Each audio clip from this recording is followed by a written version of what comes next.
Tonight, my friends, we're stepping into the lint-filled, back-breaking, never-quite-clean world of a textile worker in 1911. Bosses believed safety regulations were mere suggestions, despite the long hours and noisy machines. The pay, measly. The windows, mostly shut. And if you were lucky, you only lost your hearing. I promise that in this story, we will explore the experience from the perspective of people who did the work for a living. Several of you expressed strong interest in this topic, so before you get comfortable as always, take a moment to like the video and subscribe to the channel.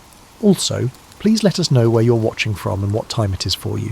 Now dim your lights, turn on a fan for some noise, and let's begin. Picture this. It's 1911, and you've just landed what everyone calls a good job at the local textile mill. Your family's practically throwing a party because, hey, steady work is steady work, right?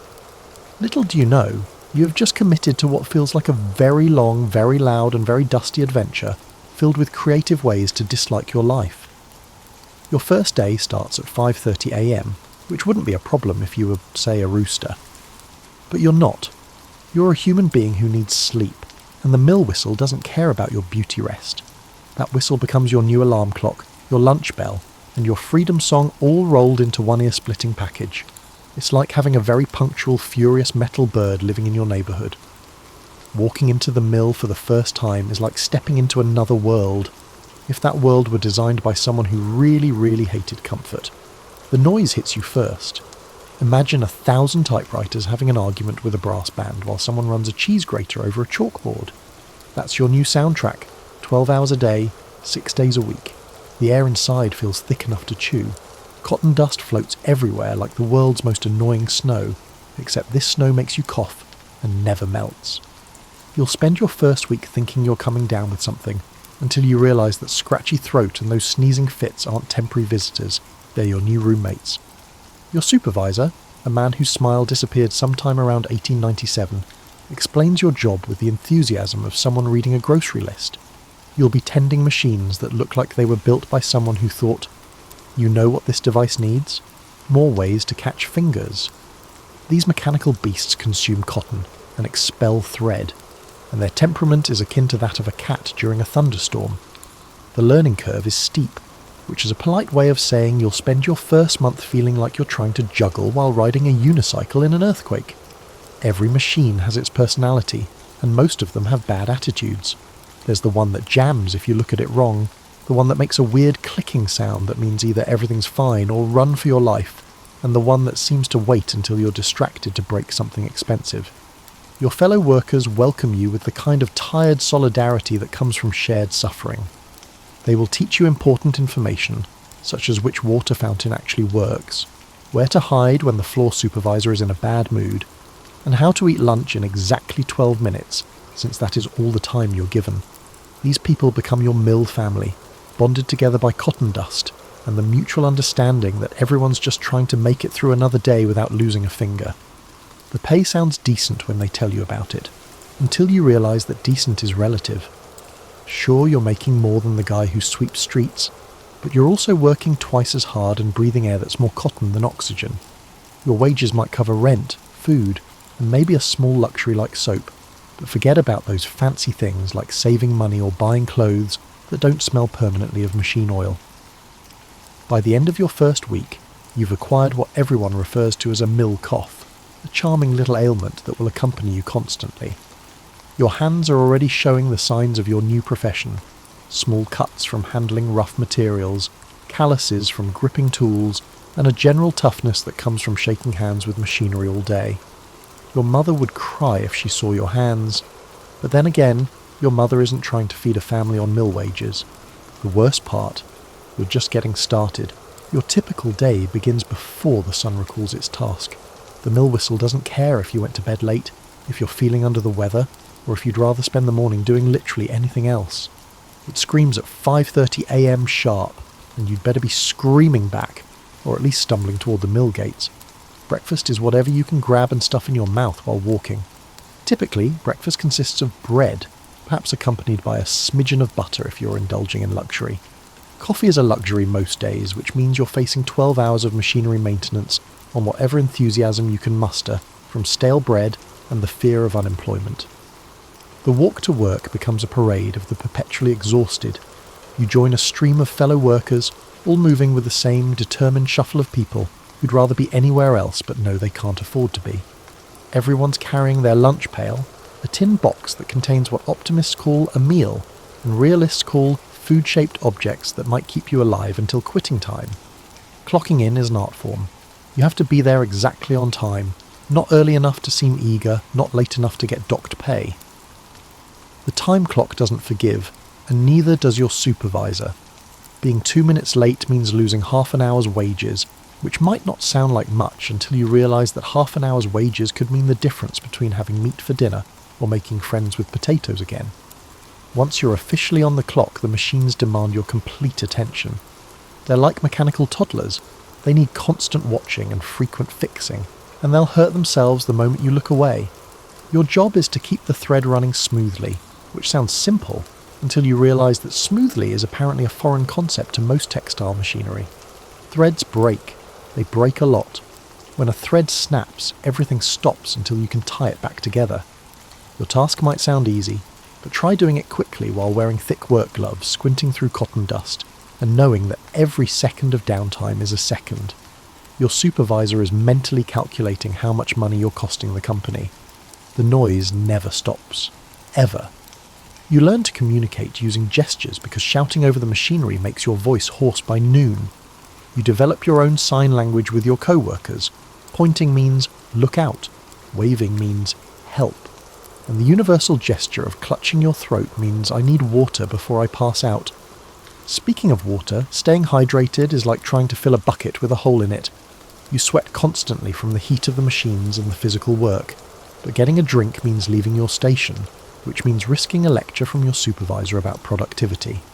You learn to gulp water like a marathon runner whenever you can sneak away for 30 seconds. Lunch break is exactly 30 minutes, and that includes the time it takes to find a clean spot to sit, unwrap your food, eat it, and get back to your machine. Most days, you consume cold sandwiches, oblivious to the fact that cotton dust and machine oil have covered your clean spot. Gourmet dining, it is not. The afternoon drags on endlessly in August. Your back aches from bending over machines, your feet throb from standing on concrete floors, and your hands are starting to feel like they belong to someone else. The clock on the wall moves with the speed of continental drift, and you find yourself checking it every few minutes, certain that it must be broken. By 6 p.m, when the final whistle blows, you've earned every penny of your wages and then some.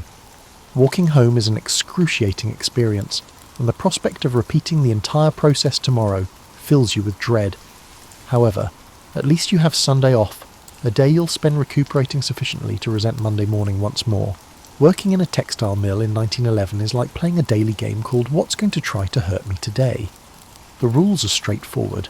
Every object in the mill carries the potential for danger. Other people's possessions serve as safety equipment, and your best defence is attentiveness and optimism. Let's start with the machines themselves, shall we? These mechanical marvels were designed by engineers who apparently thought safety features were for weaklings. Exposed gears spin happily at eye level, ready to grab loose clothing, hair, or any body part foolish enough to get too close. The spinning wheels and belts create a symphony of moving parts that look like they were inspired by medieval torture devices. Your fingers become precious commodities. Every textile worker has stories about someone who got too close to the picker or learned the hard way about the carding machine. You develop an almost supernatural awareness of where your hands are at all times, because losing a finger doesn't just hurt, it means you can't work, and if you can't work, you can't eat. Cotton dust poses a unique threat. It gets into everything. Your lungs, your eyes, your food, your clothes, and probably your dreams. You breathe it, you eat it, and you wear it home like the world's most persistent perfume. After a few months, you develop a condition that everyone politely refers to as mill cough, although cotton lung would be a more accurate description. It starts as a little tickle in your throat and grows into a reliable companion that accompanies you everywhere. Then there's the noise, not just loud, but the kind of loud that makes your ears ring for hours after you leave work. You find yourself shouting at home without realising it, because your hearing has adjusted to compete with the constant roar of machinery. The constant roar of machinery encourages your family to speak up during dinner, making quiet conversations obsolete. The summer heat transforms the mill into a sauna-like environment, complete with cotton dust and a constant risk of mechanical injury. The large machines produce heat akin to tiny furnaces, and when combined with the intense summer sun on the tin roof, the working conditions escalate from discomfort to potential death. Heat exhaustion regularly causes workers to collapse, prompting a response akin to resolving a machine jam quickly and returning to work. Fire is another constant worry, though nobody likes to talk about it much. All that cotton dust hanging in the air is basically kindling, waiting for a spark. The wooden floors are soaked with machine oil, the electrical systems are what you might generously call experimental, and everyone smokes because, hey, what's one more risk? Fire drills consist mainly of hoping nothing catches fire and trusting that you can run faster than the flames. The chemical treatments used on the cotton create their own problems. Your skin develops a permanent relationship with various dyes and treating agents that would make a chemist nervous. Your hands acquire captivating hues that remain unwashable, and you acquire the ability to distinguish various chemical processes solely through scent, not a choice, but a necessity. Accidents happen with the regularity of sunrise. Someone gets their sleeve caught in a machine, another worker slips on the oil-slick floors, or somebody forgets just how hot those metal parts can get. The company's response to workplace injuries is usually some variation of "be more careful next time," accompanied by a lecture about personal responsibility. Your feet, encased in whatever boots you can afford, spend 12 hours a day on concrete floors that seem designed to cause maximum discomfort. By the end of each day, walking feels like balancing on two clubs, and you develop a deep appreciation for any opportunity to sit down. The worst part is that all these hazards are just part of the job. Nobody talks about making things safer. They talk about being tougher, more careful, and more aware. You adapt out of necessity, forming reflexes and habits that could potentially keep you alive long enough to earn your wages. And tomorrow, you get to do it all over again. Let's talk about money, because in 1911, your relationship with money as a textile worker is complicated. Like being married to someone who promises to love you but keeps forgetting to show up for dinner. Your weekly wages sound almost respectable when the supervisor mentions them during hiring. Maybe $8 or $9 a week if you're lucky and experienced. That's real money.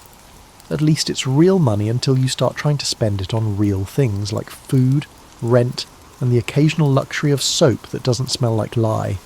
Here's where things get interesting in that not actually interesting, more like depressing way. The company has mastered the art of giving generously while simultaneously taking advantage of you. Sure, they pay you weekly wages, but they've also created a beautiful system of fines, deductions, and company policies that ensure most of your money never actually makes it to your pocket. If you arrive late at work, you will incur penalties. That'll cost you. Does the machine break down because of normal wear and tear? Somehow that's your fault too, and it'll cost you. Need to buy work supplies? Conveniently, the company store is conveniently located, ready to sell you everything at prices that would make a highway robber blush. Your thread, your needles, even your machine oil, all come out of your wages at rates that make you wonder if the children of the company store owner are planning to attend Harvard. The company housing is another beautiful scam. They offer you a place to live, which sounds generous until you realise they're charging rent that eats up nearly half your wages for the privilege of living in what amounts to a wooden box with windows. The construction of these houses reflects the meticulous attention to detail and craftsmanship of someone attempting to complete a project before lunch. The walls are thin enough that you know everything about your neighbours' lives, the roof leaks with artistic creativity, and the plumbing works on the same principles as prayer. Food becomes a daily exercise in creative mathematics. You learn to make meals out of ingredients that cost almost nothing and fill you up just enough to keep working. Potatoes become your best friend, beans become your steady companion, and meat becomes that exciting acquaintance you see maybe once a week if you're lucky. You develop cooking skills that would impress a frontier pioneer. How to make filling soup out of bones and vegetables that other people might throw away. How to stretch a small piece of meat across 3 days of meals. And how to make bread last longer by eating less of it. Your work clothes are another expense that nobody mentions during hiring. The machines are hard on fabric, the dust and chemicals stain everything permanently, and you need at least 2 sets of work clothes so you can wash one while wearing the other. Buying new clothes means going without something else, so you learn to patch, mend, and wear things, until they're more patched than the original fabric. Saving money is like trying to hold water in your hands. technically possible, but requiring perfect conditions and a lot of luck. Most weeks you're doing well if you break even. A good week means you have a few coins left over for something special, like better food or maybe a newspaper. A bad week means choosing between paying rent on time or eating properly. The really frustrating part is watching the mill owners drive past in their fancy carriages, wearing clothes that cost more than you make in a year, living in houses that could fit your entire neighbourhood. They talk about the dignity of work and the value of honest labour while paying wages that make dignity feel like an expensive luxury you can't afford. Medical expenses are particularly cruel. Get sick or injured, and you lose wages for the days you can't work. Need to see a doctor? That costs money you don't have for treatment you can't afford. The company's solution is usually some variation of work through it. Or, maybe you should have been more careful. Your financial planning consists mainly of hoping nothing unexpected happens, because unexpected things cost money you don't have. A broken shoe, a sick child, or a winter that's colder than usual, any of these can turn a tight budget into a financial disaster. But hey, at least you have steady work, right? That's what everyone keeps telling you anyway. Social life as a textile worker in 1911 is like trying to have a party in a library during an earthquake. Technically possible, but you're working with some serious limitations. Your social circle consists mainly of other people who understand why you smell permanently of cotton dust and machine oil. These are folks who don't judge you for falling asleep mid-conversation, or for having hands that look like you've been wrestling with mechanical equipment all day, because they've got the same problems. You bond over shared misery in a way that's both heartwarming and deeply depressing. The mill becomes its own little community, complete with all the drama, gossip and petty feuds you'd expect when you stick a bunch of tired, underpaid people together for 12 hours a day. You learn everyone's business whether you want to or not. Who's behind on rent, whose husband drinks too much, who's been sneaking extra breaks, and who's been getting cosy with the floor supervisor in hopes of easier assignments. Romance in the mill is complicated. Potential partners surround you, understanding your life because they share it. On the other hand, everyone's exhausted, stressed about money and covered in cotton dust, which doesn't exactly create ideal conditions for romantic relationships. Mill courtships tend to be practical affairs, finding someone who can help you survive rather than someone who makes your heart flutter. Your work schedule makes having a social life about as simple as juggling while blindfolded. You work 6 days a week, 12 hours a day, which leaves you Sunday to recover, do laundry, buy groceries, and maybe, if you're very lucky, have something resembling fun. Sunday becomes sacred, the one day when you can remember what it feels like to be a human being instead of a machine tender. The company town social hierarchy is fascinating in its own twisted way. At the top you've got the mill owners and managers, living in their fancy houses on the hill, hosting garden parties, and complaining about the difficulty of finding good help. Below them are the skilled workers and supervisors, who get to look down on the regular mill hands while still being looked down on by management. At the bottom, you've got the newest workers, the ones who haven't figured out the system yet and still think things might get better. Entertainment options are limited but creative. There's usually a company store that doubles as a gathering place, where you can buy overpriced goods and catch up on gossip. Sometimes there's a church, which serves as both spiritual comfort and social club. The really exciting social events might include a company picnic once a year, where management makes speeches about the mill family while serving food that costs less per person than most workers make in an hour. Drinking is popular, which probably won't surprise anyone who's spent 12 hours a day tending temperamental machinery for wages that barely cover rent. The local taverns understand their clientele, working people who need to forget their problems for a few hours and don't have much money to spend doing it. These establishments serve drinks strong enough to cut through cotton dust, and cheap enough that you can afford to buy a round for your fellow sufferers. Your reputation in the community is directly linked to your work performance and your ability to remain silent about working conditions. Complain too much, and you're labelled a troublemaker. If you make infrequent complaints, people may perceive you as being unresponsive to management. There's a narrow path between being considered a good worker and being considered someone who's given up on life entirely. Letters from family members who don't work in mills become precious treasures, offering glimpses into a world where people have time for things like hobbies, where Sunday is actually a day of rest, and where conversations aren't conducted through gestures over the roar of machinery. These letters remind you that there's life beyond the mill walls, even if that life feels increasingly distant.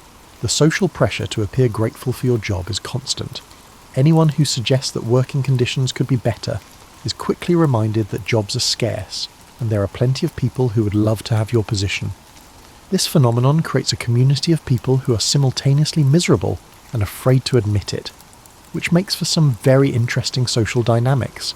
However, it's comforting to share your misery with others. By now, your body has become a living testament to the joys of industrial labour. If bodies were books, yours would be titled, "Everything That Can Go Wrong in a Textile Mill, A Personal Journey." Your hands deserve their chapter in this sad story. They've transformed from whatever they used to be into something resembling leather gloves that have been through a war. The calluses have calluses, and your fingers have developed their own independent relationship with pain. You can identify different types of thread by feel alone, not because you're particularly skilled, but because your nerve endings have been educated by thousands of hours of handling rough materials. The constant vibration from the machines has given your hands a permanent slight tremor, like you're always cold or nervous. This condition makes simple tasks at home surprisingly difficult. Eating soup becomes an adventure, writing a letter turns into an exercise in patience, and trying to thread a needle for personal sewing projects is like performing surgery while riding a horse. Your hearing is being subjected to an intensity that would make a prizefighter sympathetic. The constant roar of machinery has left you with a permanent ringing in your ears that sounds like a very small, very persistent bell that never stops chiming. You find yourself asking people to repeat things, not because you're not paying attention, but because normal conversation has become surprisingly quiet compared to your workplace soundtrack. Your lungs have developed their own cotton processing facility. The mild cough that started as an occasional tickle has evolved into a reliable companion that wakes up with you every morning and stays with you throughout the day. You produce more cotton-coloured phlegm than any human should, and you've learned to time your coughing fits so they don't interfere with machine operation. Your back has aged about 20 years in the first few months of mill work. All that bending over machines, lifting materials and standing on concrete floors has given your spine the personality of an angry old man. You awaken with stiffness, endure escalating pain and retire to bed with a sense of resentment. Your feet have their complaints to file.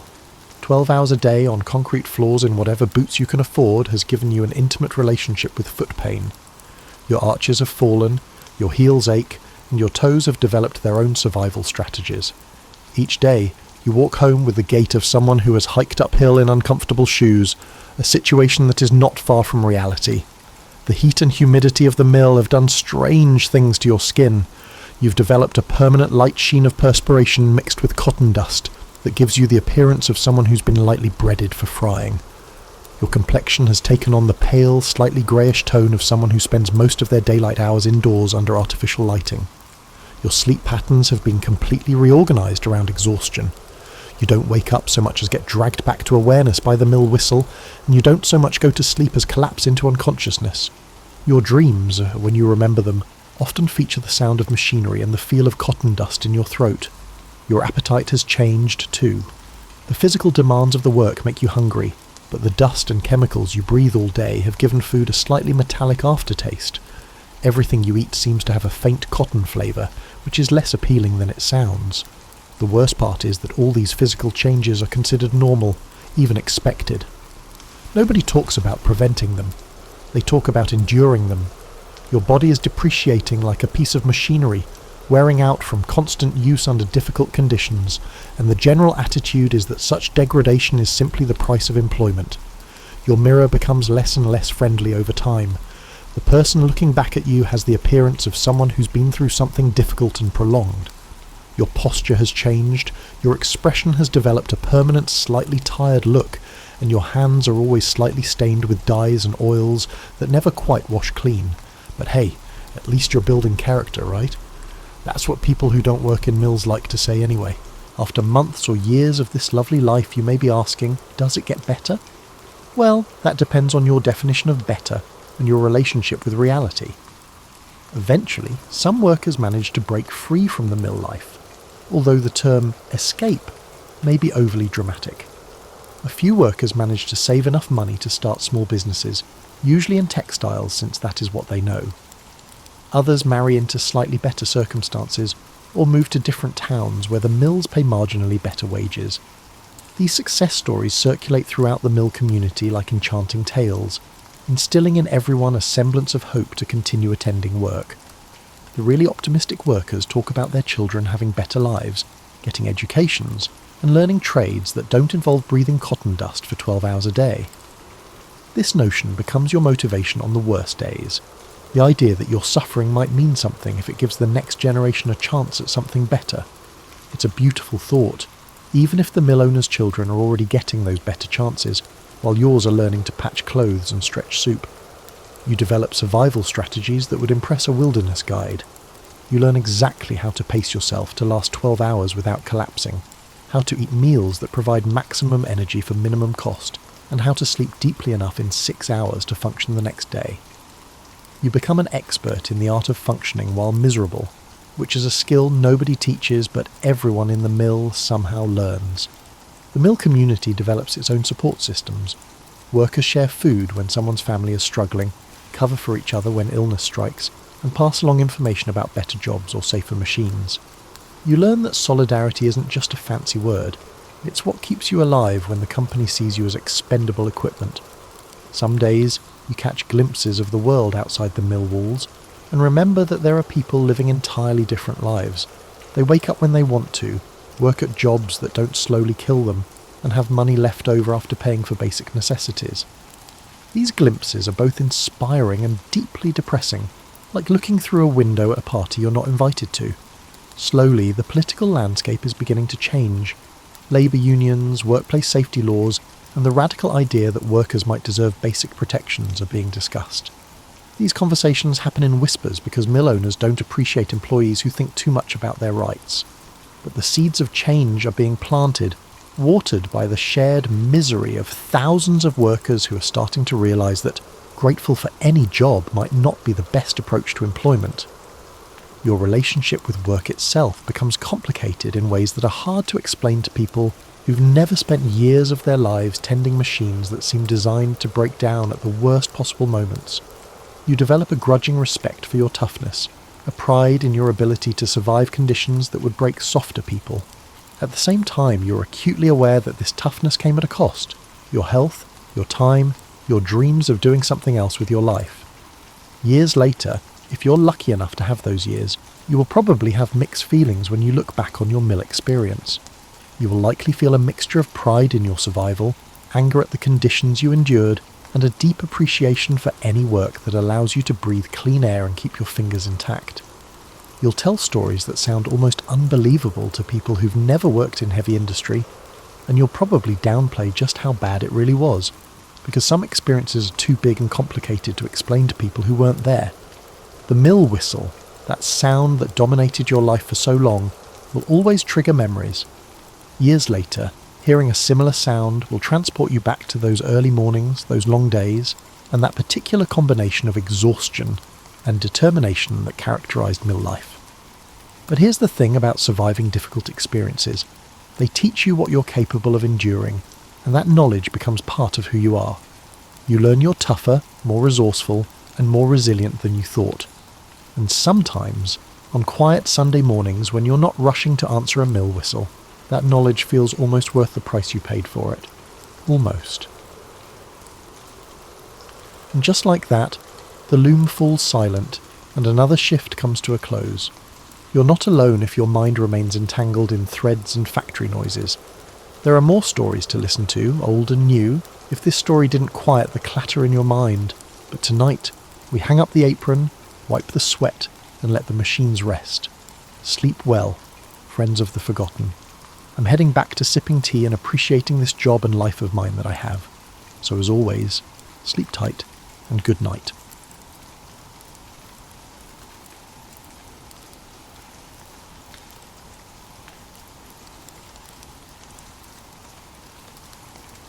In the year 896 CE, in the heart of Baghdad's intellectual quarter, Al-Hussein bin Qasim brushed desert dust from the folds of his linen robe. Unaware of the storms that fate would soon unleash upon him, he studied the myriad scholarly gatherings outside the House of Wisdom. Voices blended into a layered chorus. Mathematicians debated geometric proofs, poets recited verses on ephemeral beauty, and astronomers charted celestial mysteries. The call of knowledge was unstoppable, and its echoes hinted at new horizons beyond the city's walls. Although he hailed from a modest family of date merchants, Al-Hussein possessed an innate curiosity that surpassed every constraint of status. Weeks earlier, he had been approached by the renowned translator Yunus al-Kindi, who recognized promise in his approach to ancient texts. Yunus had whispered rumors of a manuscript stored in a distant library along the Red Sea coast, a codex said to hold fragments from vanished civilizations. For Al-Hussein, the prospect of unearthing lost secrets eclipsed all thought of comfort or security. On that mild autumn morning, the city's horizon shimmered with trade caravans and the swirl of travellers from every corner of the known world. Greek philosophers, Persian scholars, and Indian mathematicians crowded the thoroughfares, exchanging theories and goods under the caliph's tolerant gaze. Their house of wisdom had become a magnet for knowledge, a beacon that drew in talents as diverse as the spices sold in Baghdad's markets. Under this atmospheric mosaic, Al-Hussein felt keenly that his destiny extended beyond these storied streets. Yunus al-Kindi had given him a letter of passage, sealed with the translator's distinctive monogram, allowing safe conduct through the desert routes. The cryptic list of questions about that ancient codex, queries no one else could decipher, loomed large. Al-Hussein grasped the significance. If the manuscript existed, it might reveal the lost methodologies of a civilization rumoured to have harnessed knowledge of geometry, astronomy and medicine far beyond the current era. Discovery meant prestige, but also the possibility of rewriting entire chapters of known history. Pressing the letter against his chest, Al-Hussein reflected on his father's tales. The desert, unpredictable and capricious, consumed unprepared wanderers without mercy. Tales of caravans lost in sandstorms or raided by marauders haunted the nightly gatherings in local tea houses. Still, the lure of revelation eclipsed any fear, and he resolved to depart at dawn the following day. Engaging a caravan of spice traders, he planned to share provisions and glean from their survival knowledge, forging alliances in an environment where trust was currency. Sunrise found him at the city gates, where camels groaned beneath woven saddlebags stuffed with exotic goods. Saffron from Persia, frankincense from Oman, and turquoise from far-off lands. The caravan leader, an experienced merchant named Mariam bint Said, cast an eye over Al-Hussein. She was known for her leadership and her capacity to navigate shifting alliances among tribal factions. Though suspicious of scholars who ventured out of libraries, she recognized the advantage of travelling under the banner of the prestigious House of Wisdom. As the gates of Baghdad shrank behind them, the caravan merged with the vast desert's hush. Dawn's golden light outlined distant dunes that seemed both majestic and forbidding.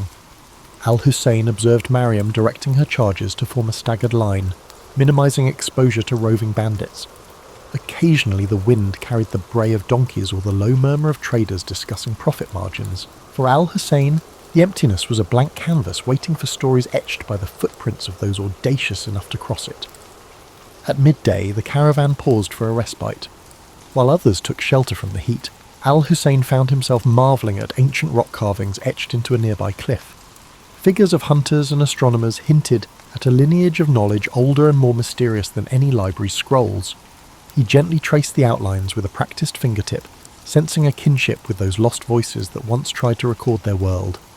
If even in these remote corners human curiosity thrived, what wonders awaited him further ahead? As dusk approached, the caravan set up camp in a shallow wadi where sparse vegetation offered an anchor against shifting sands. Smoke curled from small cooking fires as conversations turned reflective under the emerging constellations. Al-Hussein unravelled a worn scrap of parchment, Yunus's instructions, and studied the cryptic glyphs he would eventually need to identify. An undercurrent of excitement within him, tempered by the realization that he was crossing into unknown domains. Tomorrow, he told himself, would be the first step into discovery's deeper realm. In the early dawn, the caravan pressed eastward toward a series of desert oases, whispered about in old merchant journals. Each oasis served as a precarious lifeline against the relentless, punishing heat, and Mariam's leadership ensured their small group navigated meticulously. She brokered safe passage with tribal patrols, offering tokens of trade in return for unimpeded travel. Meanwhile, Al-Hussein keenly observed everything: the subtle changes in wind direction, the traces of ancient pathways etched into sandstone, and the silent resilience of his fellow travellers. The first oasis they reached was little more than a cluster of date palms around a seep of brackish water.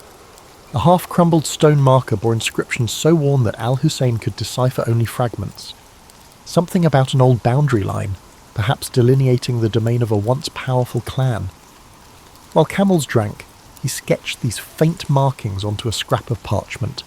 He felt an inexplicable sense of kinship with the countless travellers who had paused here, bridging centuries with a simple act of thirst-quenching. Under midday's glare, mirages shimmered like spilled quicksilver on the horizon, testing the caravan's resolve. Mariam instructed everyone to conserve water. No idle talk, no unnecessary movement. The group fell silent except for the shuffle of feet and the jingle of harnesses. Al-Hussein, though parched, studied the desert floor for any sign of hidden paths. He noticed shards of rock that might have been left by travellers or storms. Each shard, he thought, was an artefact, a clue to this vast land's deeper story. Late that afternoon, they encountered a wandering nomad who carried a battered lute. His desert-weathered face spoke of countless roads travelled. In exchange for water, he offered a ballad about a hidden city said to rise from the sands once every century. A place with alabaster walls, if legend could be trusted, concealing a trove of scrolls older than Babylon. Al-Hussein listened, heart quickening. Though Mariam dismissed it as a fanciful tale, the scholar within him sparked at the thought of such a discovery. They arrived at the second oasis by dusk, greeted by the scent of wet earth. The moon's reflection quivered on the water, a promise in the darkness. Mariam arranged night guards while the rest settled near tufted grass and short palms. Al-Hussein unrolled his notes, scribbling every rumour and observation he'd gathered that day. He felt a stir of anticipation, thinking of Eunice's letter and that elusive codex. If legends held any truth, perhaps the path he followed would branch into revelations. Before sleep, the caravan huddled for a supper of flatbread and dried figs. Conversation meandered to improbable tales, spirits that roamed the dunes, hidden jinn kingdoms beneath the sand. Mariam, ever pragmatic, rolled her eyes but allowed these stories to pass unchallenged, aware that tales could soothe weary minds. Al-Hussein listened thoughtfully, dissecting each legend for kernels of historical fact. He sensed how desert myths blended with real events, forging a tapestry of belief. Each story, he realized, held a reflection of human longing. Sleep came fitfully. Between ragged gusts of wind that rattled the palms, Al-Hussein dreamed of an endless corridor lined with doors of sandstone. Behind one door lay the hidden city the nomad described. Behind another, the Red Sea Library. He awoke to the howling of a jackal, unsure if the dream was an omen or mere fantasy. Still his conviction remained firm.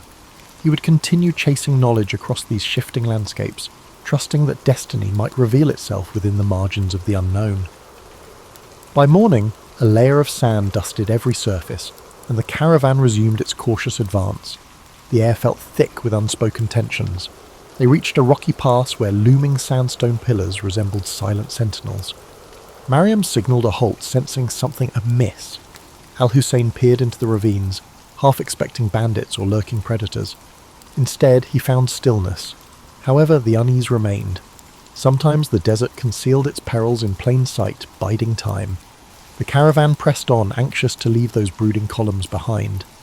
That evening they camped on the pass's far side, sheltered from direct winds by a towering rock face. After supper, Al-Hussein examined an astrolabe Mariam carried for navigation. The device's etchings mesmerized him, reminiscent of the geometric wonders housed in Baghdad.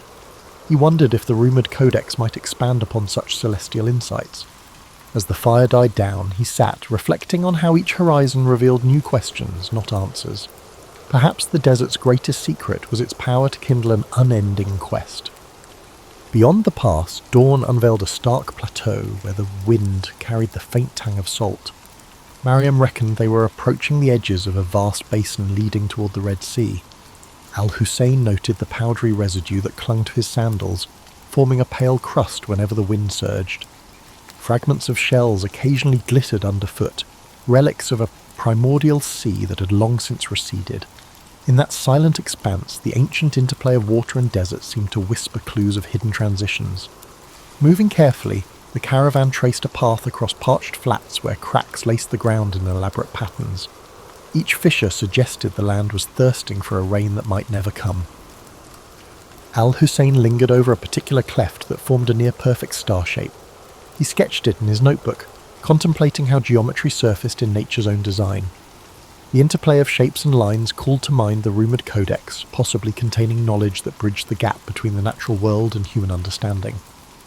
By midday the heat intensified, pressing against them like an unseen hand. Water became precious currency. Mariam, aware of how quickly desperation could unravel unity, kept a strict ration schedule. Observing her leadership, Al-Hussein admired the way she balanced empathy with firm discipline. Under her direction, no quarrels erupted even as thirst pricked tempers. The caravan trudged on, each step a negotiation between body and environment. In the shimmering distance, stunted shrubs and dwarf acacias offered, the only semblance of life in that stark domain. Later they spotted a solitary figure approaching from the southeastern horizon. Cautious, Mariam arranged the travellers into a defensive semicircle. The figure proved to be a medicine seller, hauling dried herbs in neat bundles across the back of a spindly donkey. He announced himself as Basim, a wanderer of many lands. In exchange for a pouch of dates, he spoke of rumours swirling beyond the Red Sea coast, of ports teeming with treasures, of inscriptions carved on coral walls, and of foreign ships docking with exotic cargoes. Basim then revealed he had crossed paths with a scribe who claimed knowledge of the hidden library by the sea. This scribe, rumoured to be in the port town of Yanahal, might hold a key to the codex. Al-Hussein's pulse quickened at the mention. He urged Mariam to consider diverting their route toward this potential lead. Weighing the advantage, she agreed, provided it did not threaten the caravan's prime objective of trade. Reorienting their compass, they set out with renewed purpose, heading south by southeast. The change in direction led them to an abandoned way station of mud brick walls caked with salt. Its courtyard lay choked with sand drifts, but a broken well hinted at what had once been a vital rest stop. Al-Hussein wandered among the ruins, spotting faint inscriptions along the wall, names, dates, fragments of prayers. Each carving was a testament to fleeting presence. Here stood proof that even the harshest wilderness could not stifle the human urge to leave a trace. Yet the desert had really reclaimed so much. That evening they made camp under a sandstone ridge carved into rippling curves by ancient winds. The last rays of sunlight played across the layered patterns, revealing colour bands that ranged from ochre to rose. Al-Hussein felt a distinct awe for the land's subtle artistry. He understood how easily travellers might spin legends from these austere shapes. Perhaps behind every myth there lay a kernel of truth about wonder. Perhaps the rumoured hidden city or the library derived from real glimpses of grandeur swallowed by time. As the night grew cool, Mariam permitted a small fire. Conversations ran softer now, with a thread of expectancy woven into each word. Basim spoke of trade centres bustling with sailors from distant empires, Zanj, Gujarat, even the far-flung kingdoms beyond the Indian Ocean. He also mentioned the region's swirl of local legends, a half-buried temple near the coast, the rumoured tomb of a prophet whose name had slipped from memory. Al-Hussein took careful notes, determined to sift the improbable from the verifiable. Before sleep, Al-Hussein pulled out Eunice's cryptic questions, scanning the faded script by firelight. They referred to instruments that measured the angles of stars from improbable vantage points, formulas that predated known treatises. Could the Red Sea Library truly hold such ancient feats of intellect?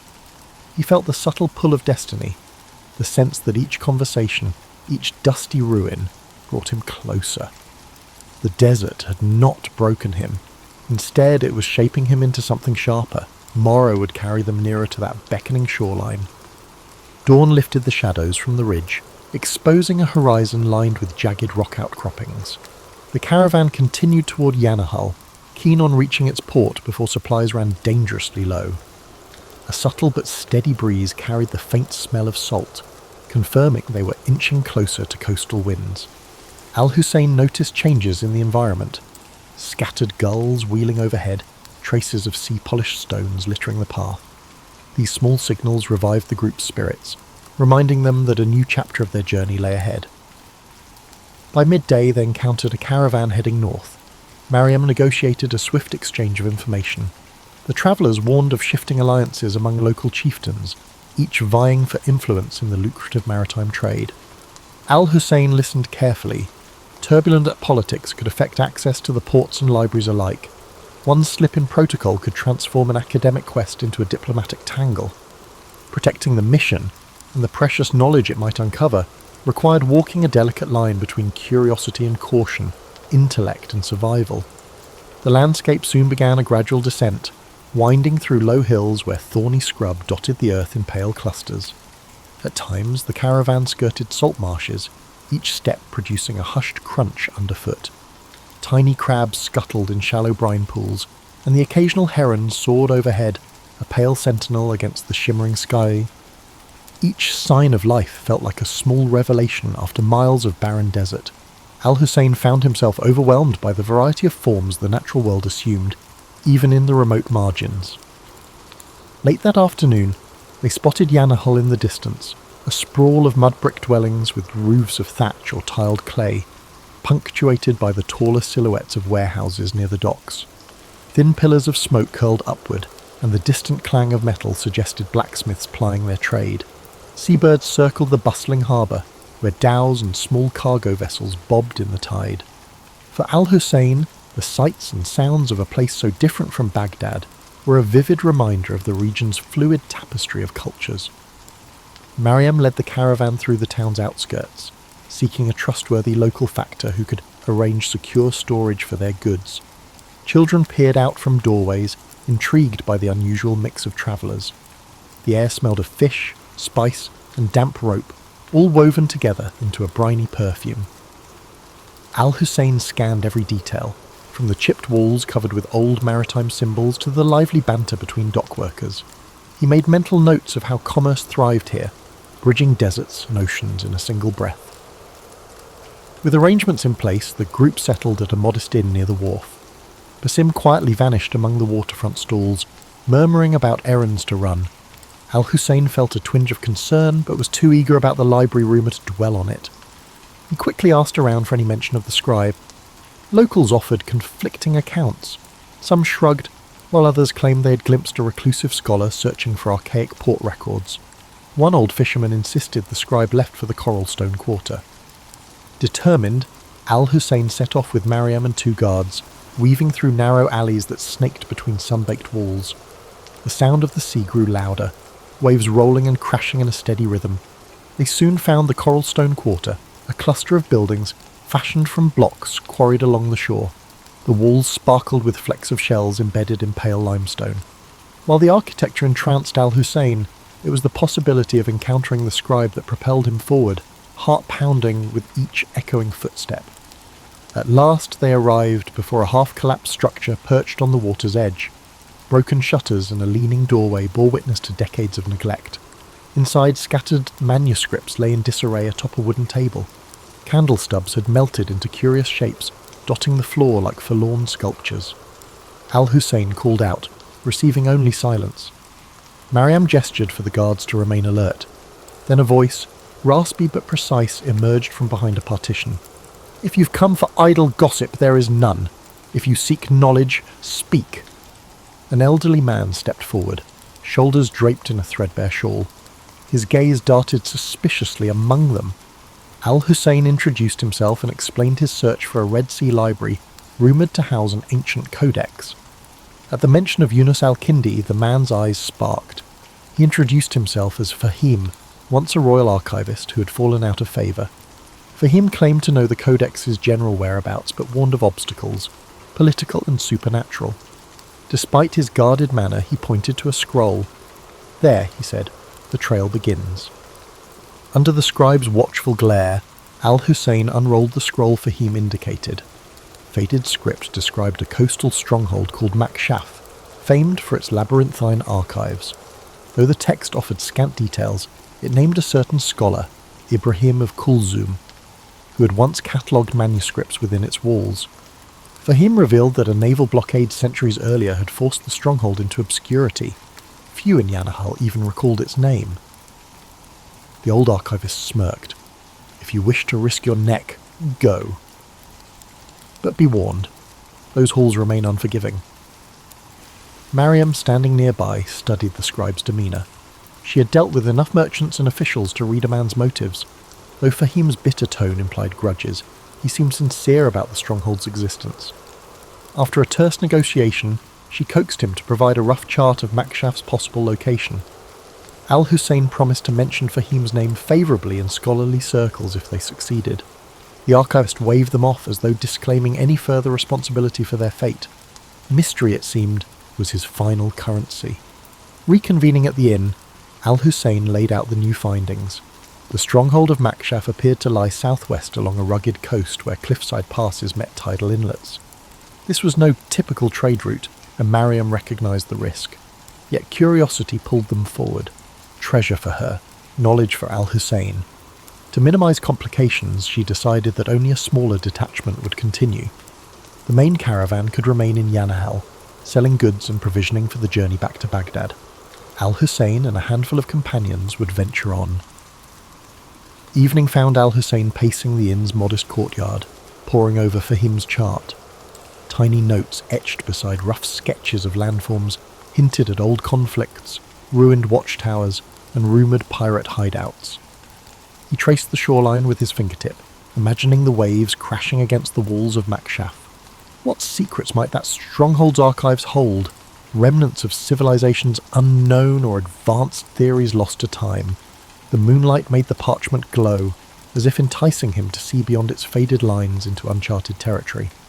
By dawn, Mariam had secured a light coastal vessel from a local captain named Tawfiq, whose family specialised in short-haul voyages along the Red Sea. With Basim's help, he had returned with unusual timeliness. They loaded supplies, water barrels, salted fish, a few goats for milk. Al-Hussein brought his notebooks, Eunice's letter, and whatever references Fahim had been willing to share. A hush fell over them as they boarded the vessel, the humid sea breeze a welcome change from desert dryness. Ahead lay the open sea, half illuminated by the rising sun. The boat rocked gently as they navigated away from Yanahal's harbour, leaving behind the tangle of masts and dockside chatter. Overhead, seabirds wove intricate patterns, while the horizon stretched indigo and gold. Al-Hussein inhaled the briny air, feeling a subtle exhilaration.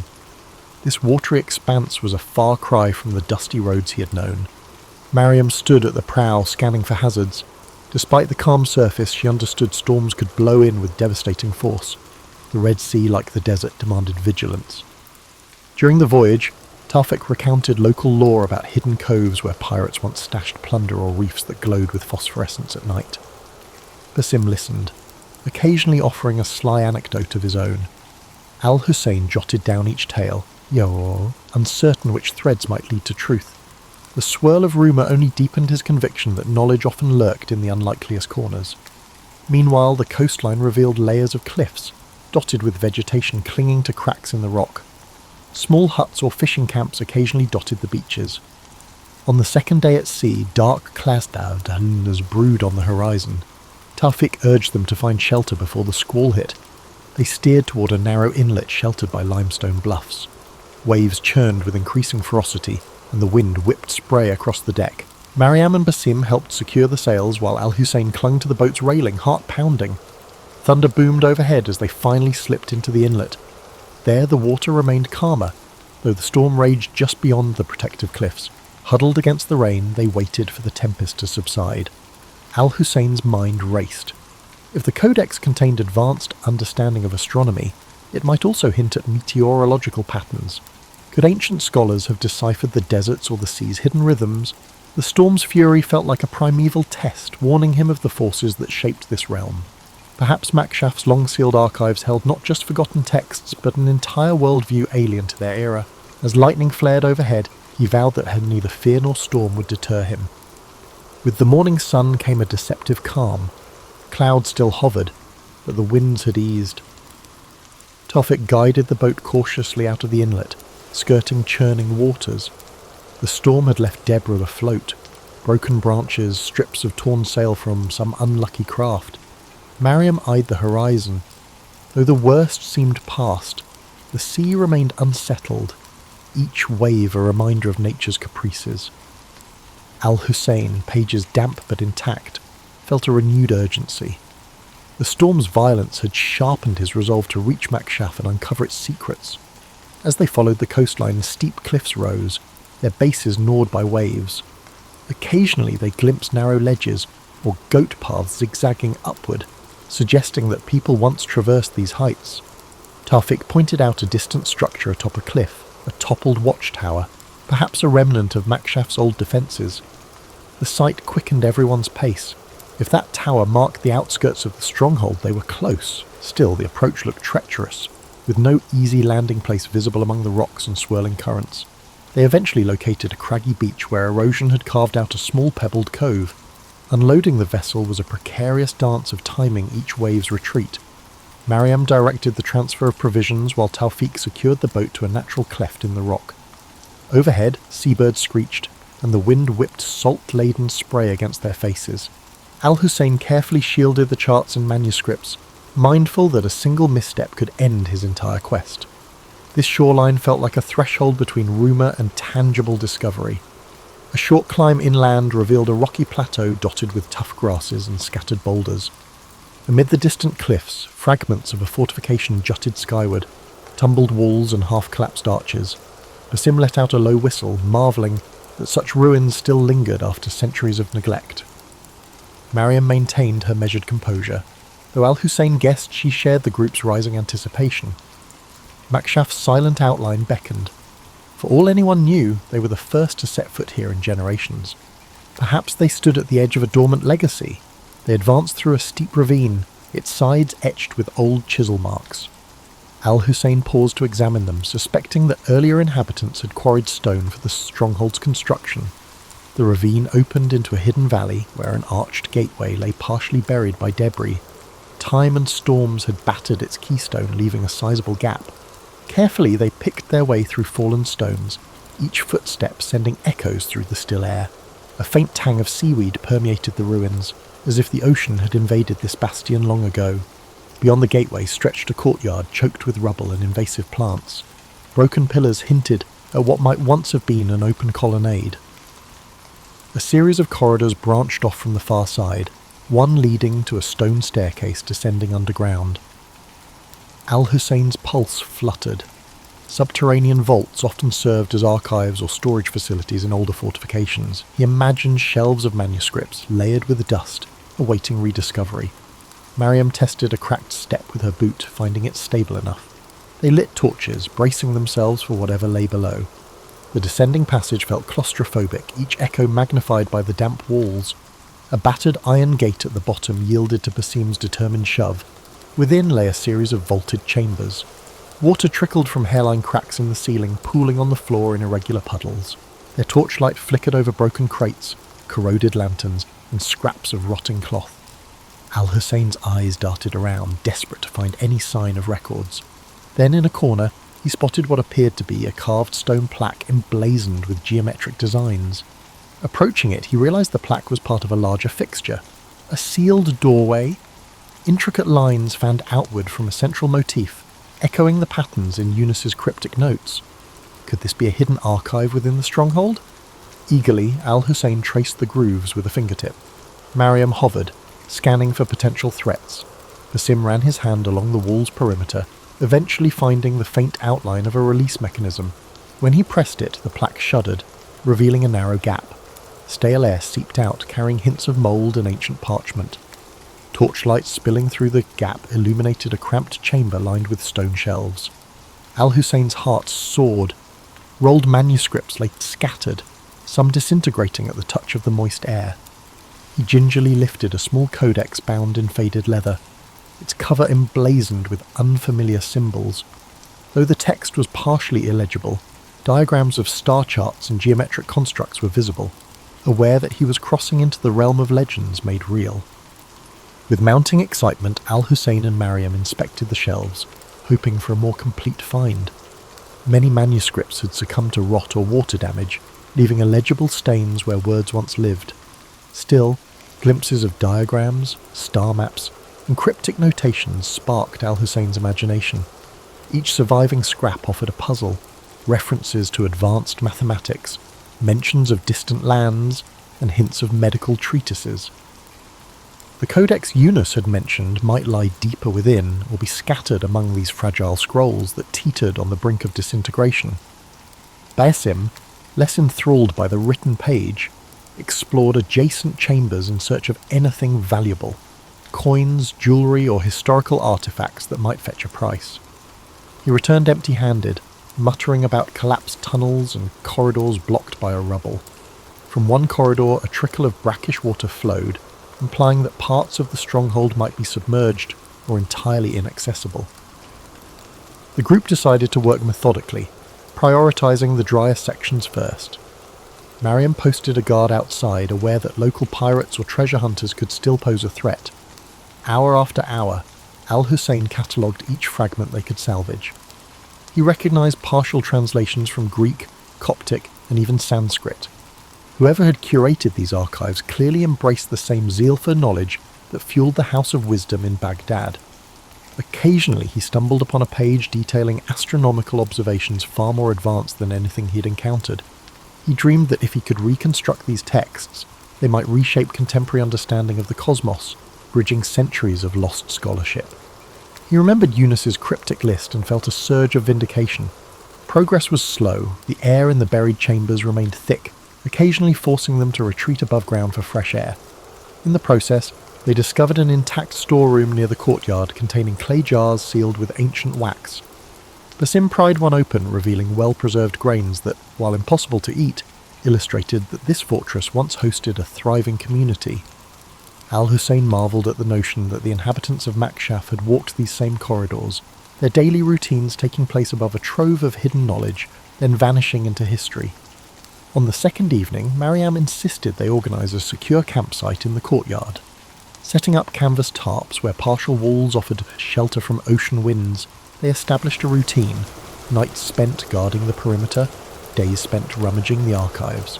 The only sounds were the distant roar of the sea and the shuffle of footsteps echoing in stone halls. At times, the place felt haunted by old aspirations and new ones colliding. Al-Hussein often caught himself wishing they had more time, better resources, or just a few extra hands to preserve these fragile legacies. At last, amid a heap of decaying scrolls in a far corner of the sealed chamber, Al-Hussein found it.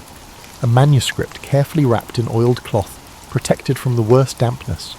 Its cover bore a pattern, identical to the sketches in Eunice's instructions. Heart-hammering, he peeled back the cloth. Inside, pages of surprisingly durable parchment were covered in scripts that merged geometric diagrams with flowing text. Marginal notes in a secondary hand suggested commentary, possibly added by later scholars. This had to be the codex. A quick survey revealed passages on astronomical alignments, references to mathematical proofs that predated known treatises, and arcane symbols that defied immediate interpretation. One section even described medical herbs rumoured to thrive in remote regions. Al-Hussein felt as though he were holding an entire lost epoch in his hands. Mariam, seeing his awe, asked if this was truly what they had risked so much to find. He nodded, tears brimming unbidden. The codex might reshape fields of learning, if only it could be safely transported and studied. Next came the dilemma of extraction. The codex was too precious to leave behind, but the path back was fraught with uncertainty. The sea journey, the threat of storms, and the watchful eyes of potential bandits all loomed large. Mariam proposed packing the codex in multiple layers of protective cloth and assigning it round-the-clock guards. Basim chimed in with a plan to mask their departure by spreading rumours of a fruitless search, hoping to deter opportunists. Al-Hussein agreed, recognising that knowledge could be as dangerous a treasure as gold. With their plans set, they gathered what manuscripts they could carry, focusing on the codex and a few other promising relics. Standing at the fortress threshold, Al-Hussein took one last reverent look at the silent corridors. He imagined the generations who might have come here seeking truth, only to vanish beneath time's shifting sands. Now he held proof that their efforts had not faded entirely. As the group stepped out into the briny dusk, he realised his journey was far from complete. The desert had tested him, and the sea had threatened him, but this triumph opened countless new doors. History was not a fixed tapestry, it was ever unfolding, waiting for those willing to traverse the unknown in search of revelation.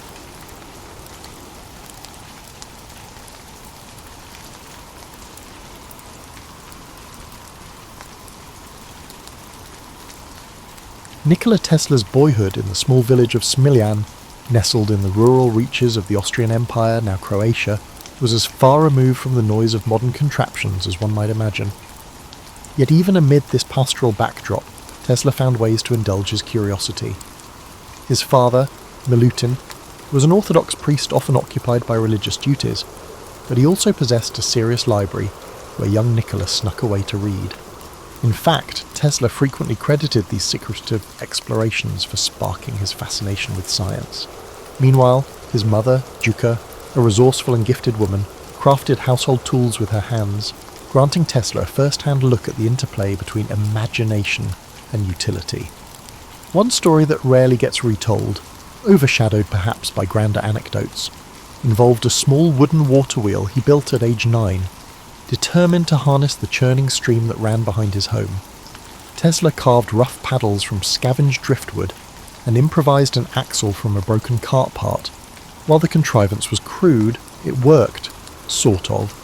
It sputtered and jammed more often than it spun, but this half-success taught him the power of redirecting natural forces.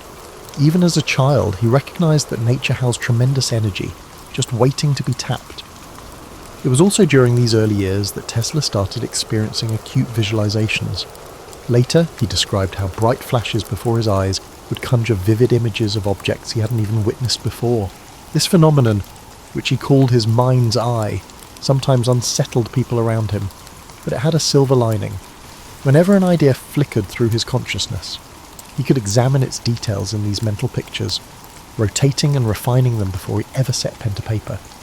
This unique ability, often minimized in popular accounts, shaped his inventive process. Of course, not all was idyllic. As a schoolboy, Tesla nursed a rebellious streak and loathed rote memorization. His teacher once scolded him for insisting that the Earth was a giant magnet, telling the class that Tesla was letting his imagination run wild.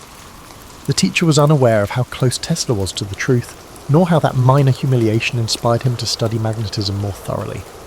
Some say the seeds of his future AC motor began here, in the tension between authority and Tesla's unwavering self-belief. In spare moments, the young Tesla found camaraderie with friends who joined in his experiments, like building hand-cranked contraptions or trying to talk through tin can telephones.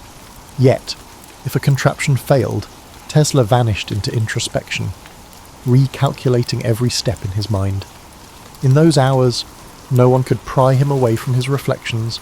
It was as if he was lost in that luminous inner workshop. Despite bouts of quiet withdrawal, Tesla still lived in a household that valued performance, especially rhetorical flair. His father believed in the power of eloquence and would often deliver stirring orations. Perhaps this is how Tesla learned to present radical ideas with poise.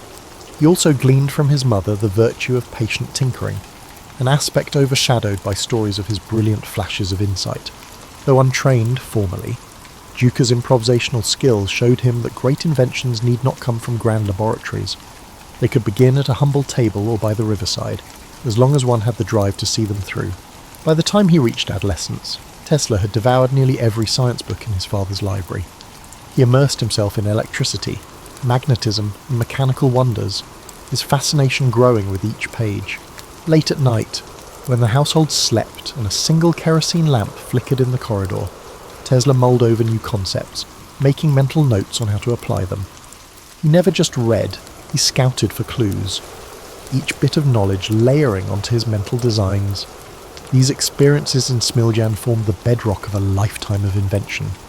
While the world would one day witness Tesla's theatrical experiments and transformative discoveries, it all began beside a murmuring creek and within the hush of a modest library. There, free from urban clamour, Tesla learned the value of curiosity, observation, and sustained determination. It was in this unassuming domain, where wooden water wheels sputtered and a boy's imagination soared, that the seeds of an extraordinary destiny first took root. Perhaps most telling, these formative years cemented in Tesla a lifelong pattern of introspection and experimentation. The young inventor not only absorbed knowledge, he reinvented it in his imagination. For him, Smiljan was not a backwater. It was a secluded incubator for unexplored possibilities. Tesla's departure from home was spurred by academic pursuits that beckoned him to larger arenas, eventually landing him at the Austrian Polytechnic in Graz.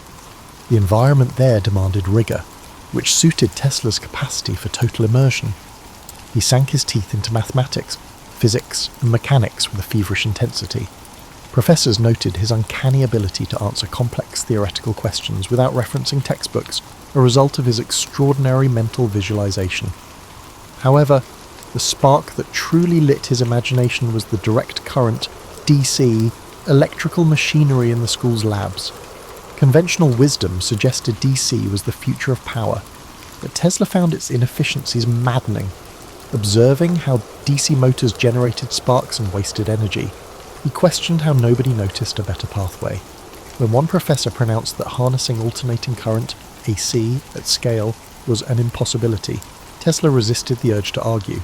Instead, he spent late nights in his boarding room, sketching out rotating magnetic fields in his head. If he dozed off at all, it was with diagrams dancing across his eyelids. Despite his academic prowess, Tesla's stint in Graz did not end smoothly.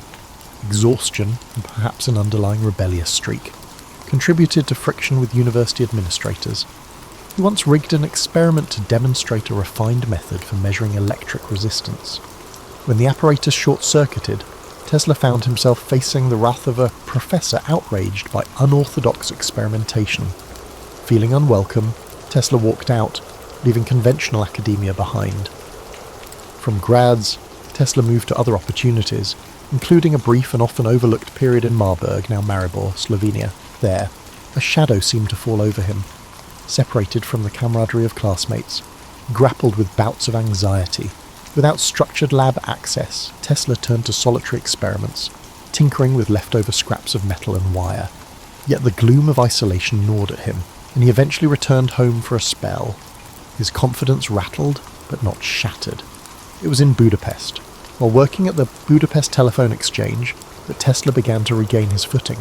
In that frenetic workspace, he was tasked with improving the nascent telephone system's design. One lesser circulated story details how Tesla once clambered onto a rooftop to adjust overhead lines, the lightning flashes giving him new ideas about high-frequency current.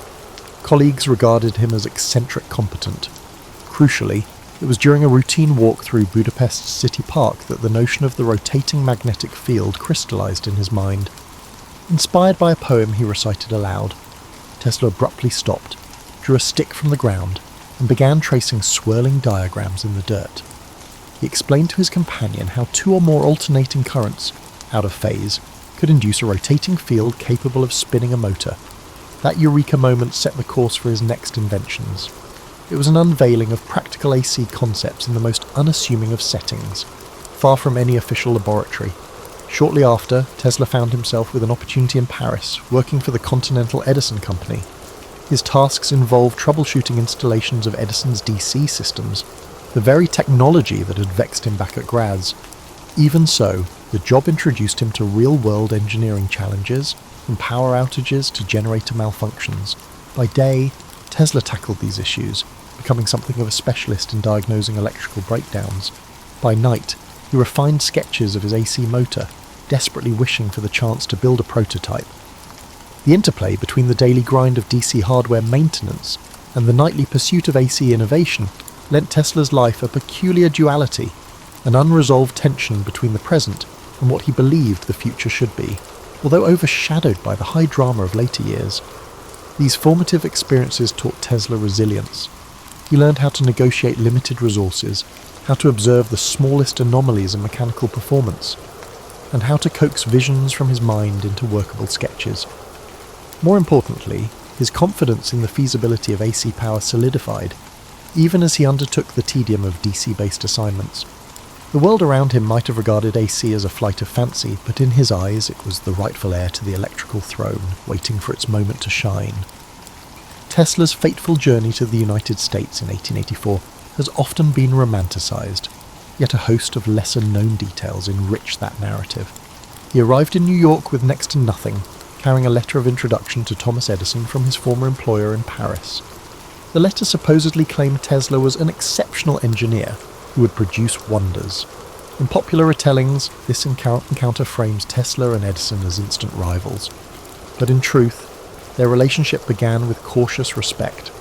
Edison recognized Tesla's competence right away and put him to work on projects deemed too intricate or menial for others.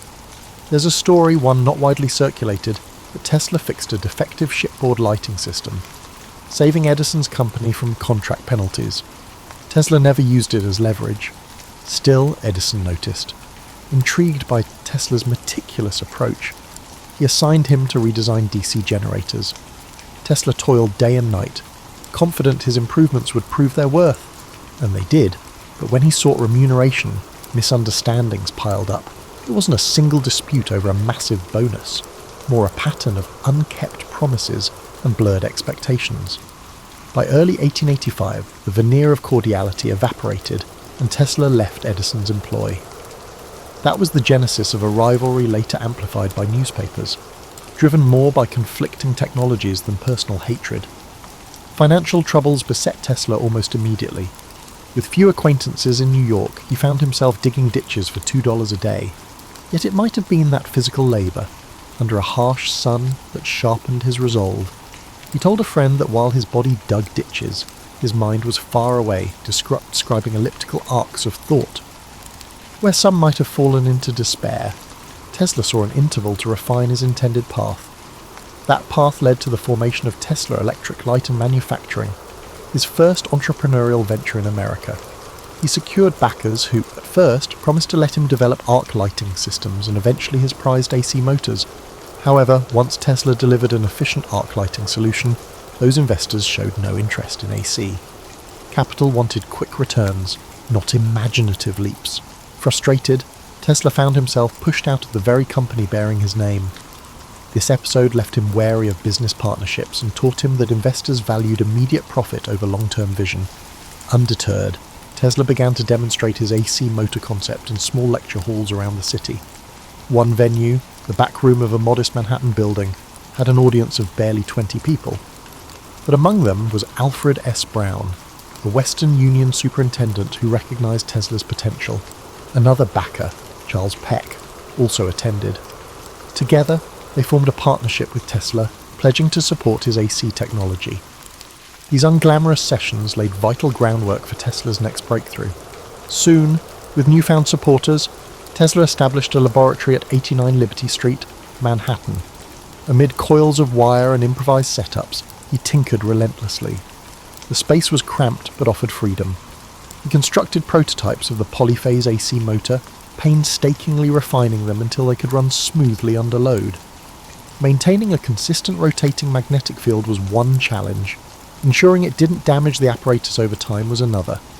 Tesla tackled each obstacle systematically, relying on mental simulations before any real-world tests. One anecdote from this period recounts Tesla experimenting with high-speed turbines that let out unnerving whines. Passers-by grew wary, prompting multiple visits from the local fire brigade after neighbours complained of sparks. Tesla, oblivious to the fuss, would apologise earnestly, then resume his adjustments the moment they left. Such episodes highlight his tendency to live almost entirely in his realm of ideas, paying little heed to outside alarm.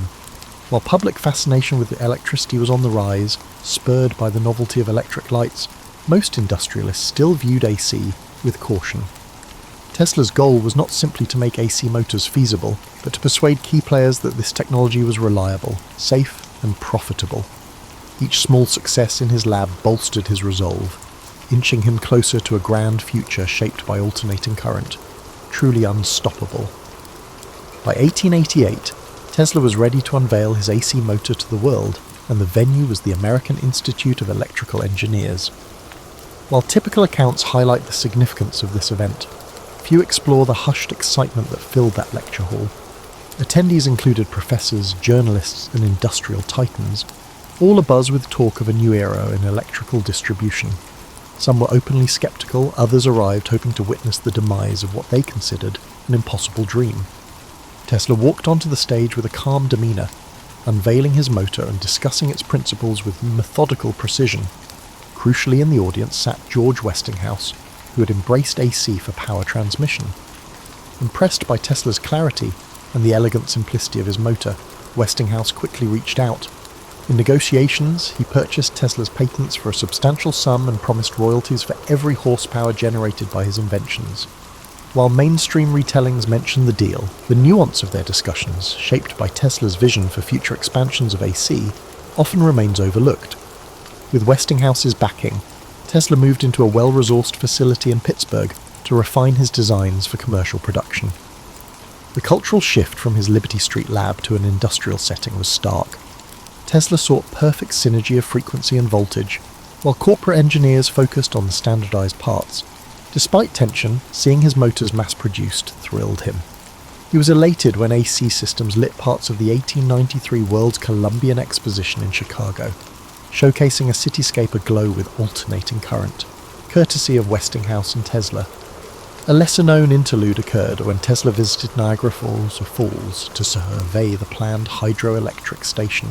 Standing at the brink of the thundering cascade, he reportedly mused that harnessing such power would reflect humanity's harmony with nature. When it went online, delivering electricity as far as Buffalo, it proved AC's potency. Yet the war of the currents, fueled by Edison's campaign labelling AC dangerous, cast shadows on these achievements.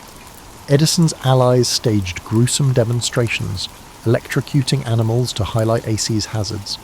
Tesla, though offended, avoided direct public attacks. Instead, he showcased AC's safety in flamboyant ways, passing high-frequency currents through himself to light lamps. Newspapers seized on these spectacles. Tesla disliked theatrics for mere hype, but saw them as necessary to shift perception. Tesla's finances briefly soared. His arrangement with Westinghouse promised substantial gains as AC spread. However, Westinghouse soon faced financial strain from the Niagara project and market fluctuations. When bankers threatened the Westinghouse company, Tesla made a dramatic choice. He released Westinghouse from the heavy royalty agreement. Some see it as altruism. Others suspect that he believed broader AC adoption would bring even greater wealth down the line. Either way, this decision cost him millions. That shift altered Tesla's partnership with Westinghouse. Meanwhile, his growing celebrity pushed him to chase new ideas. Fascinated by high-frequency currents and wireless power, he figured out that AC power distribution was only a starting point. His pivot from engineer to visionary signalled the dawn of a new phase. Yet the transition was uneasy. Industry leaders wanted market-ready products, not grand experiments. Tesla, ever the dreamer, yearned to break boundaries. This clash set the stage for his most audacious projects, some of which risked isolating him from commercial backers. Even so, as AC quietly became the worldwide standard, Tesla's decisive role could not be denied. He had toppled the seemingly immovable DC regime and paved the road for an era defined by alternating current, a feat that left him eager to explore even more uncharted terrain. These wins fueled Tesla's restless imagination, propelling further innovation. By the mid-1890s, Tesla had garnered a reputation as an inventor who might rewrite the laws of nature with each new contrivance. In truth, his methods combined meticulous trial and error with nights of solitary reflection. He fashioned advanced coils to produce high-voltage, high-frequency alternating currents, creating dramatic arcs of artificial lightning. While crowds flocked to watch his public lectures in Manhattan, Tesla was growing restless, longing for a place where he could attempt even bigger experiments unencumbered by city constraints. That desire took him to Colorado Springs in 1899. Perched at a higher altitude where thinner air helped facilitate certain high-voltage tests, the remote location was an ideal laboratory. He set up shop at the edge of town, building a structure equipped with a tall mast jutting above the roofline. Locals spoke in hushed tones about lightning machines and eerie after-dark glows. Some worried about potential catastrophe, while others were simply curious about the lanky figure who wandered fields at odd hours, studying the interplay of natural lightning.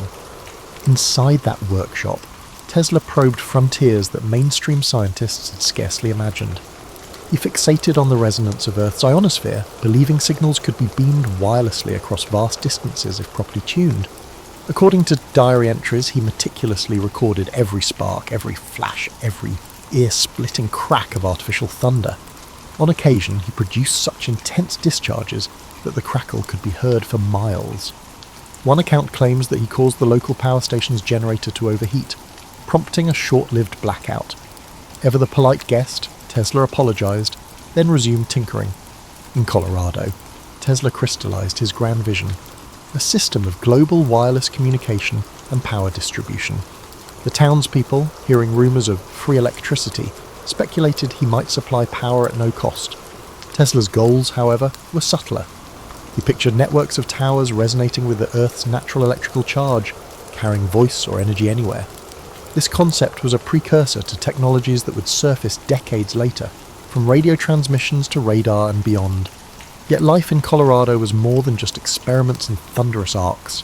Tesla occasionally mingled with the locals, regaling them with tales of Europe and his earlier exploits in New York.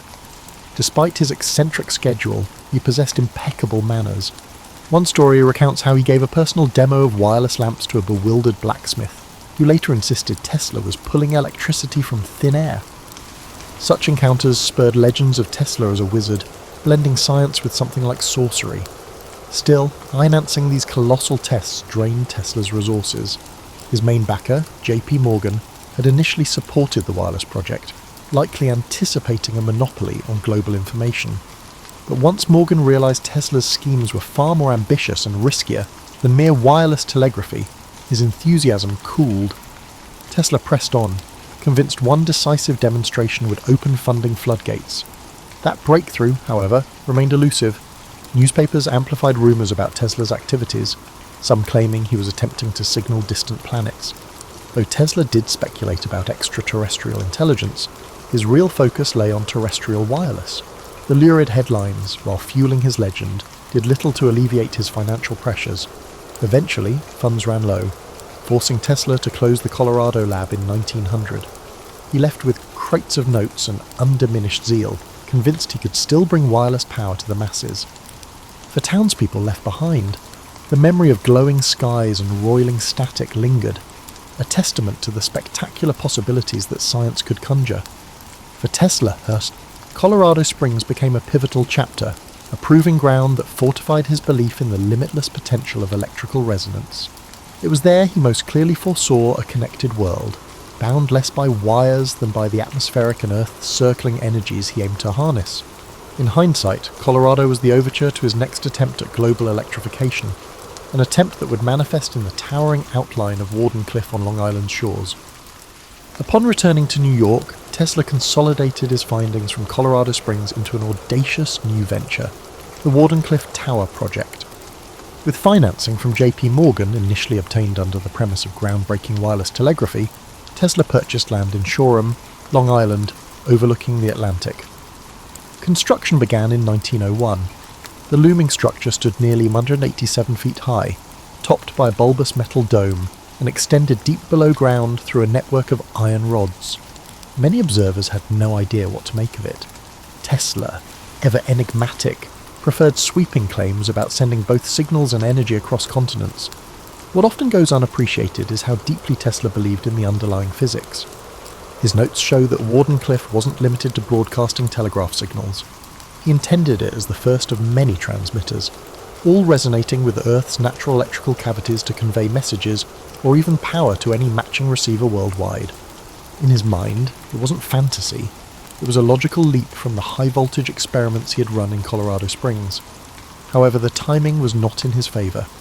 In the same year that Warden Cliff's skeletal form emerged from the treetops, Guglielmo Marconi successfully conducted the first transatlantic radio transmission. Reporters hailed Marconi as a giant in wireless communication.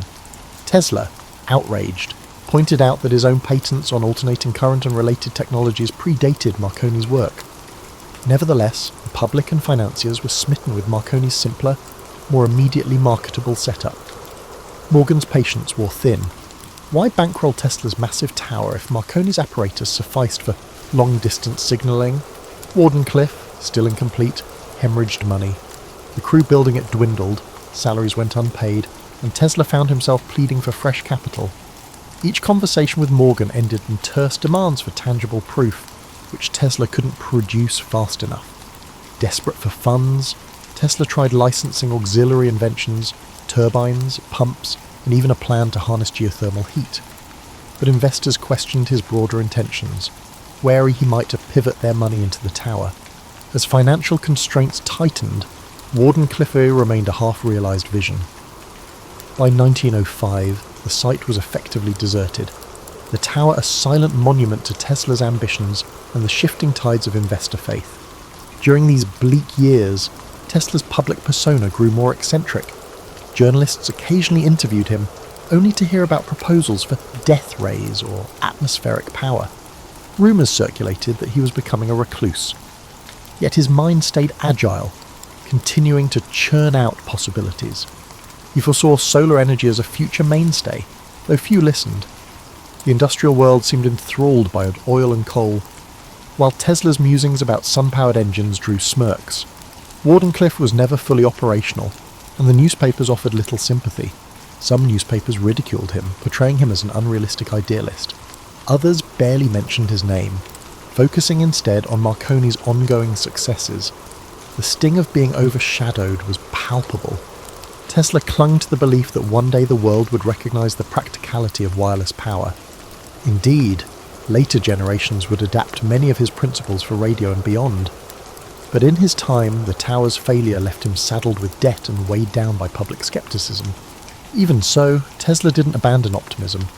He often spoke as if Wardenclyffe had simply been delayed, not cancelled. In private, he refined sketches of improved transmitters, reimagined the tower's design, and kept dreaming of a worldwide grid of resonant stations. He believed that the planet itself, with its vast electrical potential, could be turned into a conduit of universal energy. The fact that society wasn't ready did little to dampen his conviction. Despite setbacks, fragments of Tesla's vision crept into later technological revolutions. Wireless communication would evolve in leaps and bounds, though powered by the more conventional means. Concepts like global connectivity and broadcast energy, dismissed in Tesla's day, surfaced decades afterward in varying forms. Yet at the dawn of the 20th century, Tesla faced only mounting bills, evaporating capital, and a tower rusting away on Long Island. The heartbreak of Wardenclyffe marked a turning point, leaving Tesla to operate mostly on the margins of an industry he had once revolutionised. As the 20th century marched on, the world Tesla had done so much to illuminate surged ahead. The AC systems he championed became the backbone of modern infrastructure, yet Tesla himself slipped from the spotlight. He moved between New York hotels, sometimes leaving unpaid bills behind. Public interviews grew sparse. When he did speak, he mentioned theories of beam weapons, weather manipulation, and advanced propulsion, sowing intrigue even as some questioned his grasp on reality. But his notebooks, to the extent they survive, reveal how these ideas built on earlier experiments rather than mere whimsy. A lesser-known facet of Tesla's later life was his nightly ritual of feeding pigeons in Bryant Park. Observers saw a solitary figure scattering seeds by lamplight, but Tesla found solace in caring for those birds, claiming a special bond with one white pigeon in particular. It may have seemed an odd pastime for a renowned inventor, yet it reflected a familiar pattern. Tesla's deep empathy for natural phenomena, creatures included. Meanwhile, patent disputes raged over the origins of radio. Tesla had filed patents before Marconi's breakthroughs, yet Marconi was lauded for bringing wireless transmission into the mainstream. The legal entanglements dragged on for years. In 1943, the US Supreme Court finally recognized Tesla's priority for paying certain critical radio patents, though this vindication arrived too late to alter his financial straits. He was never able to capitalize on the official ruling, nor did it quell the public's association of radio primarily with Marconi. Tesla spent his final stretch of life at the New Yorker hotel. Though short on funds, he still scrawled ideas on scraps of paper, proposing cosmic ray engines and new power methods.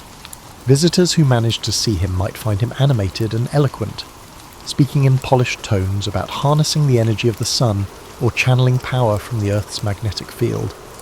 He believed that a teleforce beam could end war by making national borders impenetrable. To many, these notions sounded impossible, yet Tesla's track record left room to wonder. When he passed away on January 7, 1943, in room 3227, he left behind boxes of documents that soon became the subject of intense scrutiny. Authorities seized some of his papers, fueling rumours of hidden innovations or weapons too dangerous for public consumption. Conspiracy theories flourished, while the reality likely involved routine security concerns. The secrecy lent mystique to Tesla's legacy. It became hard to disentangle fact from folklore over the decades. Tesla's standing in popular consciousness swung wildly. Edison's name overshadowed his for a time, especially in school textbooks. Only later did your movements rise to credit Tesla for his revolutionary contributions to AC power, radio technology, and more. Modern engineers, scientists, and curious laypeople uncovered his patents and writings, marvelling at how he'd anticipated entire fields of inquiry, from robotics to wireless communication. His pioneering theories on resonance and frequency also informed aspects of modern electronics, though that debt was seldom acknowledged until much later, in daily life. Tesla's true genius shines in the simplest of ways. Flick a light switch, and you reap the benefits of alternating current. Use wireless devices, and you operate on a principle Tesla believed could reach across the planet. The synergy he envisioned between inventor, nature, and the unstoppable march of progress remains a potent reminder of how one brilliant mind can shape whole eras. Tesla's story is, above all, a study in perseverance and paradox. He shunned the pursuit of wealth yet needed capital to materialize his dreams. He relished public demonstrations yet often worked alone, lost in interior worlds. He was both lauded and dismissed, recognized as a key figure in electrifying the modern world, yet branded at times as an eccentric on the fringes of acceptable science. Even so, he left an imprint rivaled by few.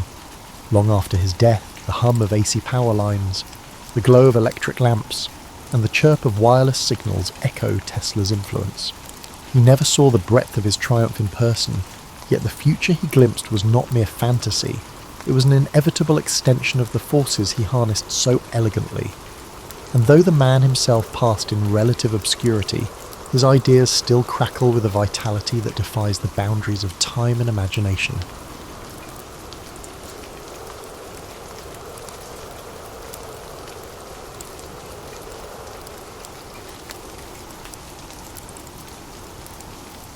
Aaron Burr was born on February 6, 1756, in Newark, New Jersey, into a renowned family that promised a life full of amazing chances. His maternal grandfather was Jonathan Edwards, a well-known theologian, and his father was the College of New Jersey's second president. When Burr was only 2 years old, both of his parents died, first his father, then his mother, leaving him and his sister orphans and reared by fabulous relatives. Such sorrow at a young age could have crushed a less hardy personality, but it fostered Burr's independence and desire to identify himself beyond parental expectations. Burr showed extraordinary intelligence in his early teens. He enrolled at the College of New Jersey and demonstrated an interest in classical studies and debate. His peers described him as intense, charismatic, yet a little distant. While many future statesmen focused solely on speech, Burr quietly mastered logic and moral philosophy, gaining insights that would eventually guide him through the maze of political power. He wasn't just a bookish prodigy, he also enjoyed socializing and made friends with students who noticed his quick wit. However, he kept his deeper intentions private. Burr graduated at the premature age of 16 and first pursued theology. He studied with several pastors, attempting to balance his intellectual rigor and spiritual fervor. However, he regarded organized religion as excessively limiting, and he was wary of accepting dogmas without proof. His restless intellect wanted a vocation that provided both challenge and the prospect of global success. After studying with Dr. Joseph Bellamy, he gave up on the idea of becoming a minister. Law appeared more substantial and open-ended, a field in which ingenuity and compelling argument might change fortunes in an instant. But first, destiny beckoned him to an entirely different arena: the war. The American colonies were drawing closer to open conflict with Britain. In 1775, Burr was attracted by the thunder of muskets and the swirl of patriotic discourse. At the age of 19, he joined Benedict Arnold's expedition to Quebec, a perilous journey across the Maine woods aimed at undermining British power in Canada. The arduous march tested every ounce of Burr's fortitude. Many men faltered in frigid temperatures, but Burr persevered, demonstrating a tenaciousness that pleased his superiors. Although the campaign failed to seize Quebec, Burr established a reputation for bravery in the face of adversity. He was even reported to have carried wounded General Richard Montgomery off the field, though the exact specifics are unclear. Throughout the Revolution, Burr distinguished himself in the Continental Army. He temporarily served as an aide to General George Washington, but the two disagreed. Washington's quiet character clashed with Burr's more daring attitude. Burr thought the commander-in-chief to be overly cautious, afraid to undertake dramatic movements that he believed would hasten the end of the war. Burr's military career was unaffected by his resignation from Washington's staff. He continued to serve in various positions, eventually commanding a unit at the Battle of Monmouth in 1778. Harsh surroundings and never-ending demands weighed on him, and in 1779, health issues caused him to leave active duty. Still, by the time the guns went silent, Burr had demonstrated that he was neither a timid thinker nor a man of words. After experiencing both wartime heroism and the sting of near-constant friction, Burr redirected his energy into the law.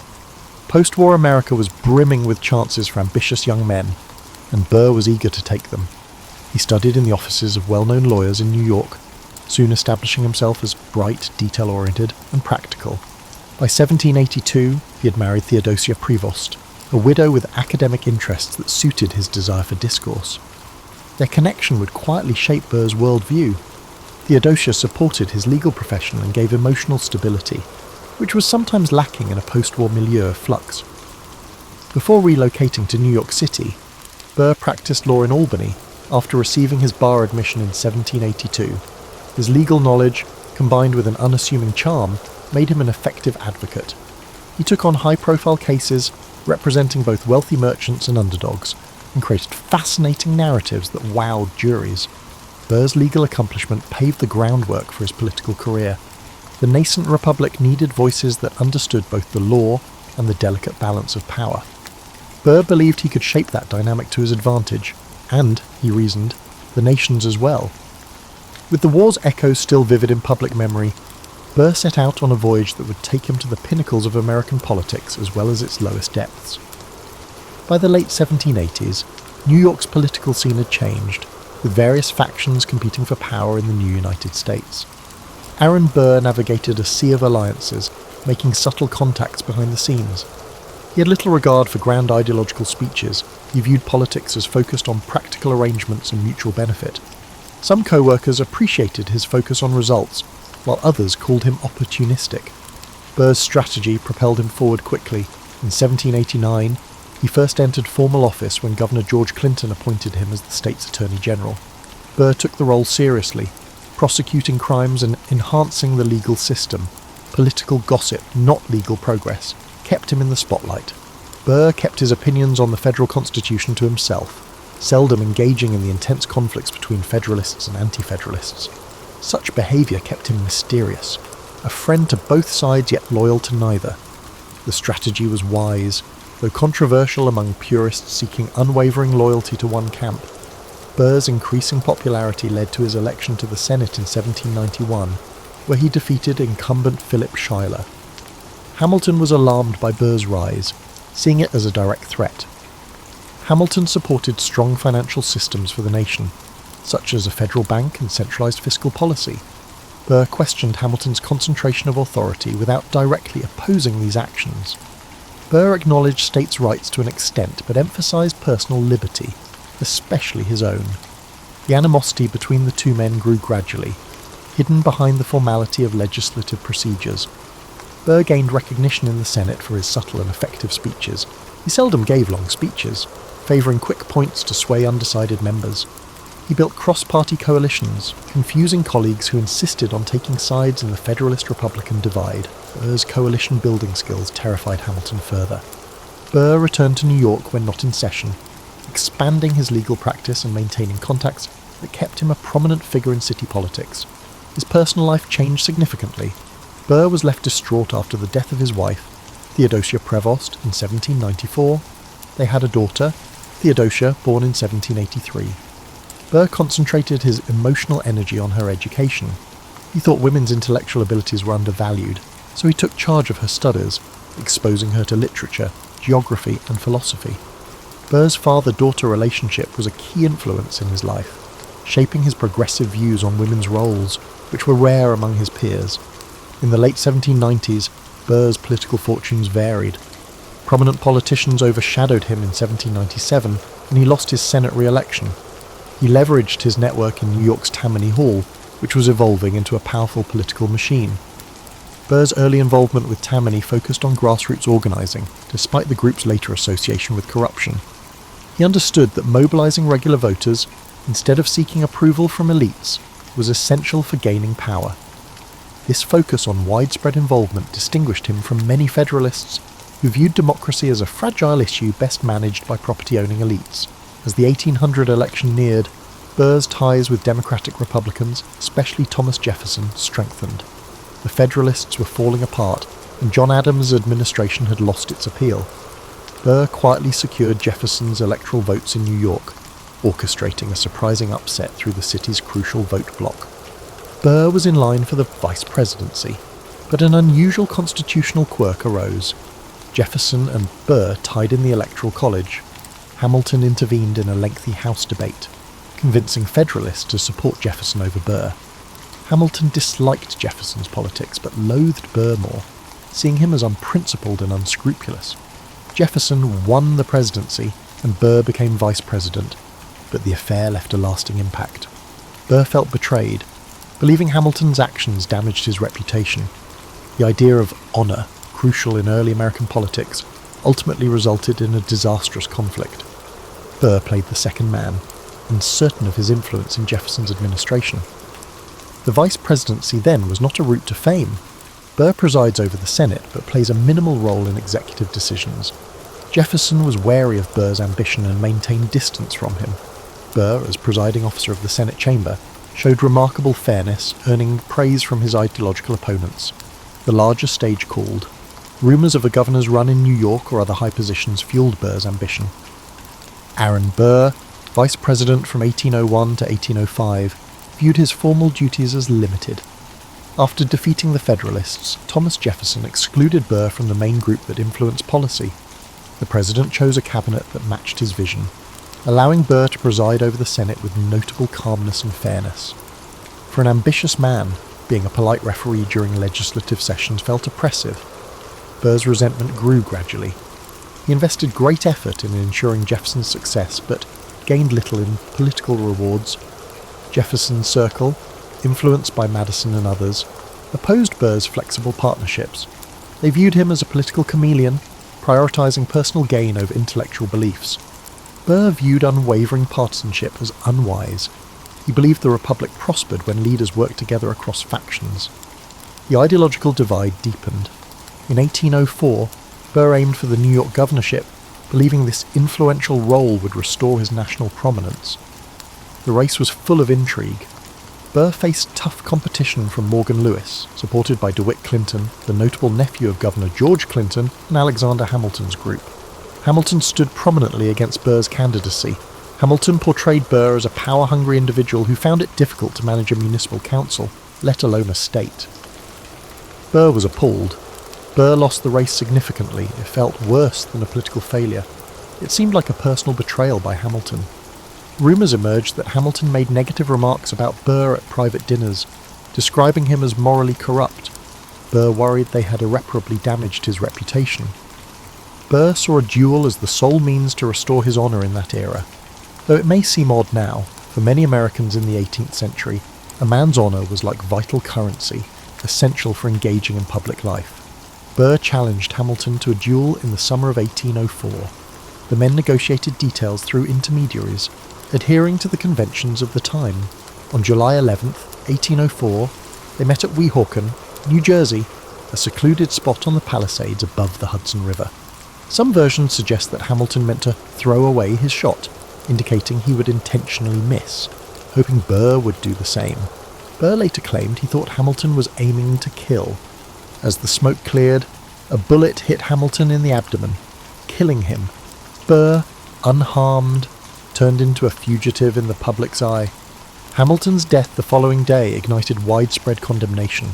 Burr faced murder indictments in New York and New Jersey, but the charges were never pursued. The tragedy overshadowed any detailed reasoning for their hostility. The public largely backed Hamilton.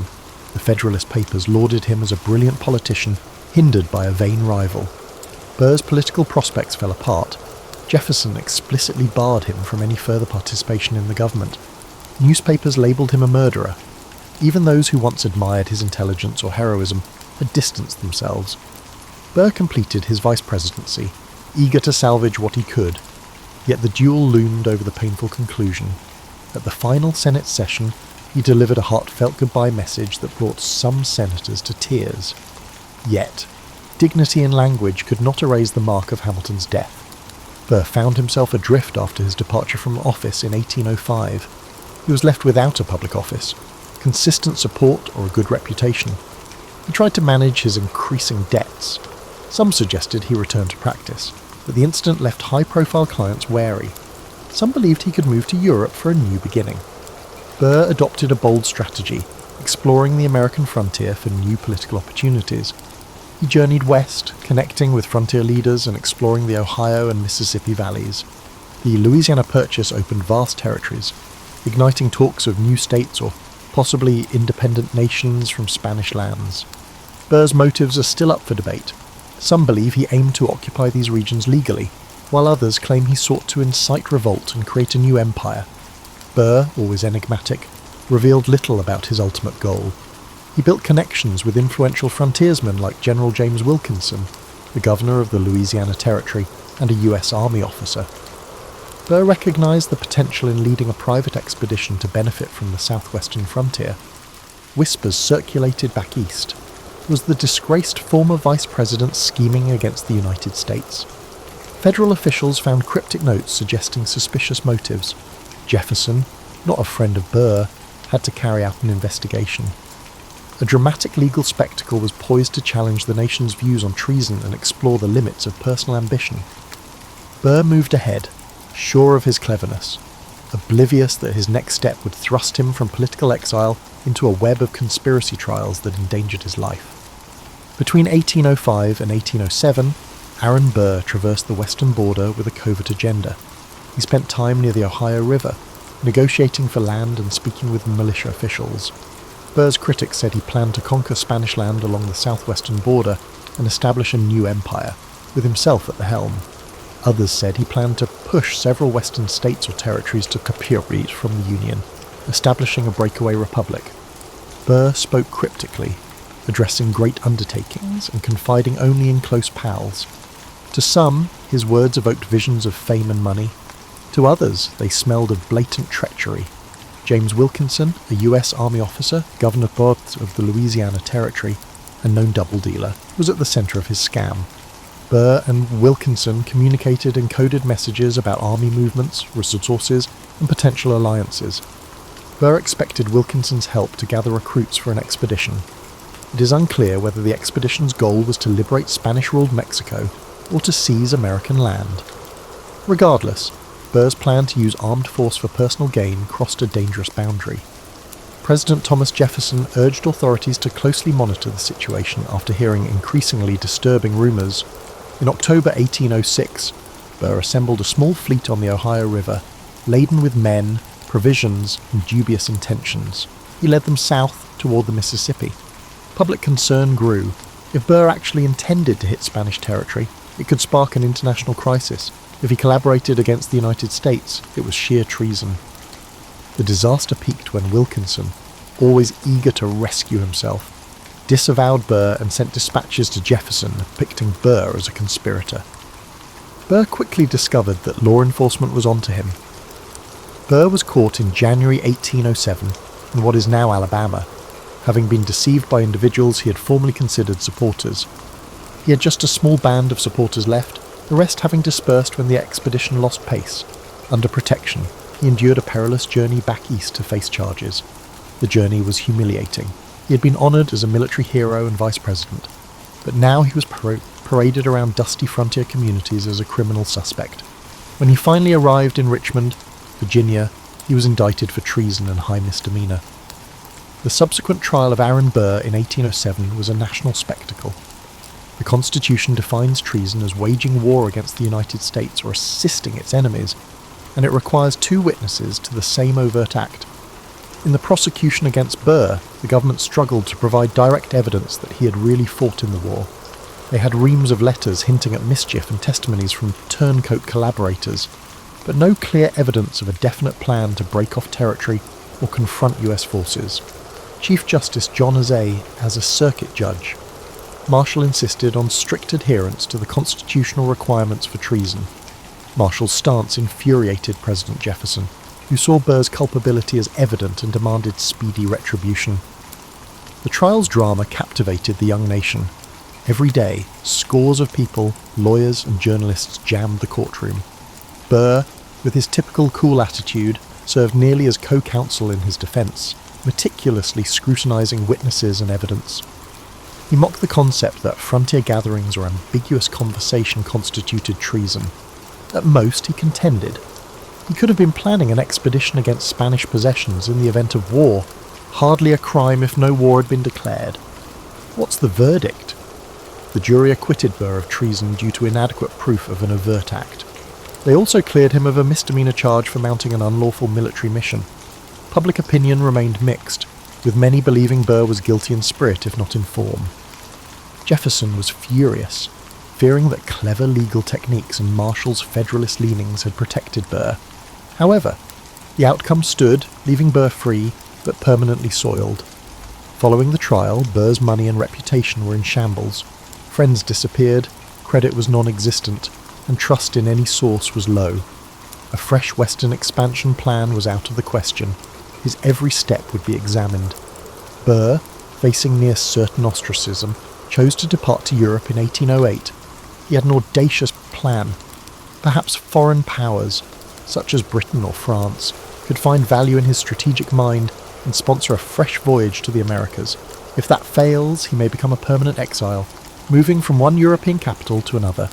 Embarking on a ship under an assumed identity, the once vibrant politician plummeted into what appeared to be irreversible obscurity, leaving behind a country that would remember him only as a duelist and an alleged traitor.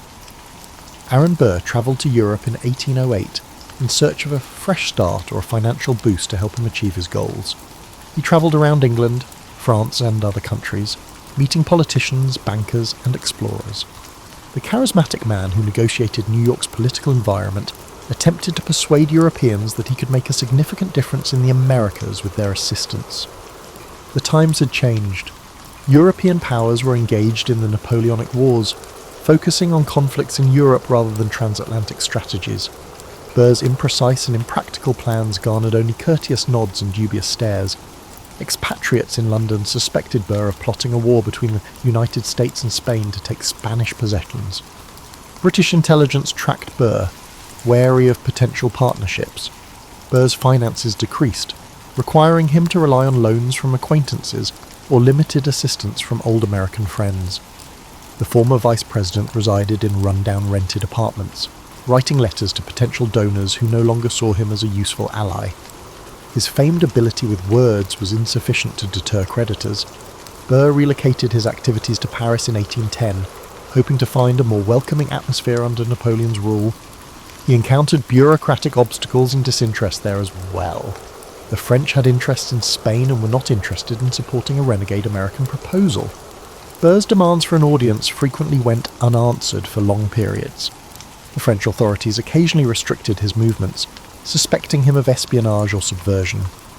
Burr voiced frustration in his diaries about the difficulties of being a stateless traveller, without a purpose. He attempted to maintain his dignity by referring to himself in social circles as Colonel Burr, or the American traveller, omitting his scandalous history. He had some success delivering Revolutionary War or early American politics anecdotes at dinner gatherings. The man who had duelled with Hamilton risked the death penalty for treason and was now pursuing crazy adventures drew the attention of some Parisian intellectuals. Fascination rarely led to genuine support. Burr, no longer attacked by American media, faced a bitter irony. In Europe, he was less infamous, but also less significant. Burr's name was hardly spoken in the United States, except in cautionary tales of ambition gone bad. The War of the 1812 overshadowed his legacy. America faced fresh war with Britain, but Burr remained helpless abroad. By 1812, he was nearly bankrupt, relying on the generosity of a few devoted friends or new acquaintances who liked his talk enough to take him to dinner on occasion. He felt the burden of returning to America. Will he get rearrested? Will creditors pursue him? Is it possible to reconstruct a life? Burr decided to come home in 1812 because he saw no future in Europe. The return was humiliating. He adopted an alias to avoid exposure. When he arrived in Boston in 1812, he discovered a transformed nation. The second conflict with Britain tested America's might. The Federalist Party, which could have offered him stability, was in disarray. The Republican faction, led by Madison, had little interest in a person deemed toxic. Reclaiming a tiny political position seemed hopeless. Burr was enticed to New York City, where he was once regarded as a legal powerhouse. He quietly resumed practicing law and maintained a low profile. Despite initial skepticism in the legal community, his abilities finally attracted enough clients to keep him afloat. The era of extravagant balls, sophisticated dinner parties, and daring political moves has passed. Burr's existence was restricted to an office, a modest living arrangement, and occasional social gatherings with a few acquaintances who tolerated his ruined reputation. In 1813, his daughter Theodosia went missing at sea, causing personal anguish. She set sail from South Carolina to New York, but her ship disappeared. The cause, pirates, a storm, or mechanical breakdown, was unknown. Burr was saddened after losing the one person who had always trusted in him, despite the scandals.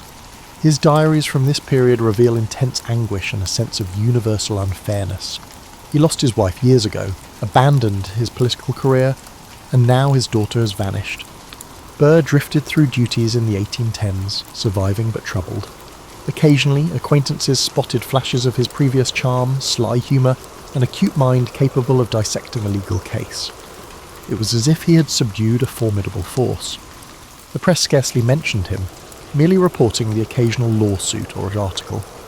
As the War of 1812 ended and the country entered the era of good feelings, Burr stayed on the sidelines, a reminder of a more turbulent era. Burr's attention switched to urgent problems as new leaders defined the Republic's future, leaving him unsure whether he could redeem his tarnished reputation. Aaron Burr, a lawyer in New York in the 1820s, lived in obscurity and had few illusions. His survival abilities remained good. He handled a continuous flow of legal cases, including contract disputes, estate matters, and occasionally criminal defence. Elder residents in the city's quiet corners remembered his flashy youth, while younger residents considered him a footnote to the Hamilton Duel or a cautionary tale. When an enthusiastic journalist attempted to interview him about those exciting occurrences, Burr, while cordial, remained evasive or imprecise. Burr maintained a sense of old optimism, believing that fate may yet surprise him. He prioritised personal interactions, developing friendships with progressive minds in the community. These included academics, voting rights activists, and women's rights pioneers.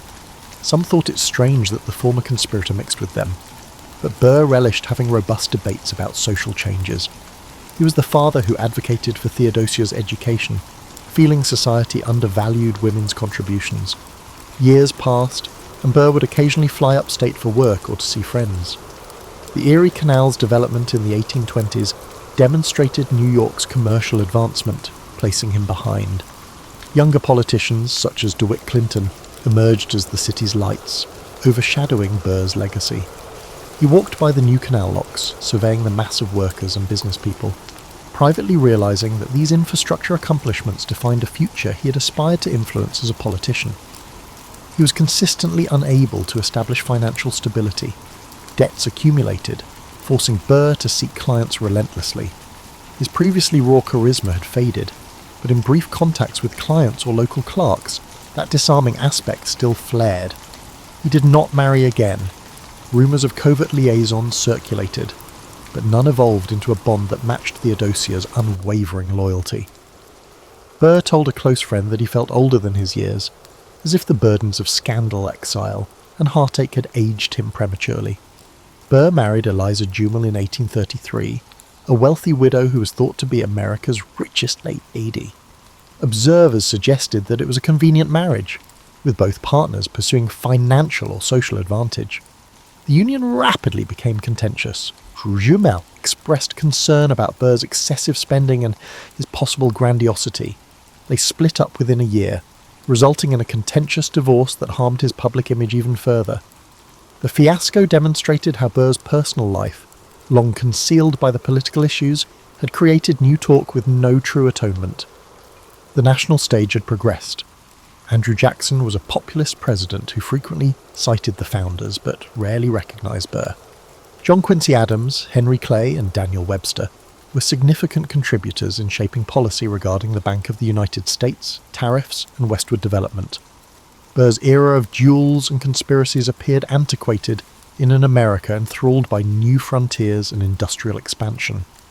He read articles about inventions such as the Reaper and Cotton gin, recognising that the country was headed toward a future in which his personal political style would be less important. By the mid-1830s, Burr's health had deteriorated. Time had worn him down, and each winter brought merciless cold. He carried on with his everyday responsibilities, but the old spark was mostly lost. He took solace in reading classics from his Princeton days, occasionally making notes in the margins about power's illusions or destiny's frailty. A few visitors, drawn to his memories of the founding era, found him open but curiously distant. He can now say Hamilton's name without venom, as if recalling a tragedy he hardly remembers. Aaron Burr had a stroke in 1836.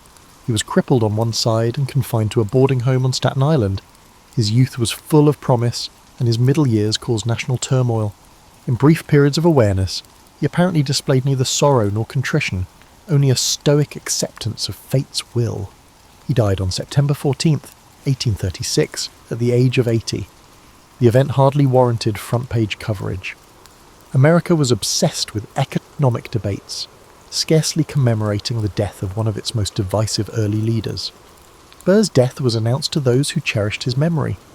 Several tributes praised his intelligence, service in the Revolution, and advocacy for women's education. There were numerous references to Hamilton's duel and the Treason trial. Relatives planned a quiet burial, but turnout was sparse, overshadowed by the bustling city that had moved on.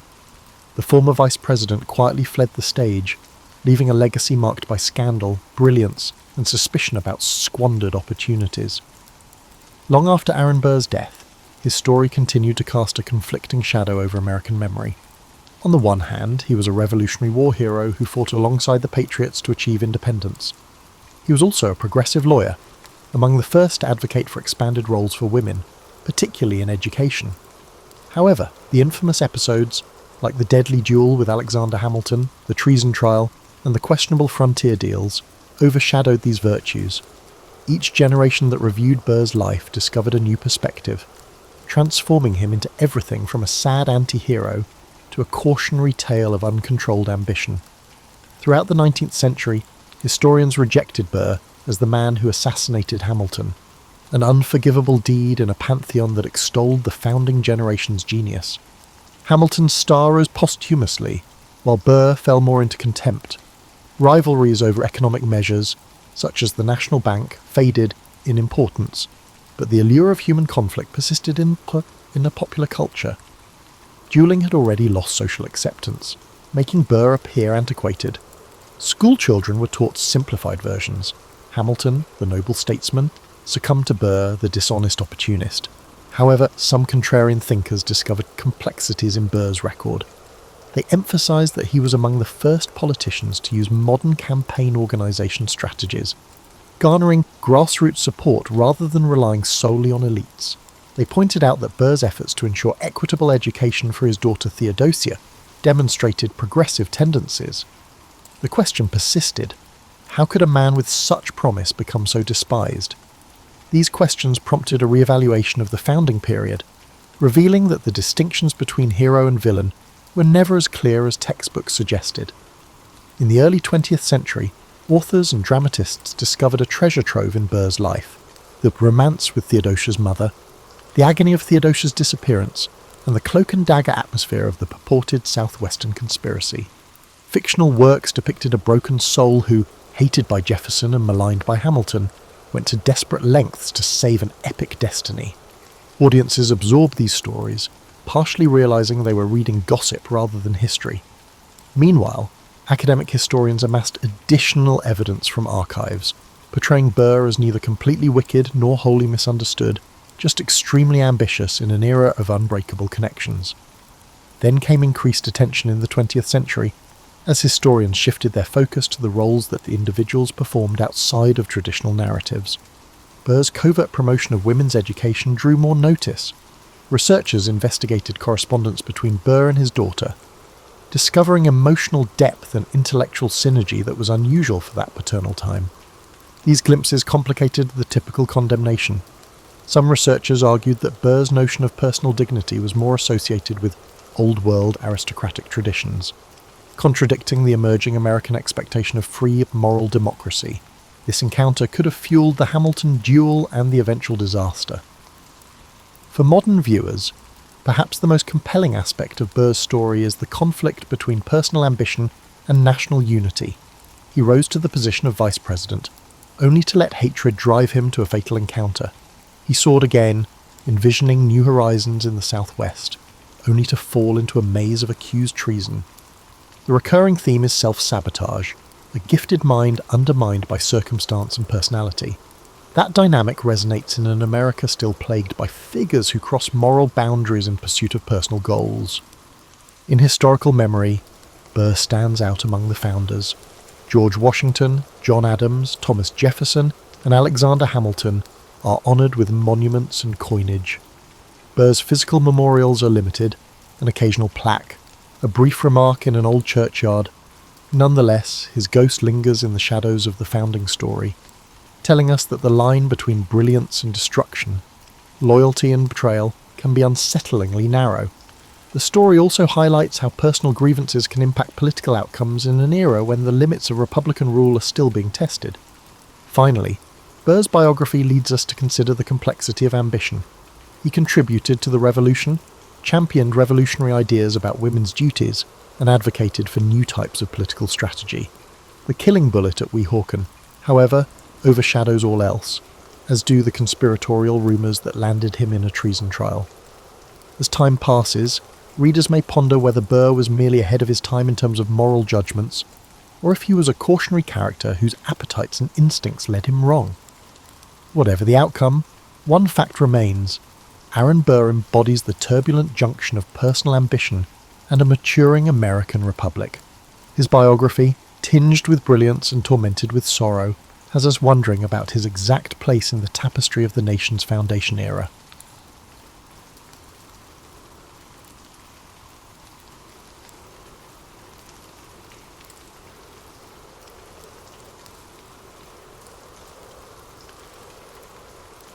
Napoleon Bonaparte's story opens not in the halls of Parisian power, but on a rugged Mediterranean island. He was born Napoleone di Buonaparte in 1769 in Ajaccio, Corsica, only months after France seized the island from Genoa. As a boy, he spoke the Italian Corsican dialect and harboured fierce pride in his Corsican heritage. Sent to mainland France for schooling at age 9, he arrived a thin, intense child who felt himself very much an outsider. Classmates mocked his accent and provincial manners. In quiet moments under the ancient oaks of Brienne Academy, young Bonaparte dreamed of home, the smell of the maquis shrubs on Corsican hillsides and tales of heroism by Corsican patriot Pasquale Paoli. These memories fueled a lifelong resentment and a drive to prove himself in a world that perceived him as a foreigner. Yet France also opened new horizons for him. At the Royal Military School in Paris, Napoleon, as he still signed his name, immersed himself in Enlightenment ideas and military texts.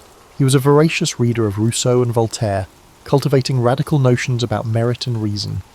Commissioned as a young artillery officer, he honed a mathematical precision in ballistics and a steely calm under pressure. Still, in the late 1780s, the ambitious lieutenant found himself idling on half-pay in provincial garrisons, chafing at the lack of opportunity. Letters to his family betray a restless mind. He wrote an unfinished story and essays on Corsican history, longing to carve out a place for himself. By 1789, the French Revolution's fiery rhetoric gripped him. The revolution's eruption promised career opportunities for talented individuals, and Bonaparte, now known as Bonaparte in French, was determined to capitalise on this opportunity. He returned to Corsica during the early revolution, hoping to spread the new ideals. However, island politics turned against him. The revered Paoli deemed Napoleon a traitor for siding with the French Republic. In 1793, after a bitter falling out and an attempt to depose Paoli's Corsican government, the Bonaparte family fled their homeland under threat. The 24-year-old artillery captain arrived back in France as a refugee, but also as a staunch Republican officer hungry for action. He soon got his chance.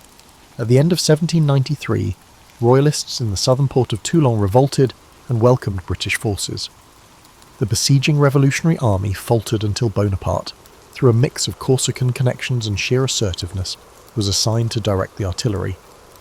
Amidst the thunder of cannons and acrid smoke, Napoleon shone. He emplaced batteries with lethal effectiveness, blasting the harbour and forcing the British to flee. In the final assault, a bayonet wound scarred his thigh, but victory was complete. The achievement was stunning. A little-known Corsican had masterminded the recapture of Toulon.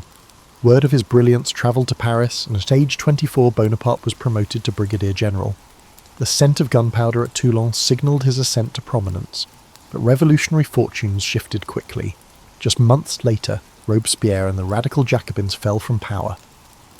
Napoleon, considered a Robespierre ally by association, was arrested. He was briefly jailed in a dank cell at Fort Carré. The omniscient fates that had elevated him now threatened to cut short his ascent. He emerged unscathed but unemployed, pacing the Paris streets in a threadbare coat, surviving on meagre rations. During this low ebb in 1795, he even toyed with leaving France to serve the Ottoman Sultan, an ironic prospect for one who would one day humble the great powers of Europe. Opportunity, however, knocked again that October. Royalist mobs stormed toward the ruling convention, aiming to topple the fragile republic. General Paul Barras, desperate to save the revolution, tapped the only artillery expert he knew who could be ruthless enough, Napoleon Bonaparte. Napoleon did not hesitate. Stationing cannon in the streets of Paris, he met the royalist charge with blasts of grape shot at point-blank range. The cobblestones of the Rue Saint-Honoré shook with each thunderous volley, shredding the insurgent columns and sending the survivors into panicked flight. A whiff of grape shot, one witness called it caustically, describing how shredded banners and bodies littered the smoky avenues. Bonaparte's decisive action saved the revolutionary government. In a single brutal afternoon, he became the Republic's saviour, and also earned a reputation for cold-blooded efficiency that some would not forget. Paris grew quiet at dusk, the air heavy with the tang of spent gunpowder and a new awareness. A young general had shown he would not hesitate to fire on his fellow Frenchmen to secure order. Far from hiding this bloody episode, Napoleon later had it celebrated each year, defending himself with the remark that a soldier is only a machine to obey orders. The reward for this loyal service was extraordinary. Within weeks, the Directory, the new executive body, gave 26-year-old Bonaparte command of the Army of Italy, a post that seasoned generals had coveted. Around the same time, he met Josephine de Beauharnais, a glamorous Creole widow 6 years his senior who was connected to Barras. The attraction was immediate and consuming. In March 1796, just days before departing to take up his new command, Napoleon married Josephine in a private civil ceremony. He adored her with an earnest, impassioned love that blazed through the letters he would soon send daily from the Italian front. Josephine provided the social polish and connections he lacked. He gave her devotion and the promise of destiny. As he rode out of Paris in the spring rain, Napoleon Bonaparte was a curious figure, a Corsican outsider turned Republican general, recently a penniless outcast, now head of an army. His ambitions were boundless. France had given him an army and a beautiful wife. He intended to repay both with glory. The die was cast. The little corporal's rapid ascent was about to commence. The slender young general who arrived to lead the Army of Italy in 1796 found a dispirited, ragtag force clad in rags and hungry for both food and victory. Napoleon's predecessors had achieved little in the grinding war against Austria, but the new commander electrified his men from the outset. Gathering the troops, who looked sceptically at his slight stature and youthful face, he pointed toward the enemy's rich lands beyond the Alps. "Soldiers," he cried, "you are ill-fed and almost naked. I will lead you into the most fertile plains in the world. Rich provinces and great cities will lie in your power. In them you will find honour, glory and riches." The soldiers erupted in cheers. Skepticism gave way to fervour as he promised to transform their threadbare desperation into triumph. During the early days of the campaign in the damp foothills of Piedmont, men who were on the verge of deserting instead found themselves prepared to follow this fiery little general to the farthest reaches of the earth. Napoleon promptly fulfilled his promise. He moved with startling speed and aggression, catching Austrian and Piedmontese armies off balance with bold tactics.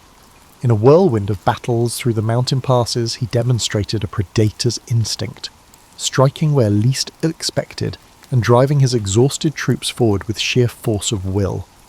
At Montenotte, Dago, Millesimo and Mondovi, French cannon and bayonets routed forces that months before would have sent them reeling. The Austrian generals, many twice Bonaparte's age, were confounded by his unpredictable manoeuvres. "They haven't seen anything yet," Napoleon boasted confidently after one victory. "In our time, no one has the slightest conception of what is great. It is up to me to give them an example." His bravado was backed by action. He negotiated Piedmont's withdrawal from the war within weeks, then turned the army of Italy against the Austrians occupying Lombardy. In May 1796, Napoleon cemented his legend at the bridge over the Adda River, near the town of Lodi. The Austrian rearguard had taken up a strong position across the river, their cannon covering the narrow wooden span. Rather than wait for a safer crossing, Bonaparte decided on a frontal assault that defied all conventional sense.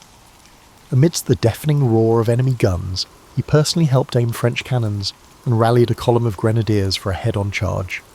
Tricolour flag in hand, he plunged onto the bridge at the head of his men.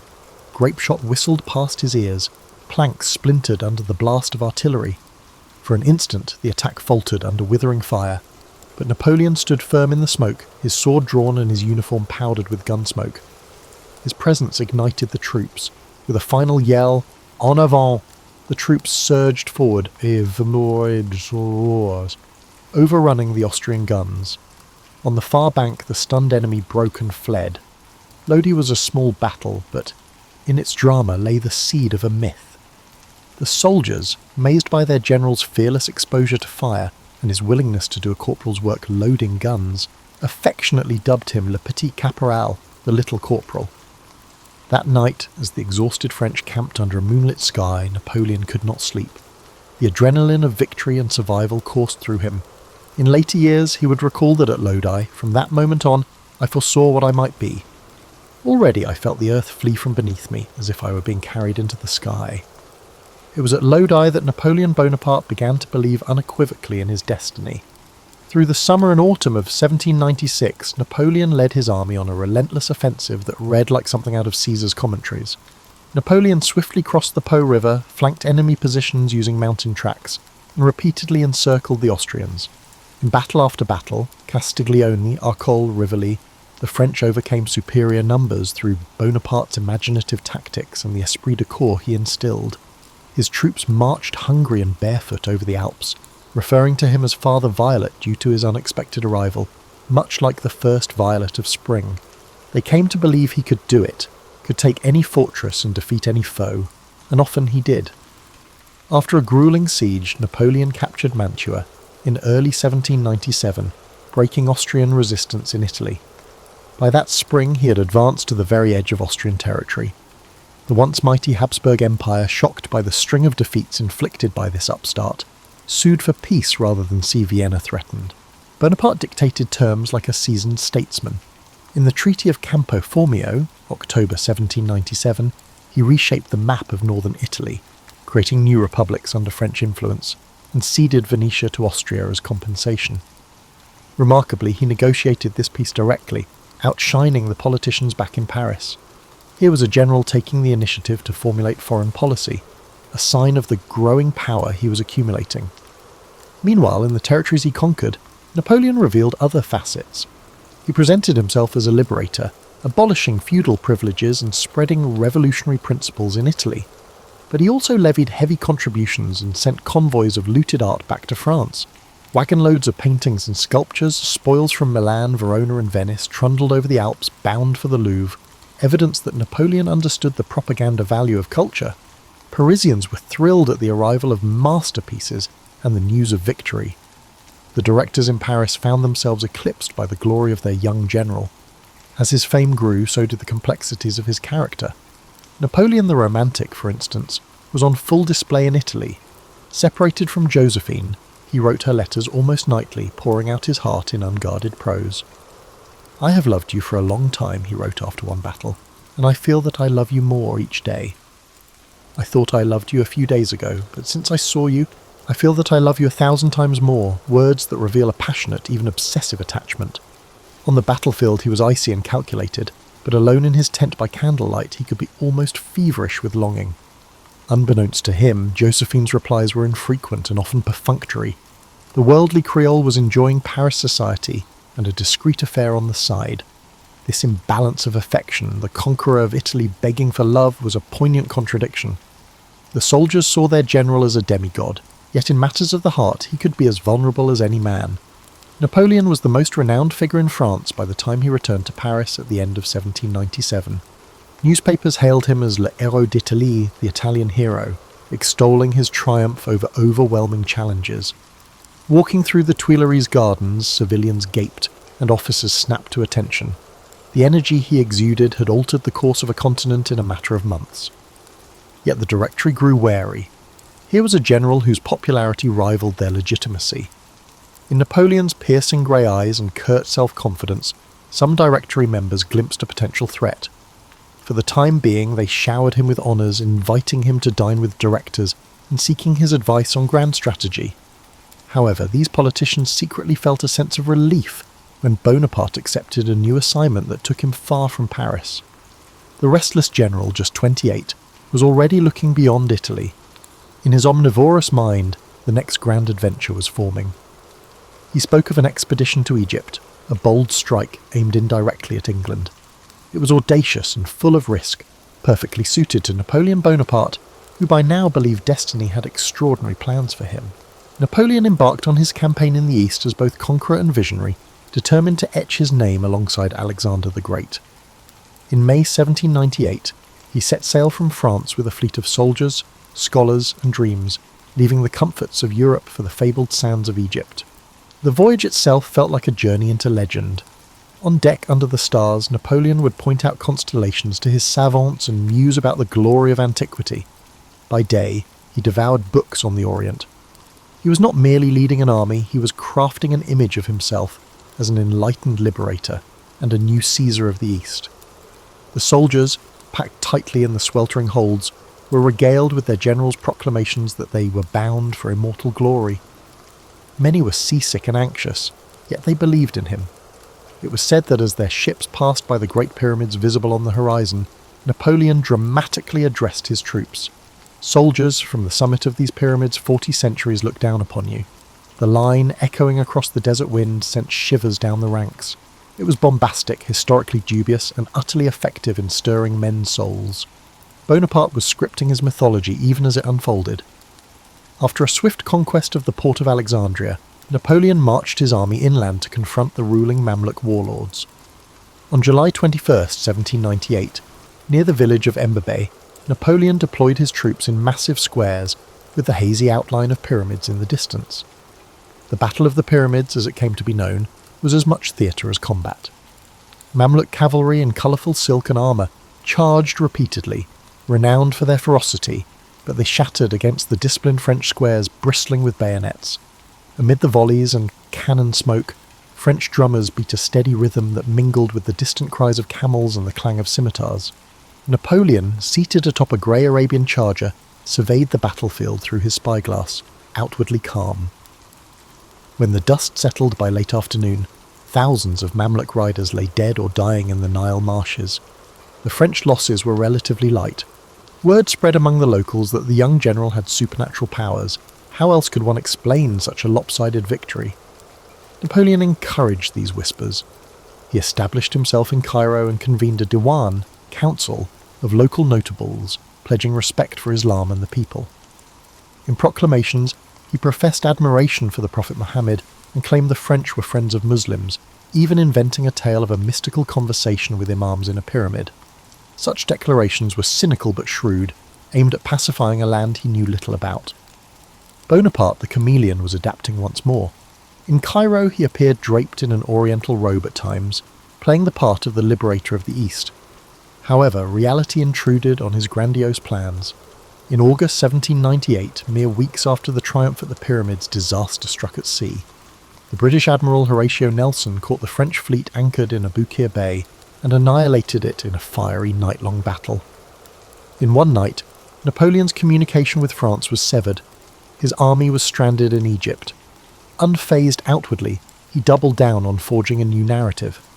If return to Europe was cut off, he would turn his conquest into a transformative mission.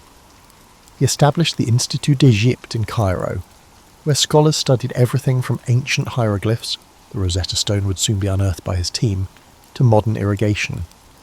French officers strolled the streets with notebooks instead of only muskets. The occupation took on a curious dual nature: brutal military rule on one hand, suppressing revolts with mass executions when needed, and enlightened exploration on the other. Napoleon ordered local printers to produce a French-Arabic newspaper, Courrier de l'Egypte, praising French victories and reforms. He commissioned artists to sketch ruins and scientists to catalogue Egypt's flora and fauna. Under the glow of lanterns in Cairo's palaces, conversations about philosophy and governance unfolded in both French and Arabic. This blend of force and charm offensive was Bonaparte's approach to empire building. Gloire through both sword and pen. Yet Egypt would test Napoleon as never before. In early 1799, hungry for further laurels and concerned by an impending Ottoman counterattack, he marched north into Ottoman Syria, today's Israel-Palestine, an overland journey through Sinai's deserts into a crucible of hardship. The campaign swiftly turned into a terrifying ordeal. The sun above was merciless. Water was scarce. Plague stalked the ranks. Still, Napoleon pushed on, capturing coastal towns like El Arish and Gaza, and then storming Jaffa in March 1799. At Jaffa, a horrifying incident tarnished his reputation. After the city fell, thousands of Ottoman soldiers who had surrendered, including a garrison previously paroled by the French, were executed under Napoleon's orders, most by shooting or bayonet. It was an act of ruthless expedience. He could neither feed nor guard so many prisoners while enemy forces gathered nearby. The beach outside Jaffa became a field of death. Later accounts describe columns of prisoners being led out under guard, forced to kneel in the dunes, and the crackle of musket fire mingling with screams. Napoleon never publicly acknowledged this massacre. Within days he had moved on. But some of his officers were sickened by it. The general who spoke of enlightenment had shown he would also cross any moral line for military necessity. Days later, in the same city, another scene emerged, immortalized in paint and propaganda as a counterpoint to the bloodshed. A vicious outbreak of bubonic plague ravaged the French camp after Jaffa. Soldiers lay moaning in a makeshift hospital, housed in an old caravansary. Fear of contagion spread even faster than the disease. Many troops dared not go near the stricken. Napoleon understood that fear could destroy his army faster than plague itself. So on a warm morning in mid-March he visited the plague hospital in Jaffa. According to accounts, he strode through the low archways of the mosque-turned-infirmary with a calm expression as rays of light pierced the dusty air. Rows of the sick and dying lined the walls, their faces etched with feverish agony. Napoleon showed no hesitation. He moved from cot to cot, speaking softly, even touching one soldier's inflamed bubo with his bare hand in a gesture of compassion and courage.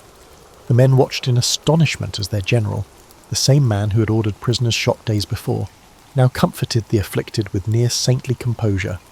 One soldier reportedly tried weakly to rise and salute. Napoleon gently bade him rest. This visit became legendary. Later, back in France, the event would be commemorated by artist Antoine Jean Gros in a massive painting depicting Bonaparte as a fearless healer reaching out to the plague-stricken, bathed in a quasi-religious glow. The painting glossed over the grimmer context, yet its power endures. It was propaganda as much as compassion, Napoleon crafting the myth of himself as both ruthless conqueror and benevolent hero. That spring, however, military realities were harsh. Napoleon's advance into the heart of Syria encountered the formidable walls of Acre. British warships aided the Ottoman defenders, and despite repeated assaults, the fortress of Acre did not fall. Bonaparte's army grew weaker by the day. Plague, heat, and stiff resistance sapped their strength. After 2 months of frustration, Napoleon finally lifted the siege in May 1799. He led his gaunt, worn men on a grueling retreat back to Egypt, harassed by mounted Ottoman forces and bedevilled by the merciless climate. The omniscient narrator of history might note that the event was the first serious setback in Napoleon's career. Outside the walls of Acre, the limits of his fortune became evident. In one poignant incident during the retreat, a French soldier, too sick to walk, begged not to be left behind. Napoleon paused, and in a rare display of quiet mercy, ordered that a horse be left for the man, a small redemption for Jaffa's horror. By late 1799, back in Cairo, Napoleon received word of political turmoil in France and the threat of invasion by European coalitions. Sensing that his moment on the larger world stage had arrived, he made a fateful decision. He would abandon the Egyptian enterprise and return to Paris post-haste. He left General Kleber in charge of the army, with secret instructions to negotiate a withdrawal, and slipped out of Egypt with a few close aides in August 1799. By luck and stealth, he navigated through the British blockades and arrived in France in October, where he was greeted as a hero. Astonishingly, the disasters, the fleet's destruction and the failure at Acre were largely suppressed or ignored in the news. Instead, France heard only of the triumphs, the Battle of the Pyramids, the scientific discoveries, and the bold Eastern adventure. In the public eye, Napoleon returned from Egypt draped in Oriental mystery and glory, as he intended. He brought home scholars' reports, exotic animals and art, further fueling the legend he was weaving around himself. The Egyptian expedition ultimately was a mixed success at best in practical terms, but in terms of Napoleon's self-made mythology, it was a triumph.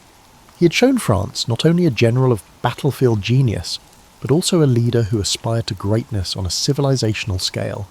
He cast himself as a new Alexander, a lawgiver and patron of knowledge as well as a warrior. The contradictions were stark. The same man who executed prisoners and poisoned plague victims also posed as an emancipator and enlightened ruler. Napoleon seemed aware that to achieve immortality, a leader had to shape his narrative. In Egypt he learned the power of image and propaganda. From the grandiose proclamations and commissioned paintings to the curated flow of news back to Europe, he ensured that he, Napoleon Bonaparte, would not be considered merely another French general. He would become a figure worthy of epics, a man who conquered ancient lands and engaged in conversation with the pyramids. As he returned to France, he prepared for his next daring action, seizing political power. The saviour of France had returned from the deserts, burnished by sun and fame, ready to dictate the next chapter of the revolution. The France Napoleon returned to in 1799 was ripe for change, and he knew it. The Directory government was deeply unpopular, marred by corruption, economic troubles and military setbacks in Europe during his absence. Paris buzzed with rumours of coups and conspiracies. Emmanuel Sieyès, one of the directors, famously muttered that France needed a head, a sword to complete the revolution's work. Fresh from his Egyptian mystique and Italian laurels, Napoleon appeared to many as the ideal candidate for this role.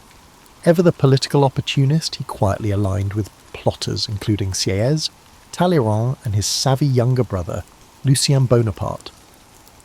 Behind closed doors in Parisian salons thick with cigar smoke, the plotters schemed to topple the Directory throughout October 1799. Napoleon was cautious at first, assessing every detail like a battlefield plan. But as the crowds cheered him in the streets and even the fickle newspapers hailed him, he realised that now was the crucial moment. "Weaker men get caught in the current of events," he confided to a friend, "but I will direct events myself." The omniscient narrator might observe that fortune was once again favouring him. Napoleon put his plan in motion on the morning of 18 Brumaire, year 8, November 9th, 1799, by the Republican calendar. Under the pretext of a supposed Jacobin coup threat, he persuaded the councils, France's legislature, to move their session out of volatile Paris to the suburban chateau of Saint-Cloud, where his loyal troops could surround them. The air was tense and thick with the intrigue as Bonaparte donned his general's uniform, mounted a horse and trotted through the Paris streets flanked by grenadiers. He had told Josephine to be ready for any outcome, success or his death or imprisonment. "If I fail, I shall be outlawed tomorrow," he said flatly. By afternoon, under grey November skies, soldiers occupied key positions around Saint-Cloud. Inside, bewildered deputies gathered in gilded chambers, suspecting something was amiss. Napoleon paced in an antechamber, uncharacteristically nervous. He was a man used to commanding armies, not quelling politicians, and for perhaps the first time doubt gnawed at him. Nonetheless, he steeled himself and strode into the hall of the Council of Ancients, head high. He addressed the ancients with controlled passion, decrying the incapable Directory and the perils facing France. His hands trembled slightly as he gestured. This was no battlefield, and the hostile stares of elected deputies were a new kind of danger. Some applauded, but others murmured in dissent. Napoleon next moved to the Council of 500, the lower house where things would soon descend into chaos. The moment he entered the Orangery, where 500 legislators were meeting, a hostile roar rose up. Down with the tyrant, outlaw him Jacobin deputies screamed upon seeing soldiers at his back. Napoleon momentarily stumbled over his words, declaring that his only goal was to preserve the Republic. His presence inflamed the assembly. A knot of deputies rushed at him, one even lunging as if to stab him with a paper knife.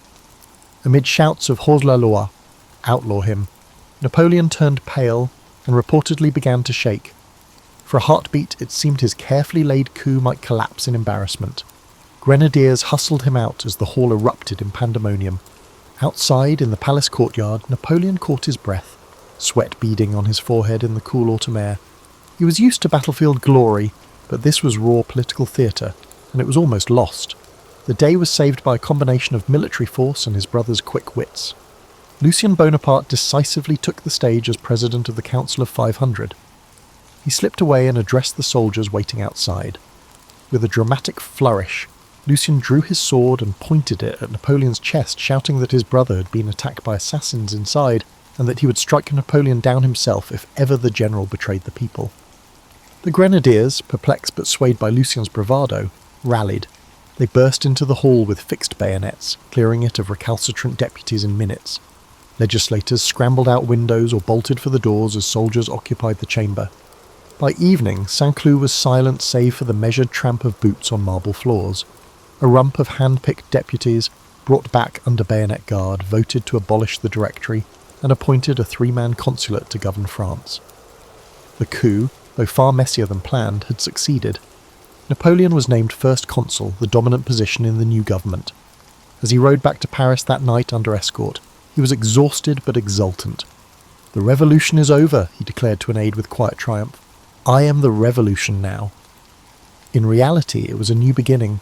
The 30-year-old general had seized control of the nation. Over the next months, Napoleon solidified his power with breathtaking speed and shrewdness.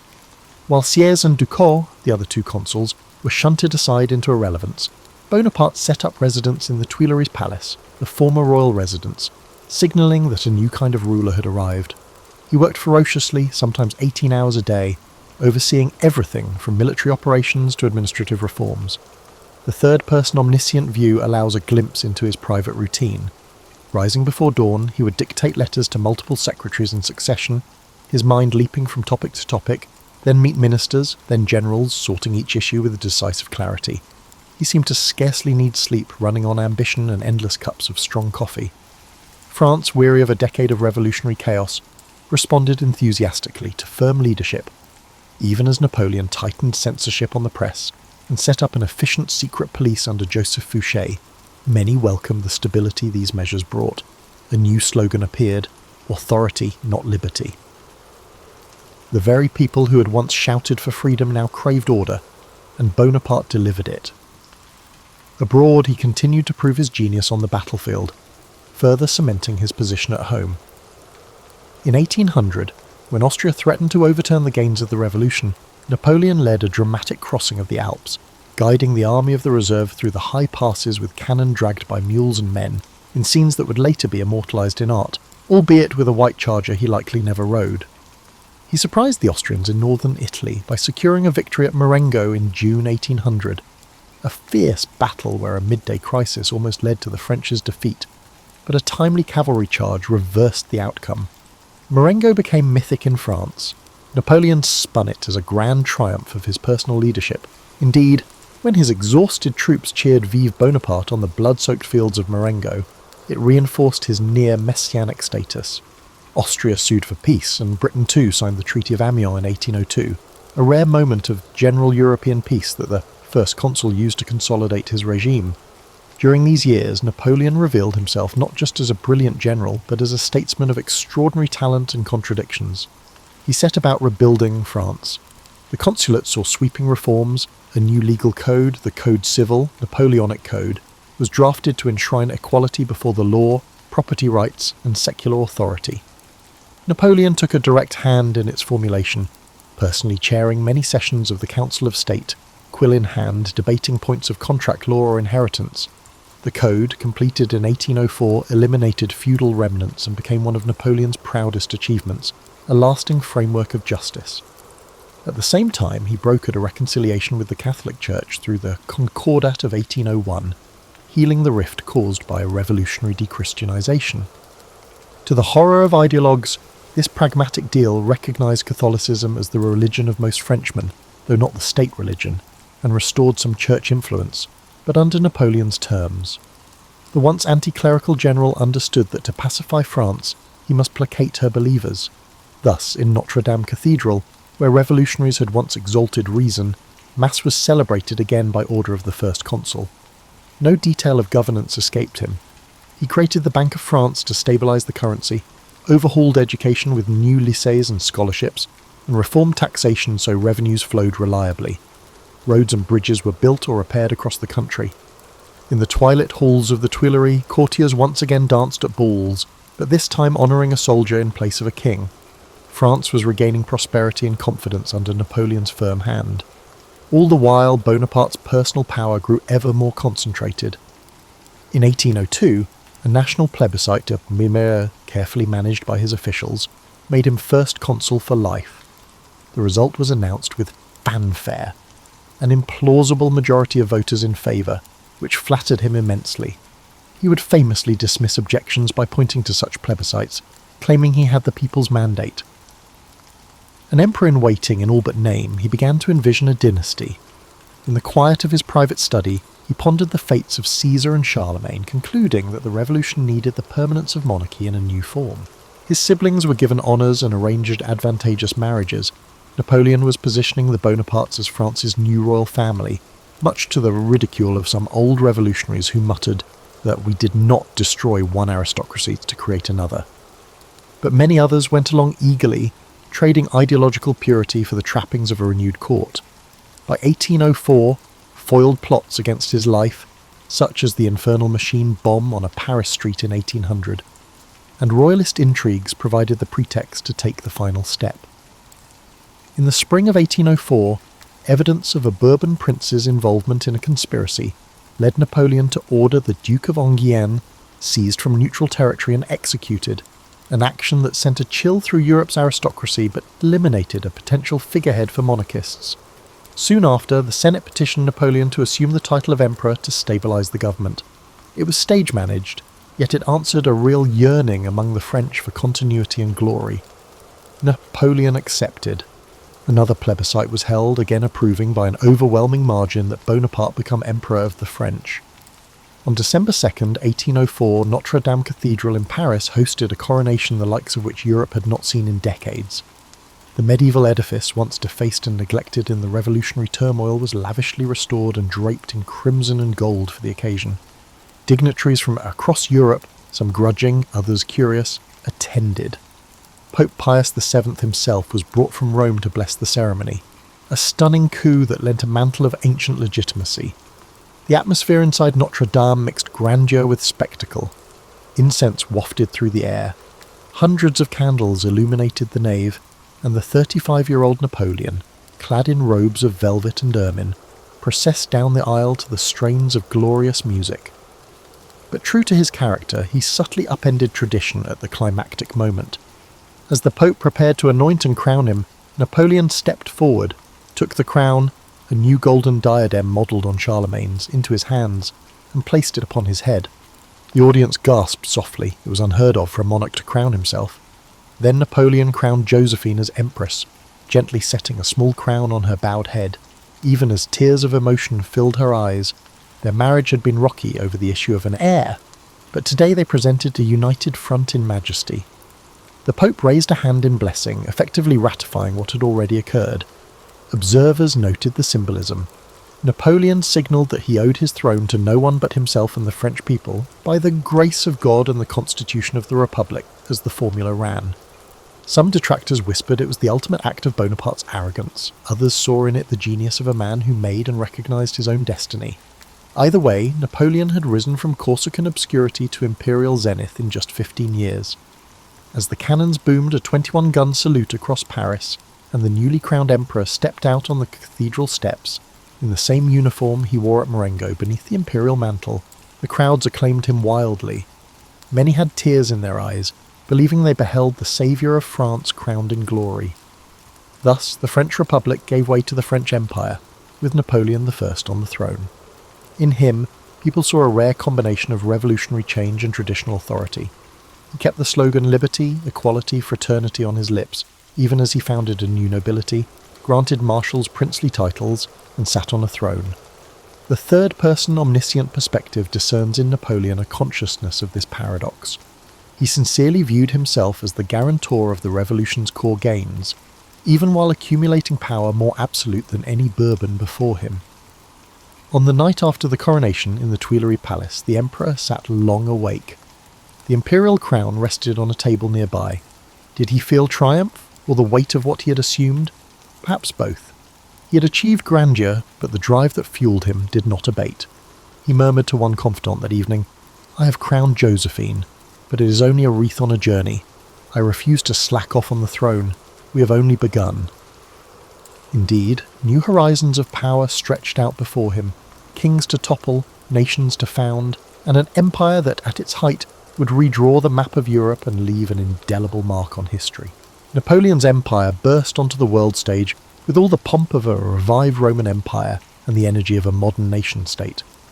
By 1805, the newly crowned Emperor of the French stood at the apex of his power and charisma. He had transformed France internally, and now he set out to reshape Europe in France's image and under France's domination. Courts across the continent, he had, from Vienna to Berlin, watched the self-made monarch with a mix of awe, fear and loathing. They dubbed him the Corsican ogre in private, yet could not deny his brilliance in war and governance. Napoleon's contradictions were becoming the world's problem. A child of revolution who donned a crown, a promoter of egalitarian law, who married into the Ancien Regime in 1809, he divorced Josephine, who had failed to produce an heir, and married Marie-Louise, an Austrian Hohenzollern archduchess, thus allying himself to the Habsburgs. At the Empire's zenith, roughly 1807 to 1809, it seemed nothing could stand against him. His empire stretched from the Atlantic to the Russian border, from the North Sea to Naples. His brother Joseph sat on the throne in Naples. Joseph also ruled in Spain after 1808. His brother Louis governed in Holland. His brother Jérôme reigned in Westphalia. And in Italy he himself wore the Iron Crown of Lombardy. A veritable family system of Bonapartes replaced old dynasties. Napoleon's marshals, once commoners and soldiers of fortune, now ruled as dukes over conquered provinces. The map of Europe was redrawn with French client republics and kingdoms. Napoleon dismantled the ancient Holy Roman Empire in the German heartland in 1806, erasing a millennium of history in the process. In its place he created the Confederation of the Rhine under his protection. From Portugal to Prussia, nearly the whole of continental Europe either lay under his direct control or danced to his tune. These years saw Napoleon's military genius at its undisputed peak. The War of the Third Coalition in 1805 brought France head-to-head with Austria, Russia and Britain. Napoleon's response was characteristically audacious. He abandoned his frequently discussed plan to invade Britain, as the Royal Navy still held sway over the seas, and instead he swiftly marched his Grand Armée eastward. In a masterstroke of manoeuvre, he encircled an Austrian army at Ulm in October 1805 without a major fight, forcing its surrender. Then, as an Austrian and Russian combined force attempted to regroup, Napoleon lured them into a trap on the fields of Austerlitz in Moravia. On December 2nd, 1805, exactly 1 year after his coronation, he delivered what he himself regarded as his tactical masterpiece, the Battle of Austerlitz, also called the Battle of the Three Emperors. At dawn, a gentle fog blanketed the plain, concealing parts of the French positions. Napoleon intentionally exposed his right flank to the Allies' attack, and when they succumbed to his deception, he launched an attack on their centre. As the mid-morning sun, the famed Sun of Austerlitz, burned through the mist, the French seized the high Pratzen heights, splitting the enemy army in two. Napoleon galloped past cheering columns as they rolled up the Allied lines. By early afternoon, the coalition army was in full retreat, and thousands of enemy soldiers drowned in the ice of frozen lakes that the French artillery shattered. The victory was complete. Watching the remnants of the Russian army limp away, Napoleon remarked to his marshals with pride, "Gentlemen, remember this day. It may well be the greatest of my life." Indeed, Austerlitz served as the crowning achievement of his imperial reign. Austria capitulated, signing the Treaty of Pressburg and ceding territory. The Holy Roman Emperor abdicated his ancient title shortly after, effectively ending the Holy Roman Empire. In gratitude, Napoleon's soldiers nicknamed him Le Soleil d'Austerlitz, the Sun of Austerlitz, a symbol of the glory he had brought them. With Austria cowed, Napoleon turned on Prussia in 1806 when that kingdom, belatedly and unwisely, challenged French dominance. The Emperor's response was swift and devastating. In October 1806, he crushed the proud Prussian army in a twin battle on the same day, Jena and Auerstedt. Outside Jena, Napoleon's forces routed a Prussian army while on a nearby field Marshal Davout, with a smaller French corps, defeated the main Prussian army at Auerstedt. Frederick the Great's myth of Prussian military prowess crumbled in a single morning. The French marched into Berlin, and Napoleon visited the tomb of Frederick, contemplatively remarking, "If you were alive, we wouldn't be here today." In a display of both magnanimity and shrewdness, he took the sword of Frederick the Great he ordered that the fallen Prussian officers be respectfully buried, despite the trophy. Napoleon's empire burst onto the world stage with all the pomp of a revived Roman Empire and the energy of a modern nation-state. By 1805, the newly crowned Emperor of the French stood at the apex of his power and charisma. He had transformed France internally, and now he set out to reshape Europe in France's image and under France's domination. Courts across the continent, from Vienna to Berlin, watched the self-made monarch with a mix of awe, fear and loathing. They dubbed him the Corsican ogre in private, yet could not deny his brilliance in war and governance. Napoleon's contradictions were becoming the world's problem. A child of revolution who donned a crown, a promoter of egalitarian law who married into the Ancien Regime in 1809, he divorced Josephine, who had failed to produce an heir, and married Marie-Louise, an Austrian archduchess, thus allying himself to the Habsburgs. At the Empire's zenith, roughly 1807 to 1809, it seemed nothing could stand against him. His empire stretched from the Atlantic to the Russian border, from the North Sea to Naples. His brother Joseph sat on the throne in Naples. Joseph also ruled in Spain after 1808. His brother Louis governed in Holland, his brother Jérôme reigned in Westphalia, and in Italy he himself wore the Iron Crown of Lombardy. A veritable family system of Bonapartes replaced old dynasties. Napoleon's marshals, once commoners and soldiers of fortune, now ruled as dukes over conquered provinces. The map of Europe was redrawn with French client republics and kingdoms. Napoleon dismantled the ancient Holy Roman Empire in the German heartland in 1806, erasing a millennium of history in the process. In its place he created the Confederation of the Rhine under his protection. From Portugal to Prussia, nearly the whole of continental Europe either lay under his direct control or danced to his tune. These years saw Napoleon's military genius at its undisputed peak. The War of the Third Coalition in 1805 brought France head-to-head with Austria, Russia and Britain. Napoleon's response was characteristically audacious. He abandoned his frequently discussed plan to invade Britain, as the Royal Navy still held sway over the seas, and instead he swiftly marched his Grand Armée eastward. In a masterstroke of manoeuvre, he encircled an Austrian army at Ulm in October 1805, without a major fight, forcing its surrender. Then, as an Austrian and Russian combined force attempted to regroup, Napoleon lured them into a trap on the fields of Austerlitz in Moravia. On December 2nd, 1805, exactly 1 year after his coronation, he delivered what he himself regarded as his tactical masterpiece, the Battle of Austerlitz, also called the Battle of the Three Emperors. At dawn, a gentle fog blanketed the plain, concealing parts of the French positions. Napoleon intentionally exposed his right flank to the Allies' attack, and when they succumbed to his deception, he launched an attack on their centre. As the mid-morning sun, the famed sun of Austerlitz, burned through the mist, the French seized the high Pratzen heights, splitting the enemy army in two. Napoleon galloped past cheering columns as they rolled up the Allied lines. By early afternoon, the coalition army was in full retreat, and thousands of enemy soldiers drowned in the ice of frozen lakes that the French artillery shattered. The victory was complete. Watching the remnants of the Russian army limp away, Napoleon remarked to his marshals with pride, "Gentlemen, remember this day. It may well be the greatest of my life." Indeed, Austerlitz served as the crowning achievement of his imperial reign. Austria capitulated, signing the Treaty of Pressburg and ceding territory.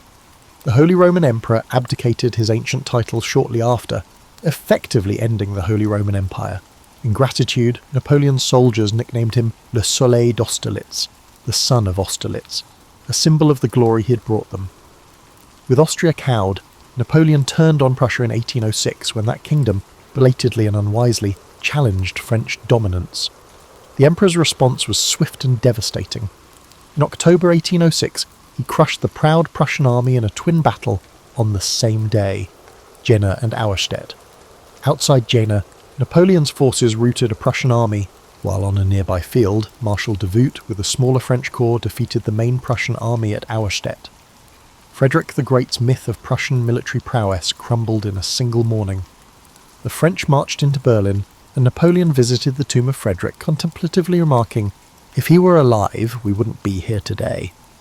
In a display of both magnanimity and shrewdness, he took the sword of Frederick the Great as he ordered that the fallen Prussian officers be respectfully buried despite the trophy.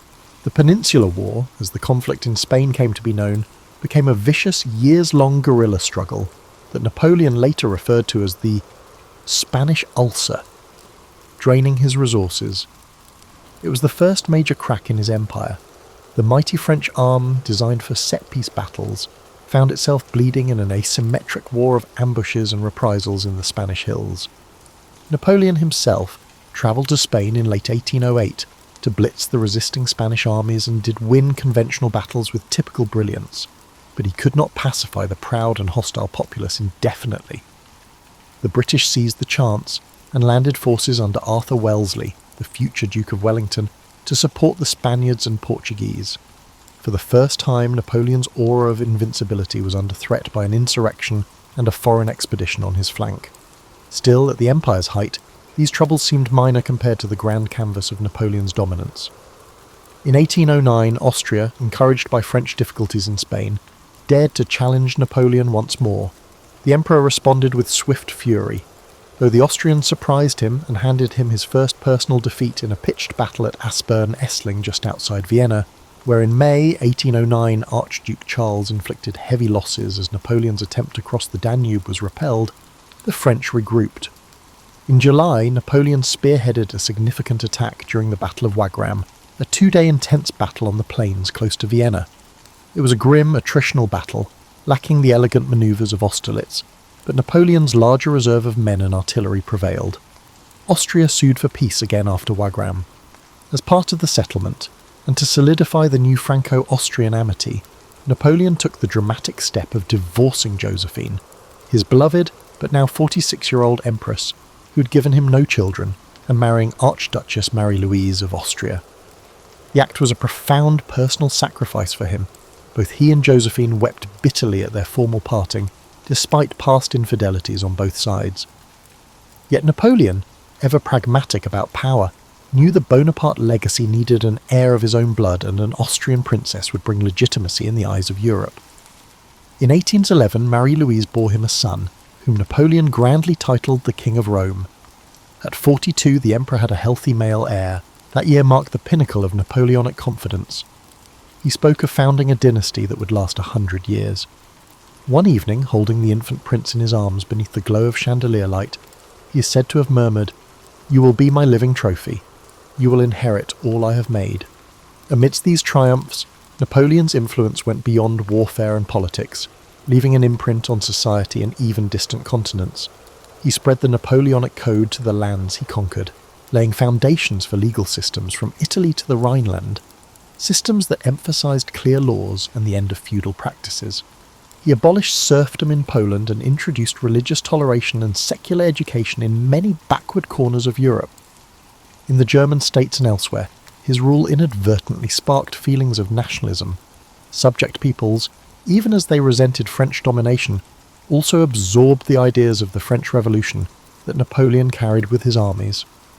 A young German or Italian, in 1810, might at once hate Napoleon's oppressive taxes and conscription, yet be inspired by the new concepts of liberty and nationhood that came in his wake. The consequences of his reign also rippled across the Atlantic. In 1803, needing funds for war, and sensing that holding territory in America was untenable after losing Haiti to a slave rebellion, Napoleon sold the vast Louisiana territory to the United States, an act that doubled the size of the young American Republic and reshaped global geopolitics. He quipped that this sail would forever thwart British ambitions in the New World and ensure an American power that could rival England.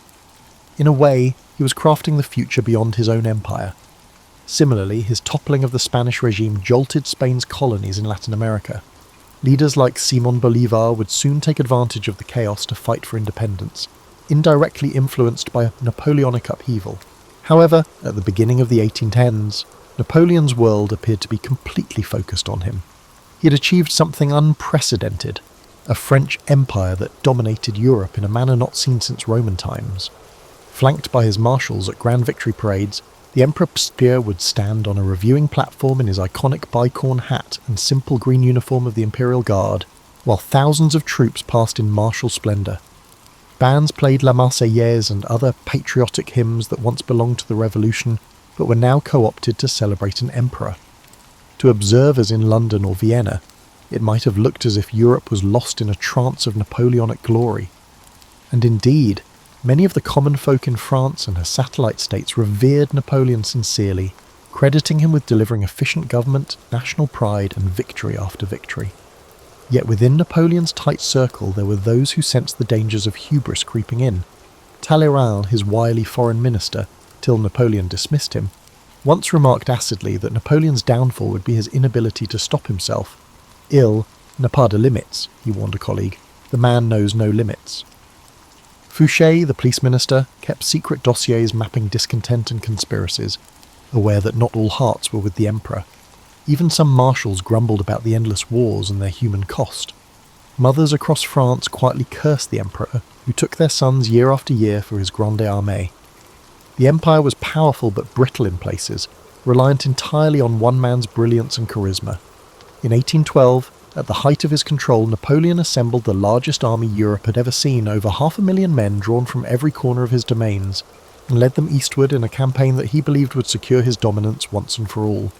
The target, his former ally, the Russian Tsar, who had drifted out of the continental system and defied French influence.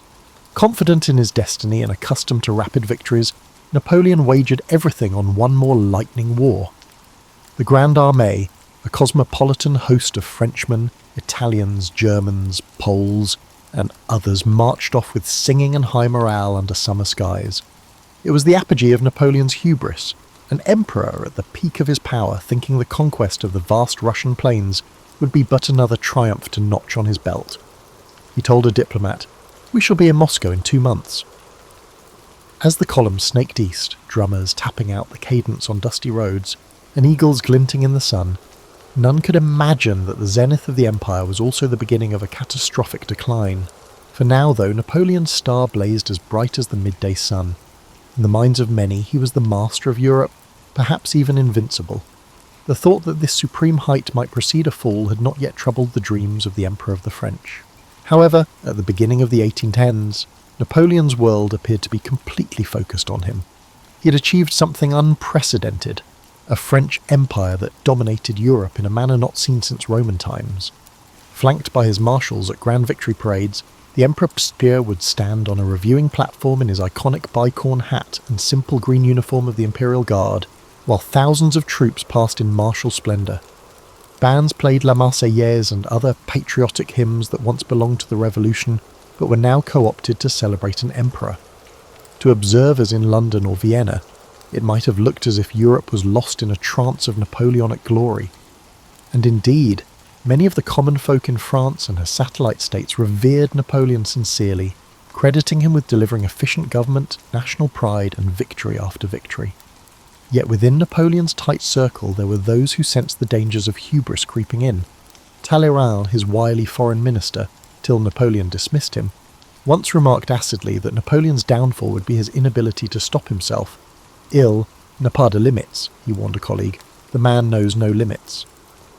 Fouché, the police minister, kept secret dossiers mapping discontent and conspiracies, aware that not all hearts were with the emperor.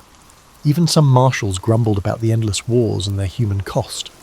Mothers across France quietly cursed the emperor, who took their sons year after year for his grande armée. The empire was powerful but brittle in places, reliant entirely on one man's brilliance and charisma. In 1812, At the height of his control, Napoleon assembled the largest army Europe had ever seen, over 500,000 men drawn from every corner of his domains, and led them eastward in a campaign that he believed would secure his dominance once and for all. The target, his former ally, the Russian Tsar, who had drifted out of the continental system and defied French influence. Confident in his destiny and accustomed to rapid victories, Napoleon wagered everything on one more lightning war. The Grande Armée, a cosmopolitan host of Frenchmen, Italians, Germans, Poles, and others, marched off with singing and high morale under summer skies. It was the apogee of Napoleon's hubris, an emperor at the peak of his power, thinking the conquest of the vast Russian plains would be but another triumph to notch on his belt. He told a diplomat, "We shall be in Moscow in 2 months." As the column snaked east, drummers tapping out the cadence on dusty roads, and eagles glinting in the sun, none could imagine that the zenith of the empire was also the beginning of a catastrophic decline. For now, though, Napoleon's star blazed as bright as the midday sun. In the minds of many, he was the master of Europe, perhaps even invincible. The thought that this supreme height might precede a fall had not yet troubled the dreams of the Emperor of the French. The act left thousands on the far bank who shouted as the remaining escape path burned. Early December saw the Grande Armée, possibly 20,000 ragged, frost-bitten survivors from 600,000, stagger into Poland and Prussia. Napoleon sighed with satisfaction when he entered friendly territory, after narrowly escaping arrest multiple times during the retreat. The cost was nearly unfathomable. The Russian winter, attacks and starvation reduced the overwhelming force entering Russia. Less than 10% survived. Snow shattered Napoleon's European invincibility. Paris rumours about the disaster foreshadowed his return. Napoleon abandoned the remaining troops and rode a sled back to France incognito, and quickly in December 1812. He left Marshal Ney and others to oversee the terrible retreat. Napoleon left his forces to avert a domestic coup. A general named Malet had launched a strange coup in Paris, falsely announcing Napoleon's death, illustrating how delicate things were. Napoleon crossed blizzards day and night to Paris before the year's end. He made the country believe everything was fine, masking the devastation. Short-lived facade. After Russia won, Europe's rulers formed a coalition to destroy the weaker empire. Prussia joined Russia against France in early 1813. Austria prepared to jump. Napoleon quickly recruited youngsters and last resort reserves to replace his veterans. As before, he examined maps and made massive plans to defeat the Allies. He was still alive, but reality was looming. His marshals feared he could win an interminable war because the French were exhausted. Napoleon returned triumphantly in mid-1813. In March 1813, he beat the Russo-Prussian army at Lutzen and Bautzen with hardly trained conscripts, demonstrating his operational competence. He hoped to prevent catastrophe again. Too many odds were against him. October 1813 saw the Battle of Leipzig, later renamed the Battle of Nations, in Saxony. 3 days of fierce fighting between Napoleon's marshals and guard and a combined Russian, Prussian, Austrian and Swedish army. Napoleon was outnumbered roughly 2-1. Attrition and hostile teamwork defeated him despite his expertise and bravery. A scared French officer blew up a crucial bridge too early, trapping a rearguard on the wrong side of the river to be captured. Napoleon lost the biggest battle in European history, ending French rule in Germany. Many of Napoleon's German allies defected. The Rhine Confederation fell. While retreating over the Elster River, his beloved Polish hero, Marshal Poniatowski, drowned. Napoleon retreated to France with his 70,000 defeated soldiers, resolved to fight. In early 1814, the Allies invaded France, expecting a quick march to Paris. Napoleon's little force defeated elements of the bigger Allied soldiers in the 6 Days Campaign in February 1814, one of his most successful defensive campaigns, often overlooked. His youthful mobility and skill surprised his opponents at Champaubert, Montmirail and Montereau. Seeing the Emperor sprint like a firefighter gave French peasants hope. Math told him he was too outnumbered to win. Despite his few victories, the Allies reached Paris by late March 1814. After Marshals Marmont and Mortier, left to defend Paris, concluded resistance was pointless. The coalition army took it practically in peace. After centuries without foreign rule, the victorious Tsar Alexander, King Frederick William of Prussia and other dignitaries entered Paris on March 31, 1814. Parisians flocked to the boulevards in despair or relief as Napoleon's epic adventure ended. Napoleon was outraged and unhappy in Fontainebleau following Paris's loss. He pondered marching his remaining men to seize the city. His marshals confronted him, exhausted and honest for the first time. Marshals Ney, Oudinot and Lefebvre, who had followed him across Europe, advised him to reason. They claimed France was defeated and resistance would be fatal. Napoleon was furious, accusing them of cowardice and betrayal. He faced reality alone in Fontainebleau at night. The Allies sought his unconditional surrender. Even his stepson Eugène and brother Joseph persuaded him to submit for the nation. Marshals Ney and MacDonald issued a stunning ultimatum on April 4th, 1814. Philippe must abdicate before the army could march on Paris. Napoleon abdicated for his son, expecting an Allied regency. When rejected, he realised the game was over. Napoleon abdicated on April 11th, 1814, relinquishing French regal rights. He received an annual stipend and a modest guard on Elba, a small Italian island, from the Allies, a beautiful prison for a fallen king. Napoleon said goodbye to his old guard in Fontainebleau's courtyard on April 20th, 1814. France would remember a touching scene. Napoleon continued speaking with a steady, impassioned voice, saying to the soldiers of my old guard, I bid you farewell. You have been my constant companion on the path to honour and glory for 20 years. Do not mourn my fate. I want to document our wonderful deeds. Sweet kids, goodbye. Napoleon. Veteran grenadiers of 12 campaigns cried. The Emperor kissed the Imperial Eagle flag one last time and hugged General Petit, who was holding the regimental eagle. He said, Goodbye, kids, raising his hand in salutation. Napoleon, despite his best efforts, jumped into a carriage crying. That night, many jaded soldiers lay under the stars, unsure of France's or their future without l'Empereur. A veteran murmured, It's over. A wonderful person left. An imaginary kingdom held European ruler Napoleon Bonaparte captive. He arrived at Elba, 119 square miles of rugged terrain and vineyards in Tuscany, in late April 1814. He was rarely self-pitying. Keeping the title Emperor, the Allies gave him the name as a polite fiction, he established a small court in Portoferraio, Elba's main town, and reigned like France in miniature. Napoleon was restless on Elba for 9 months. He studied Lilliputian's iron mines and quarries, planned to modernise agriculture, and designed a flag, a diagonal band of white with red and bees, symbolising industriousness and potentially nodding to his imperial emblem. He formed a small navy and army with a few ships and hundreds of people, including a loyal Old Guard detachment. He rode tight routes, inspected olive orchards, and talked to port fishermen, villagers said. His micromanagement improved roads, built a small hospital, and accelerated tax collection. Elba's people were amazed and perplexed that this powerful man cared about their humble life. A friendly Elban elder joked, He thinks he's still ruling the world. Napoleon's vigour overwhelmed Elba's idyllic appearance.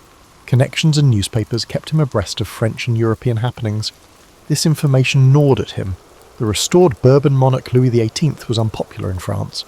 The arrogant return of the old aristocracy led to the dismissal of many Napoleon-affiliated French officers and bureaucrats. Rumours of royalist revenge and economic recession circulated. Peasants feared the Bourbons would retake their gains after Napoleon's reign. During a congress of the great countries in Vienna to redraw Europe's map after Napoleon's fall, the British may send Napoleon to a remote Atlantic rock if he becomes too difficult in Elba. The island felt like a gilded prison. The Bonaparte family was infamous for their infighting, and Napoleon's mother and sister clashed often. Napoleon's busy mind was bored. He was sad looking at the sea via a telescope from Elba's cliffs in early 1815. I live like a sleeping volcano, read one letter. He could not bear the world going on without him. His insatiable ambition and fate won. In late February 1815, Napoleon returned to France to reclaim his crown after hearing the Congress of Vienna was in disorder, and France's anger with Louis XVIII was growing. It appeared impossible. An expelled emperor escorted by Allied ships trying to incite a civilian insurrection to overthrow a reconstituted monarchy. Napoleon had the ability to bring dreams to life. Napoleon fled Elba on February 26, 1815, under loose guards. He travelled to France with several hundred loyal warriors aboard the ship Inconstant and on numerous smaller vessels to evade British surveillance. He escaped capture on the voyage by chance and daring. Napoleon stared at the prow with a familiar fire as the Côte d'Azur appeared. France is ours, he informed his troops. Bonaparte believed Louis XVIII's France would fail. On March 1st, 1815, the French Riviera witnessed an astonishing sight. Napoleon Bonaparte, the exiled emperor, landed near Cannes with a tiny force and unfurled his tricolour flag once more. Dressed in his trademark grey greatcoat and cocked hat, he stepped ashore and proclaimed, "I have come to save France."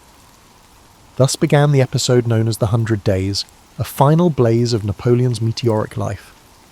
He marched northward, avoiding the royalist stronghold of Provence, choosing the Alpine route through the Dauphiné. His band was small, barely 1,000 men, but as they advanced, Napoleon's charisma and France's simmering discontent began to work miracles. At town after town, locals, especially veterans and peasants, turned out with curiosity and growing enthusiasm. To many, the news of his return felt like a long-lost family member coming home. A pivotal moment came on March 7th near the mountain town of Laffrey. Royal troops of the 5th Regiment, under orders to arrest the usurper, confronted Napoleon on the road. The two forces faced each other, nervous and silent. Napoleon, fearless, strode forward alone, flung open his coat to bare his chest, and shouted to the soldiers arrayed against him, "Soldiers, if there is one among you who wants to kill his general, his emperor, here I am." For a tense heartbeat, no one moved. Then, in an emotional rush, the royal troops erupted in cheers. "Vive l'Empereur" rang out as they threw down their white Bourbon cockades and surged toward Napoleon. The men of the 5th joined Napoleon's ranks in unison. Eyewitnesses saw veterans crying and laughing as they embraced their former leader. Word quickly spread throughout the countryside. Napoleon had returned, and the army was uniting behind him. King Louis XVIII's attempts to muster resistance faltered, as one regiment after another either went over to Bonaparte or melted away. Saulnay, once Napoleon's trusted bravest of the brave, had initially promised the king he would bring Napoleon back in an iron cage, but confronted with the fervour of his troops for the emperor, Ney too defected, overwhelmed by old loyalties and perhaps the irresistible tide of sentiment. By March 20th, Napoleon reached Paris. Louis XVIII had already fled into exile, supposedly leaving so hastily that he lost a shoe, thus giving a touch of farce to the Bourbon king's second departure. That night, Napoleon entered the Tuileries to the ecstatic roar of Parisians who, just weeks earlier, had been murmuring against him as the ogre. Public opinion had once again whiplashed. Remarkably, in a matter of 20 days, without a single shot fired in anger, Napoleon had regained his throne. It was one of the most dramatic political. The comebacks in history serve as a testament to his unequalled ability to inspire or intimidate, and they also reflect the French people's ambivalence about the restored monarchy. The tricolour flew once more from public buildings. In the streets people sang La Marseillaise and lit bonfires. Napoleon moved quickly to consolidate this unexpected second chance. He sent letters professing peaceful intentions and offering new alliances.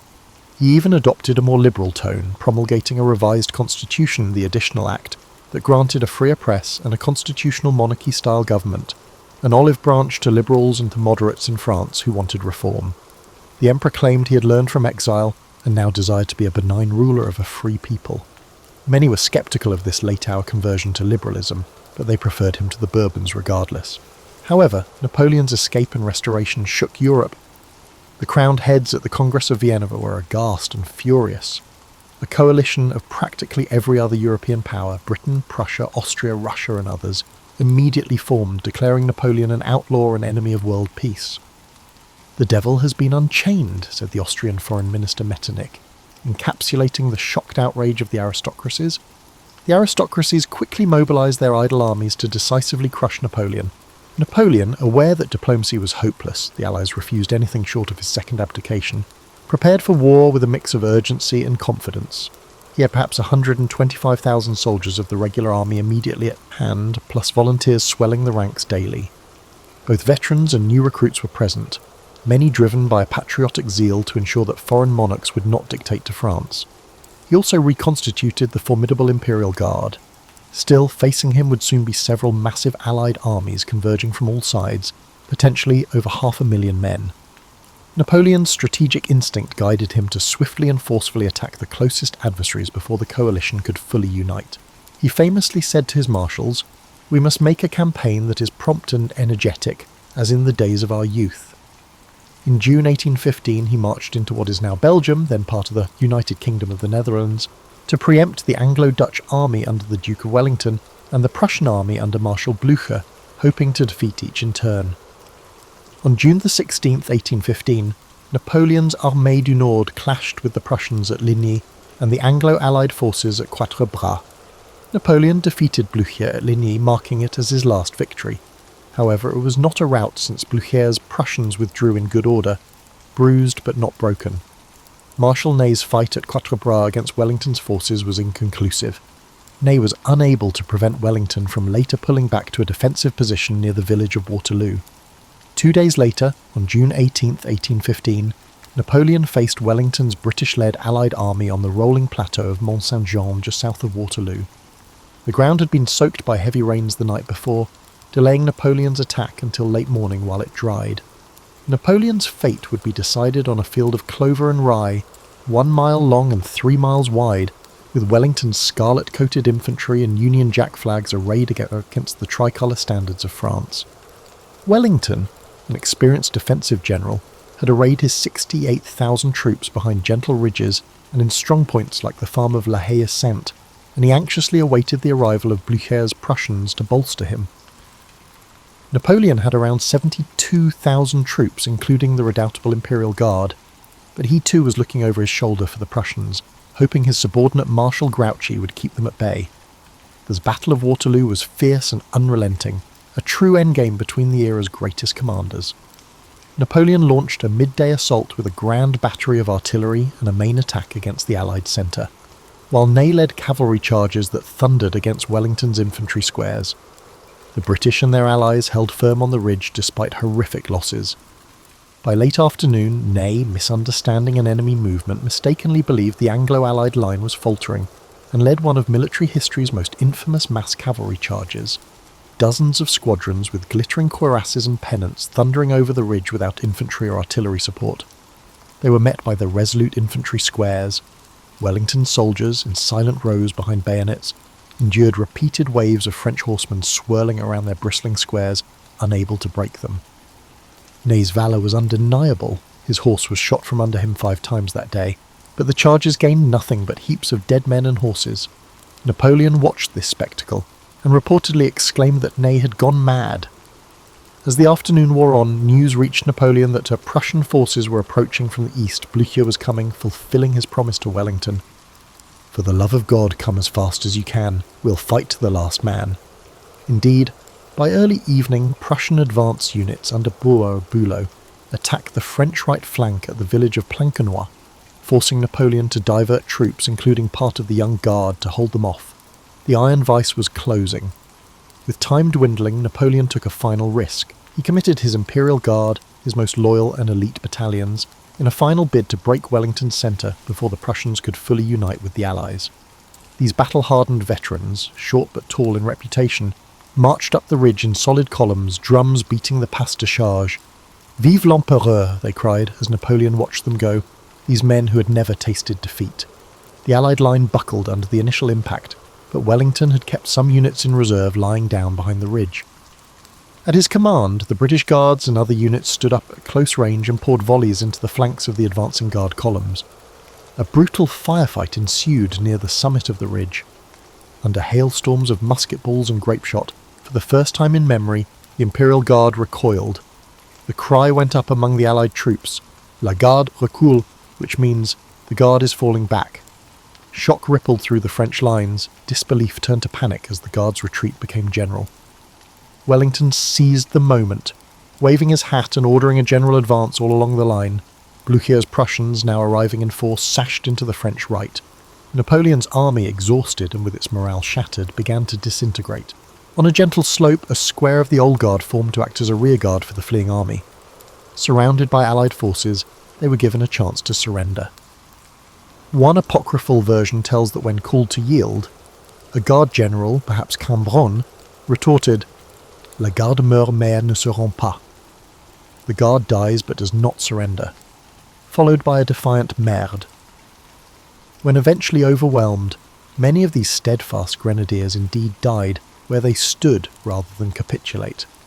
Among the chaos, Napoleon, who had remained on the field until the Guard's repulse, almost fell into enemy hands.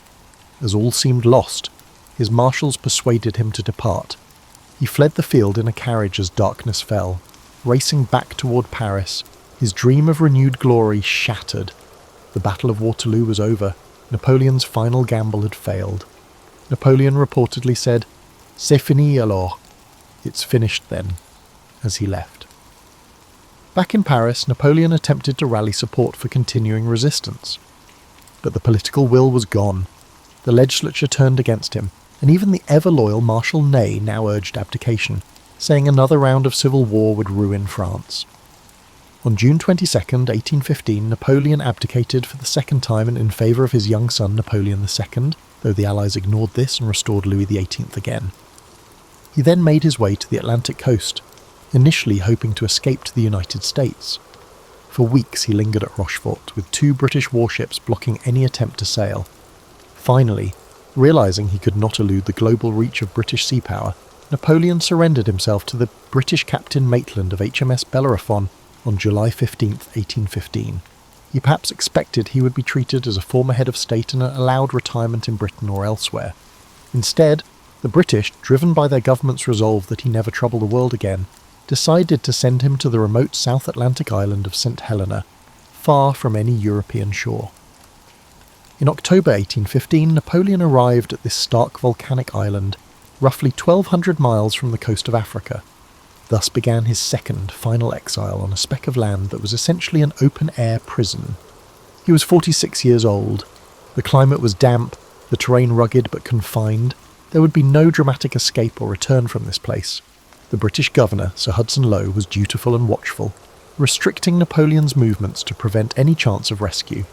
Napoleon was given a residence, Longwood House, which was damp, windswept and hardly comfortable by imperial standards. He passed the next almost 6 years in a strange half-life. A small cohort of loyal followers voluntarily accompanied him, Generals Bertrand and Montholon, Count de la Cassez, and his valet Marchand among others, and they formed a tiny court in exile.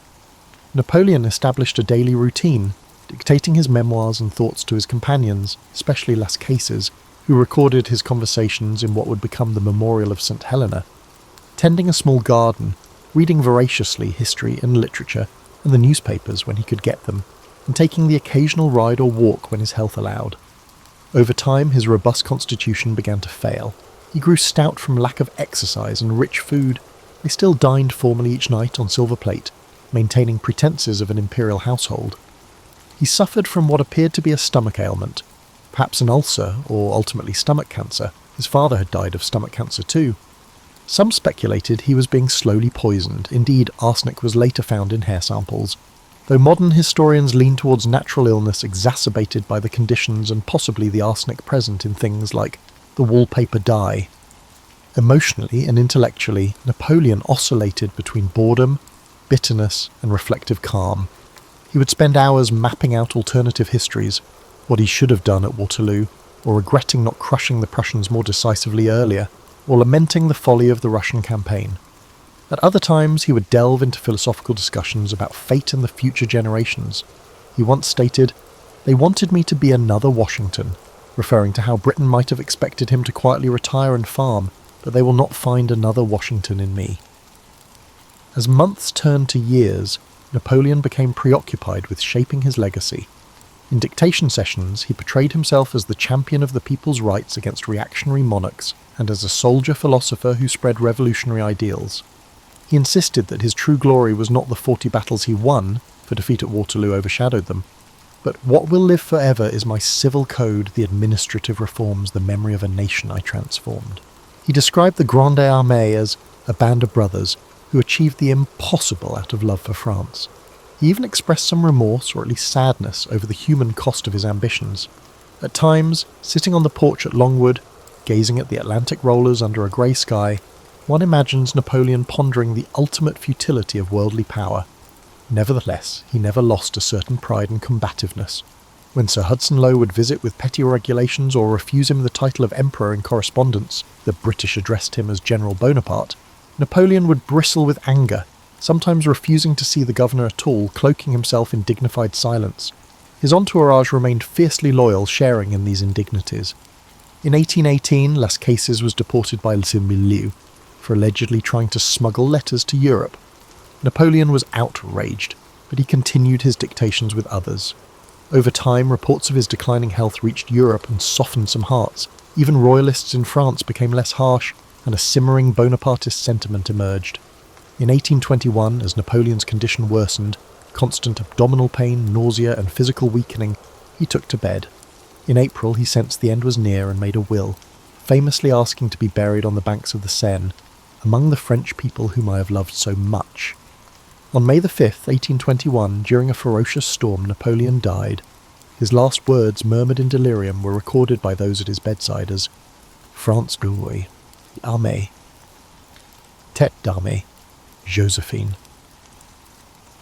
France, the army. Head of the army, Joséphine. Even at the final moment, his mind clung to what he cherished. His country, his soldiers, his glory, and perhaps a fleeting thought of the first wife he had loved. Napoleon was buried on St. Helena in a shaded valley, in a modest grave marked only by a simple tombstone. The British, wary of any symbol, left it nameless. But death only magnified the legend. Within years, memoirs like the Memorial of St. Helena spread across Europe, painting Napoleon as a romantic hero and martyr of sorts, the great man undone by fate and the malice of lesser men. The term Napoleon complex would come to describe not psychological height issues, but the complexity of his historical image. Tyrant or enlightened ruler, military genius or reckless conqueror. In 1840, as political tides changed in France, King Louis-Philippe obtained permission to bring Napoleon's remains home. In a grand state ceremony, Napoleon's body was exhumed, found remarkably well preserved, and transported to Paris. Lined by hundreds of thousands of silent onlookers, his coffin passed under the Arc de Triomphe, that monument he commissioned at the height of his power, and he was finally laid to rest with full honours in a red porphyry sarcophagus at Les Invalides. France thus symbolically reconciled with her prodigal son. He described the Grande Armée as a band of brothers who achieved the impossible out of love for France. He even expressed some remorse, or at least sadness, over the human cost of his ambitions. At times, sitting on the porch at Longwood, gazing at the Atlantic rollers under a grey sky, one imagines Napoleon pondering the ultimate futility of worldly power. Nevertheless, he never lost a certain pride and combativeness. When Sir Hudson Lowe would visit with petty regulations or refuse him the title of Emperor in correspondence, the British addressed him as General Bonaparte, Napoleon would bristle with anger, sometimes refusing to see the governor at all, cloaking himself in dignified silence. His entourage remained fiercely loyal, sharing in these indignities.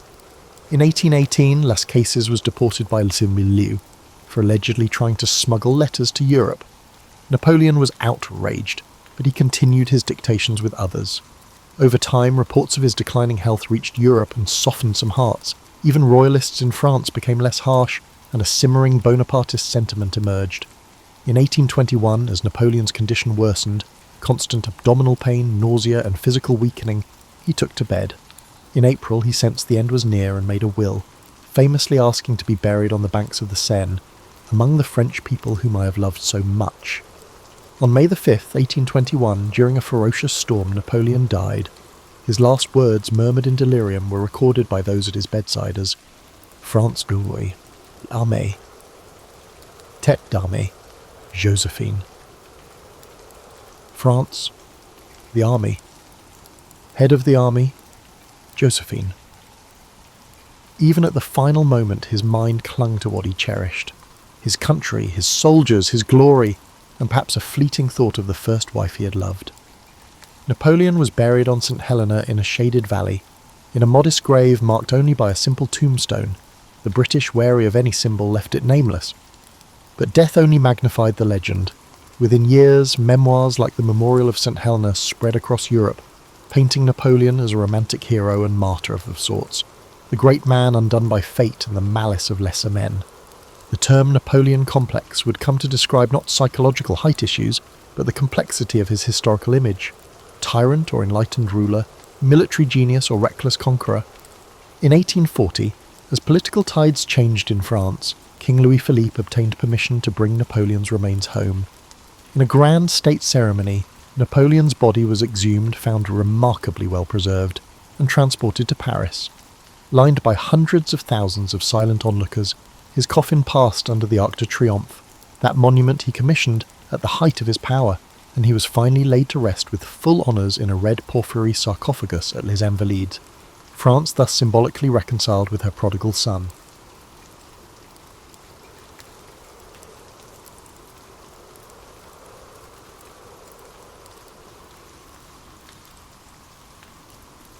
Ares was never the type of god to sit neatly in the lore of ancient Greece. Scholars often reduce him to a one-dimensional force of bloodlust, but his origins stretch into an older tapestry of mortal dread and shifting mythic structures.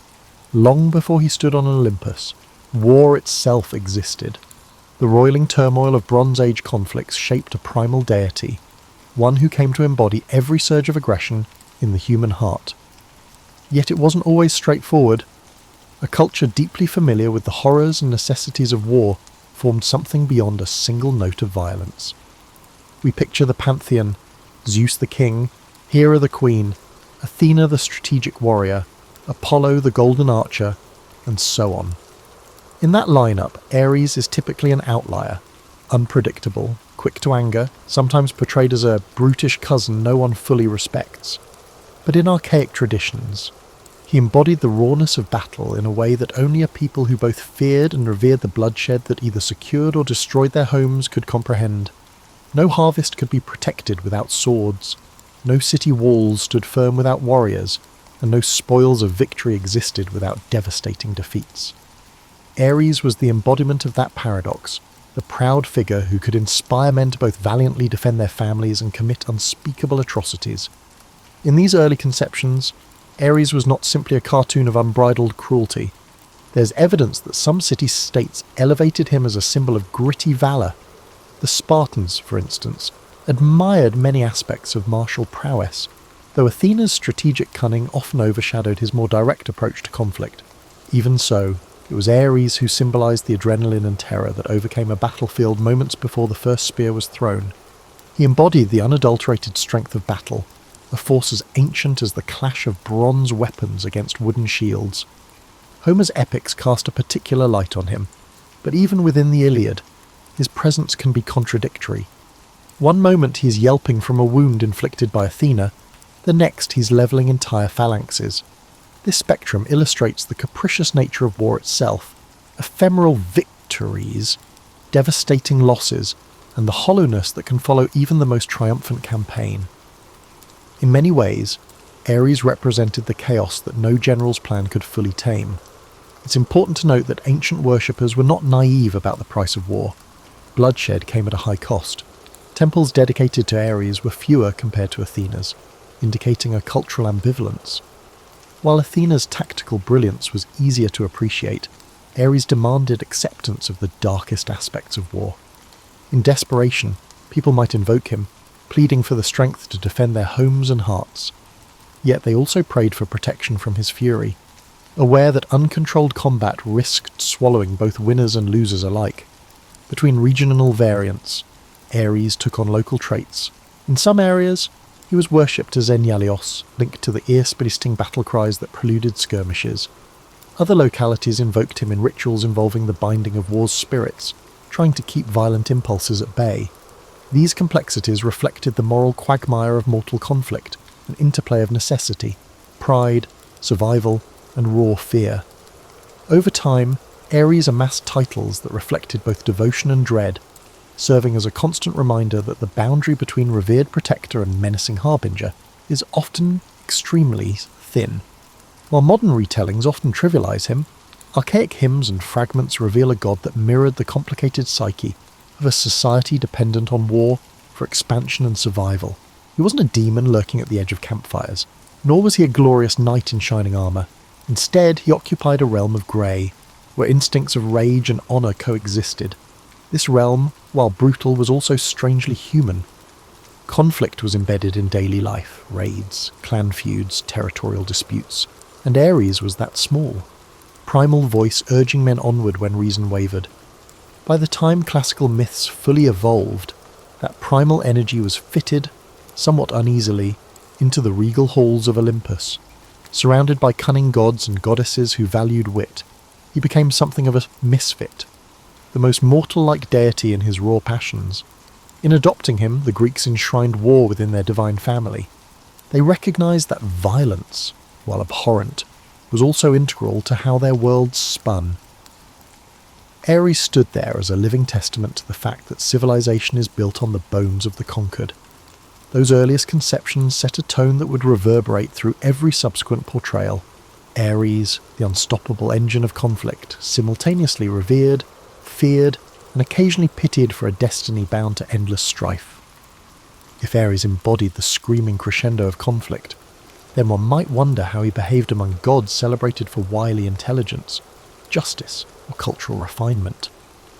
The image of the Greek pantheon at council, Zeus presiding, Apollo offering measured insight, Athena speaking with calculated reason, clashes with the idea of Ares pacing impatiently, eager for action.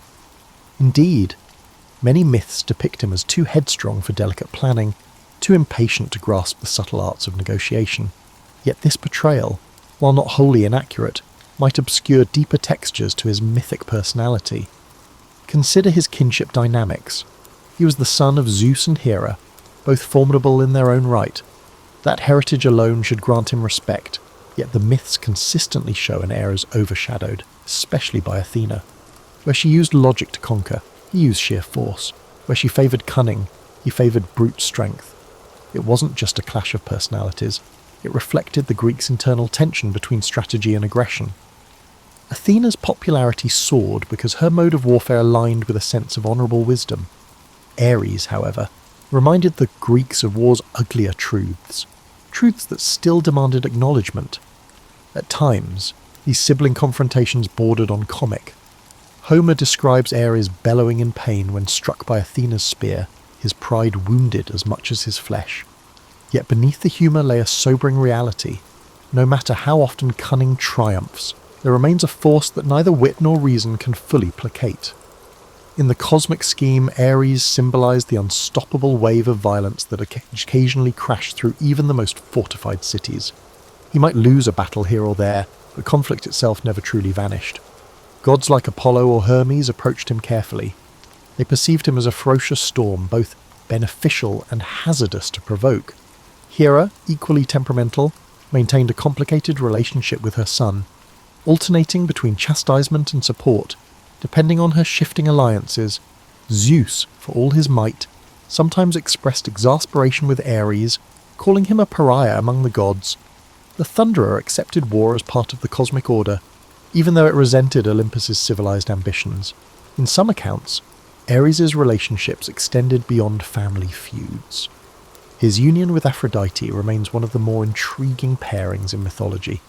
The goddess of love, entwined with the god of war, often appears as a paradox.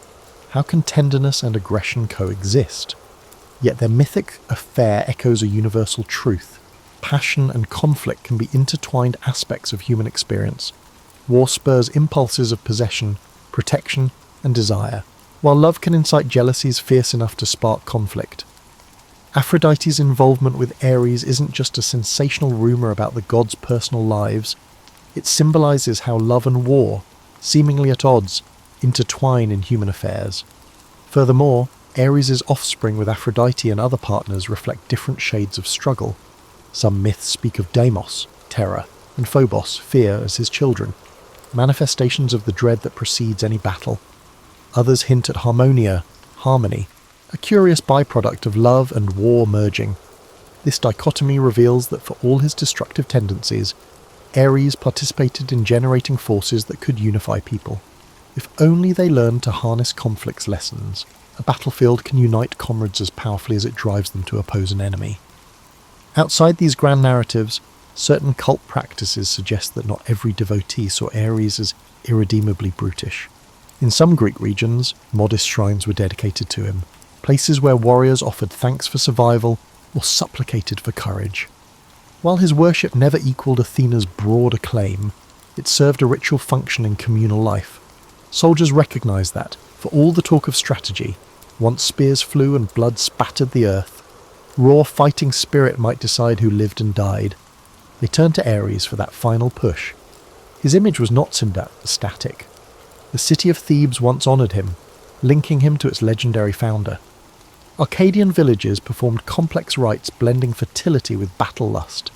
Through these examples, we glimpse how local traditions interpreted him not just as a mindless brute, but as a necessary power. War was seldom glorified, yet the Greeks knew that ignoring its presence was folly. Thus, Ares moved through their myths, never quite loved, never entirely shunned, an essential if uncomfortable relative at Olympus's table. Over time, as Greek culture embraced philosophies exalting reason and order, Ares' impulsive nature stood out even more. Yet he endured, unchanged in essence, reminding gods and mortals alike that conflict is sometimes an unavoidable part of existence. In a pantheon full of varied personalities, he was the stinging reality check, the raw surge of chaos no treaty or supplication could fully tame, and the rest of the immortals, though annoyed, amused, or appalled, had no choice but to allow him a seat at the feast. Though Ares belonged to the grand tapestry of the Greek pantheon, his reputation moved beyond mere mythic banter when mortals invoked him on actual fields of war. One of the most significant stages for such invocations was the long, grueling conflict of the Trojan War. This monumental clash blurred the boundaries between myth and history, as gods intervened in and out of mortal affairs. On those plains, Ares found himself embroiled in a drama where battles were fought not just for territory, but for the glory of reputations, and occasionally at the whims of meddling deities. In the Trojan War narratives, Ares was not a distant observer. He appeared directly on the battlefield, siding first with one army then the other, reflecting the chaotic nature of real warfare. Mortals pray for advantage, but war itself can pivot on a random arrow or a single emotional outburst. Ares represented that fickle momentum.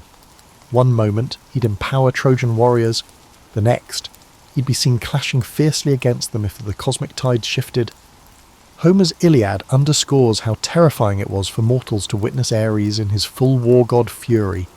Armies might have boasted skilled generals and heroic champions, but none could remain truly fearless before a literal incarnation of bloodshed. Whenever he charged onto the field, the ground seemed to tremble. This gesture was more than poetic flourish. It symbolised how the mere prospect of unstoppable violence could unnerve even seasoned veterans. Yet, Ares was not invincible. The Iliad records moments where Athena tricked or outmanoeuvred him. She caused him to take a spear to the side, leading him to howl in pain and retreat to Olympus for healing. Such scenes reveal an essential dichotomy. War can be overwhelming, but cunning can wound brute force. In that sense, Ares embodied war's brutality, while Athena stood for strategy's triumph. The Trojan War's shifting alliances laid bare the uneasy truth that raw power alone doesn't guarantee victory. The war also highlighted that Ares was not universally beloved. Even his father, Zeus, scolded him for reckless meddling. Trojans and Achaeans alike found themselves cautious about calling on him. Indeed, his influence could be significant, yet his participation carried a cost. Unbridled violence has no favourites. It consumes everything in its path. In focusing on the Trojan War, we see that Ares' presence on the battlefield, while potent, came with a sense of looming catastrophe. Some Trojan War side stories cast Ares in more personal conflicts. Legend says that he intervened when one of his mortal sons joined the fray, or that he shed tears of rage when certain Trojan champions fell. These smaller tales highlight a surprising capacity for paternal grief, though overshadowed by his broader persona of carnage. They remind us that he was not an indifferent cosmic machine, but a god shaped by relationships, pride, and the complexities that come from seeing mortals engage in the art of killing, an art he himself personified. Conversely, certain Greek heroes believed that if they fought valiantly enough, Ares would grant them a special ferocity. A handful of them, hopped up on the adrenaline of battle, claimed to feel him surging in their veins. Yet in the Iliad's bigger picture, such touches were fleeting, overshadowed by the stories of how Athena guided heroes to more lasting triumph. In these tales, Ares remained a paradoxical force, both unstoppable and vulnerable to setbacks when faced with cunning or divine retribution. Outside the epic's main narrative, later poets added layers, some praising Ares for upholding an aspect of heroic masculinity, while others condemned him as the root of humanity's darkest impulses. The Trojan War amplified both those perspectives. On one hand, it needed his presence to stir armies and keep the frenzy alive. On the other, it was a testament to war's destructive nature, leaving a trail of burned cities, grieving widows and shattered dynasties. In short, the Trojan War stories brought Ares down from the distant halls of Olympus and thrust him into the grit of mortal existence. His involvement illustrated the raw power that can't be fully contained or directed, the impetus behind every destructive charge. As watchers and participants, ancient audiences saw that war was not just a concept but a living presence. Ares' actions offered a cautionary tale. Tapping into unbridled aggression can be a quick path to fleeting victories and catastrophic loss. Even among gods, war remains an unpredictable companion, and nowhere was that more apparent than on the bloody fields of Troy. Outside the epic swirl of Trojan battlefields, Ares' narrative also intersects with tales of passion, fatherhood, and the everyday churn of mortal life. His most famous love affair with Aphrodite, goddess of love and beauty, exemplifies how war can become entwined with desire.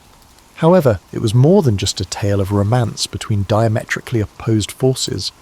The childlike notion that love and war are opposites misses how deeply they interact. Ares and Aphrodite's bond revealed how conflict and attraction both simmer under mortal consciousness, driving individuals toward acts of devotion or destruction. Their liaison birthed multiple offspring, each embodying a particular face of war's emotional heft. Deimos, terror, and Phobos, fear, are the most famous, personifying the dread that grips soldiers before a charge. However, less renowned figures also emerged from Ares' line, Eros, in some versions, and Harmonia, indicating that out of conflict could come forms of unity or even love, albeit rarely. The ancient poets debated these genealogies, but they consistently underscored a central idea. The energies fueling war are not wholly divorced from those that spark affection or loyalty. Despite that, Ares was seldom depicted as a doting father. Epic conflicts and divine feuds overshadowed his paternal role. Some small myths, however, suggest moments of personal attachment. One tells of him avenging the death of a daughter by slaying her murderer.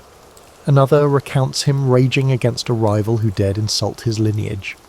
In these glimpses, we see that war's fury might also be a twisted expression of care, a readiness to destroy anyone threatening those under one's protection. In mortal eyes, such stories played out in real life. Soldiers, spurred by love for family, might descend into savage violence to defend them. Ares' fatherly instincts mirrored that fundamental human contradiction. People kill to protect what they cherish. As savage as that seems, it's an undeniable element of human conflict across centuries. In raising his spear for those he loved, Ares exposed a strain of loyalty overshadowed by more sensational accounts of his ferocity. Meanwhile, everyday worship of Ares remained measured. Very few large temples honoured him, but smaller cultic practices sprang up in city-estates contending with frequent warfare. Soldiers might sacrifice animals or lay symbolic weapons on makeshift altars, hoping to appease a god who could lend them ferocity or spare them from it. While Athens and Sparta revered Athena's strategic mind, individual warriors sometimes felt a more visceral connection to Ares' raw impetus.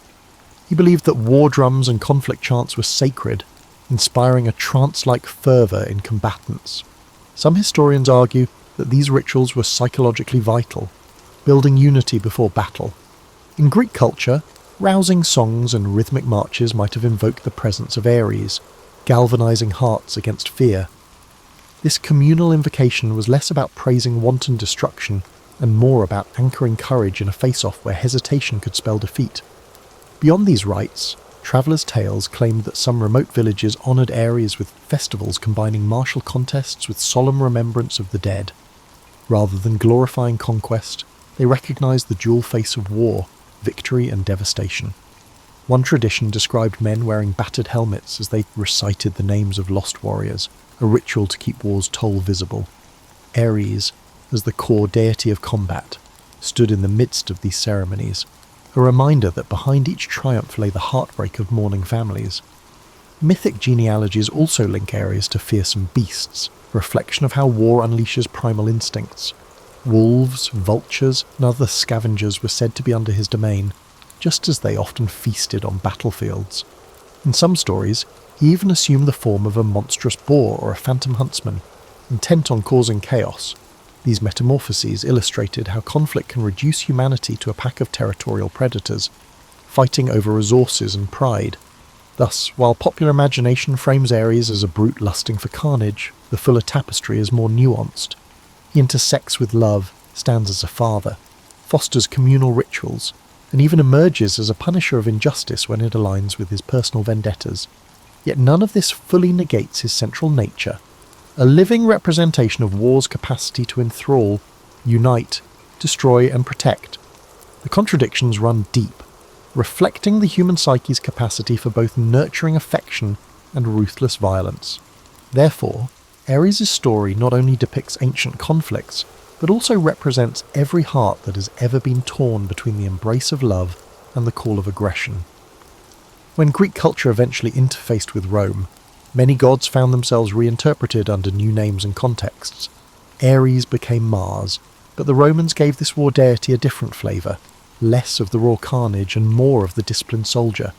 Despite the transformation, echoes of the original Ares persisted, reflecting the ways in which mythic figures adapt to the cultural needs of conquering powers. Mars became a city protector for Romans due to his power and order. Rome's legions prided themselves on strategy, discipline, and loyalty to the state. This emphasis on structure contrasted with the more chaotic Greek view of Ares. Yet behind the Roman veneer of organisation, the essence of warfare remained the same. Swords still drew blood, conquest still spawned grief, and fear soared as armies marched. In adopting Mars, Rome validated the necessity of war in building an empire, turning it into a civilizing force rather than a purely destructive one. Still, aspects of Ares bled through. Roman temples to Mars, while more prominent than Greek shrines to Ares, included rituals acknowledging the grim realities of combat. Soldiers prayed for victory but also recognized the sacrifice demanded by war. Boot camp drills, strict codes of behaviour, and elaborate triumphs for victorious generals illustrated the discipline that Rome grafted onto the older Greek model of conflict. Ares might have found it strange to see war so rigidly choreographed, but the underlying violence would feel familiar. Interestingly, Roman myth weaves Mars into the founding tale of Romulus and Remus, the city's legendary twin founders. This paternal link underscores how war, in Roman eyes, could also create worlds, not just destroy them. Ares' Greek narratives included fatherhood as well, but the Romans were bolder in presenting Mars as a generative force behind empire building. The maniacal edge was toned down, the fervour to conquer remained.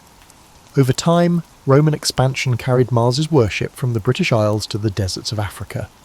Armies marched under his banner, carrying an icon that blended Ares' ancient fury with Roman efficiency. In legion camps, shrines to Mars often appeared near training grounds, reinforcing the close bond between the soldier's routine and the deity's domain.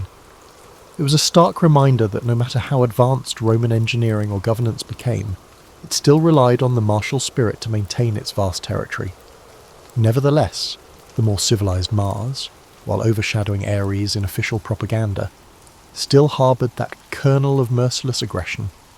Soldiers who faced barbarian raids or harsh frontier wars sometimes abandoned the polished veneer of discipline. Accounts exist of punitive massacres and scorched earth tactics, revealing that beneath the Roman sense of order lay the same primal savagery known to the Greeks. Ares' original unpredictability surfaced whenever the flames of war grew uncontainable. Cultural shifts during the late Empire period further complicated these distinctions. As Christianity spread, official reverence for the old pantheon waned.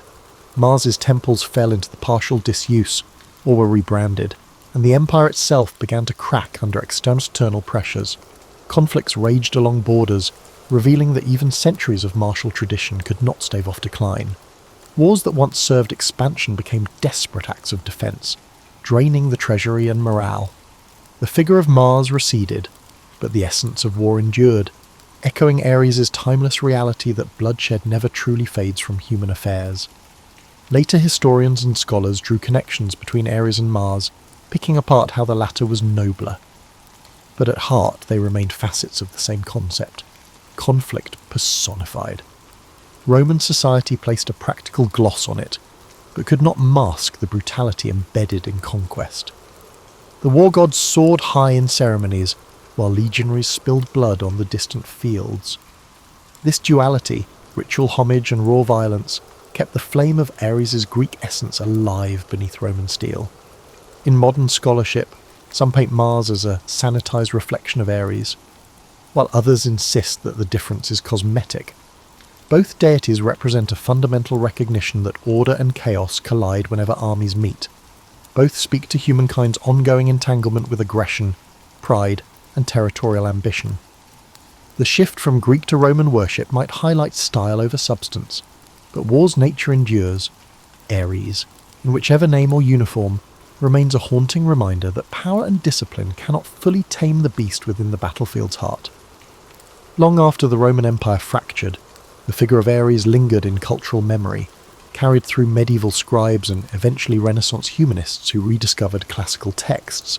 In each retelling, Ares transformed yet again, sometimes demonized by Christian writers who equated him with the sins of violence and wrath, other times romanticized by revivalists seeking to channel ancient virtues. Throughout these shifts, Ares remained a cipher for humanity's conflicted relationship with war. During the medieval period, chivalric ideals placed a veneer of nobility over combat. Knights fought for honour, weaving in Christian piety. In that environment, Ares found little direct worship, but the ethos of battle still carried echoes of his domain. When crusaders marched, the fervour that gripped them had parallels to his ancient mania, albeit cloaked in religious justification. Chronicles might not mention Ares by name, yet the spirit of relentless aggression was alive in siege engines and cavalry charges. With the Renaissance came a resurgence of interest in Greek and Roman lore, spurring new discussions on classical deities. Ares appeared in treatises contrasting him with Mars, analysing the moral dimensions of warfare. Scholars debated, did the ancients see war as a necessary evil or an exalted path to glory? Ares' stories were passed for symbolic meaning, and his coarse passions seemed jarring against the Renaissance's admiration for harmony and proportion. Still, war raged across Europe in conflicts like the 30 Years' War, demonstrating that refined philosophies did not necessarily curb the reality of bloodshed. Meanwhile, artists and poets began portraying Ares in fresher contexts. Paintings of Ares and Aphrodite multiplied, each capturing the volatile mix of seduction and violence. Some Baroque composers wrote pieces referencing the spear of Ares, turning destructive force into musical allegory. In these works, the god of war became an aesthetic symbol rather than a religious figure, serving to dramatize the tension between unrestrained might and cultivated grace. As modernity emerged, nationalism took hold, forging new rationales for conflict. Ares drifted away from religious or even moral interpretations, recast as a mythic emblem for militaristic pride. Nations invoked him indirectly, boasting of unstoppable armies. Political cartoons or propaganda posters might depict a warlike figure reminiscent of Ares, brandishing rifles instead of spears, fueling mass mobilization. Though few invoked his name, his spirit loomed in the grand mobilizations of the Napoleonic era, or the World Wars, when entire continents caught fire. In the intellectual sphere, critiques of war found renewed voice. Philosophers like Kant or Rousseau, each in their own way, grappled with the tension between man's capacity for reason and his penchant for violence. They might not have cited Ares specifically, but his essence was there, the recognition that conflict repeatedly shatters idealistic visions of peace. Attempts to create lasting treaties often crumbled under national rivalries, echoing Homeric narratives where no truce lasted long once egos flared. With the rise of psychology, Ares gained an unexpected new framework. Analysts probed the death drive or the innate aggression they believed resided in human nature. In that context, Ares became a metaphor for primal impulses buried deep within the psyche. Archetypal theorists labelled him an enduring symbol of the warrior within, an ancient blueprint for aggression that civilization struggles to contain. Writers and therapists used this angle to explore personal struggles, like anger management or PTSD, arguing that ignoring the Ares archetype could lead to unchecked violence or sublimated rage. In the late 20th century, pop culture reimagined him yet again. Films, comic books, and video games cast Ares as a villain or anti-hero, charging onto digital battlefields or cinematic showdowns. These portrayals often relied on superficial traits, bulging muscles, booming voices, and unstoppable bloodlust, while occasionally teasing at deeper complexities. Even so, the essence of the ancient god persisted, bridging centuries. Modern war narratives remain haunted by the same questions the Greeks wrestled with. Does conflict define us? Can it be transcended, or is it inherent to our being?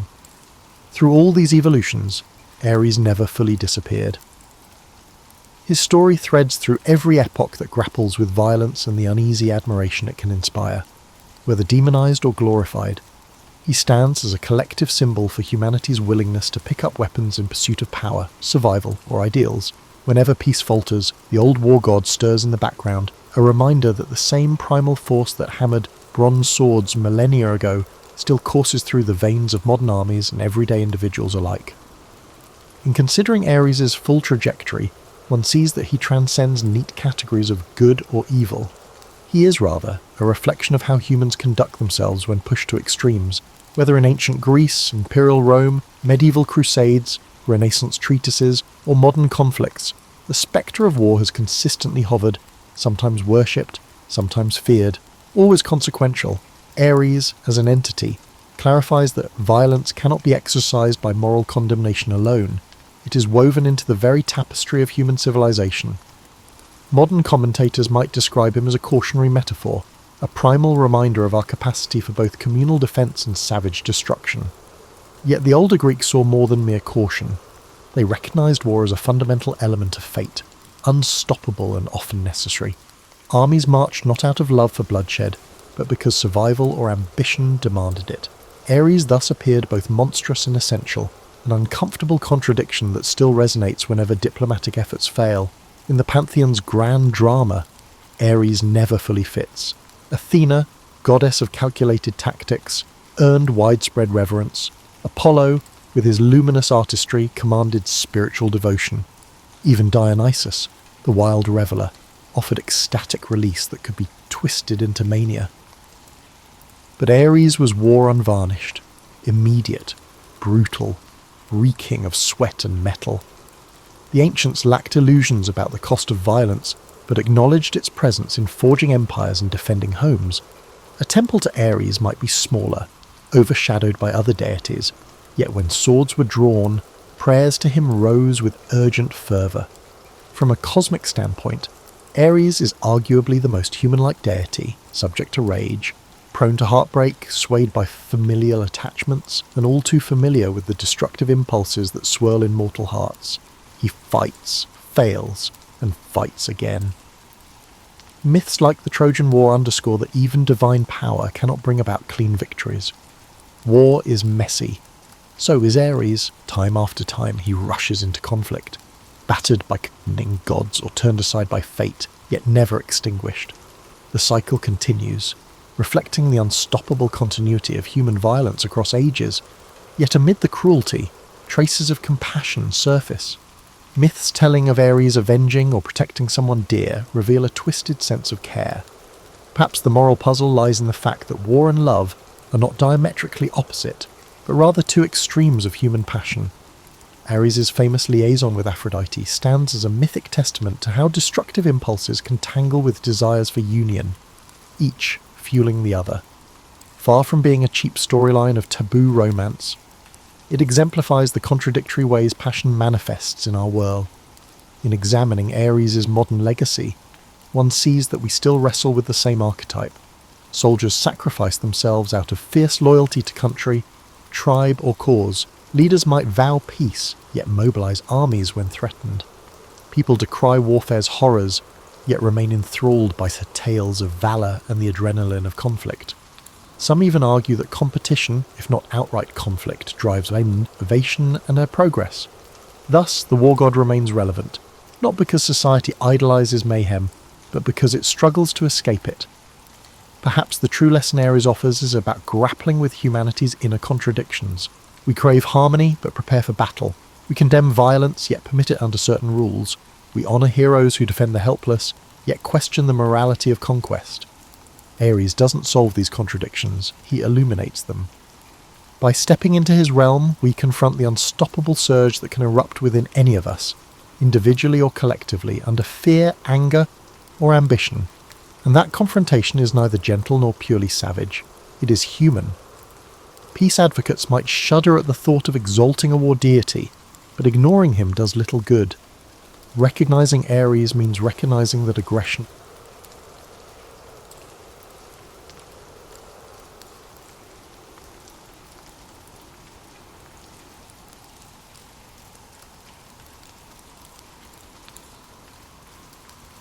Thomas Jefferson was born on April the 13th, 1743, at Shadwell, a plantation in the Virginia Piedmont. His father, Peter Jefferson, was a surveyor and landowner renowned for physical strength and an adventurous spirit.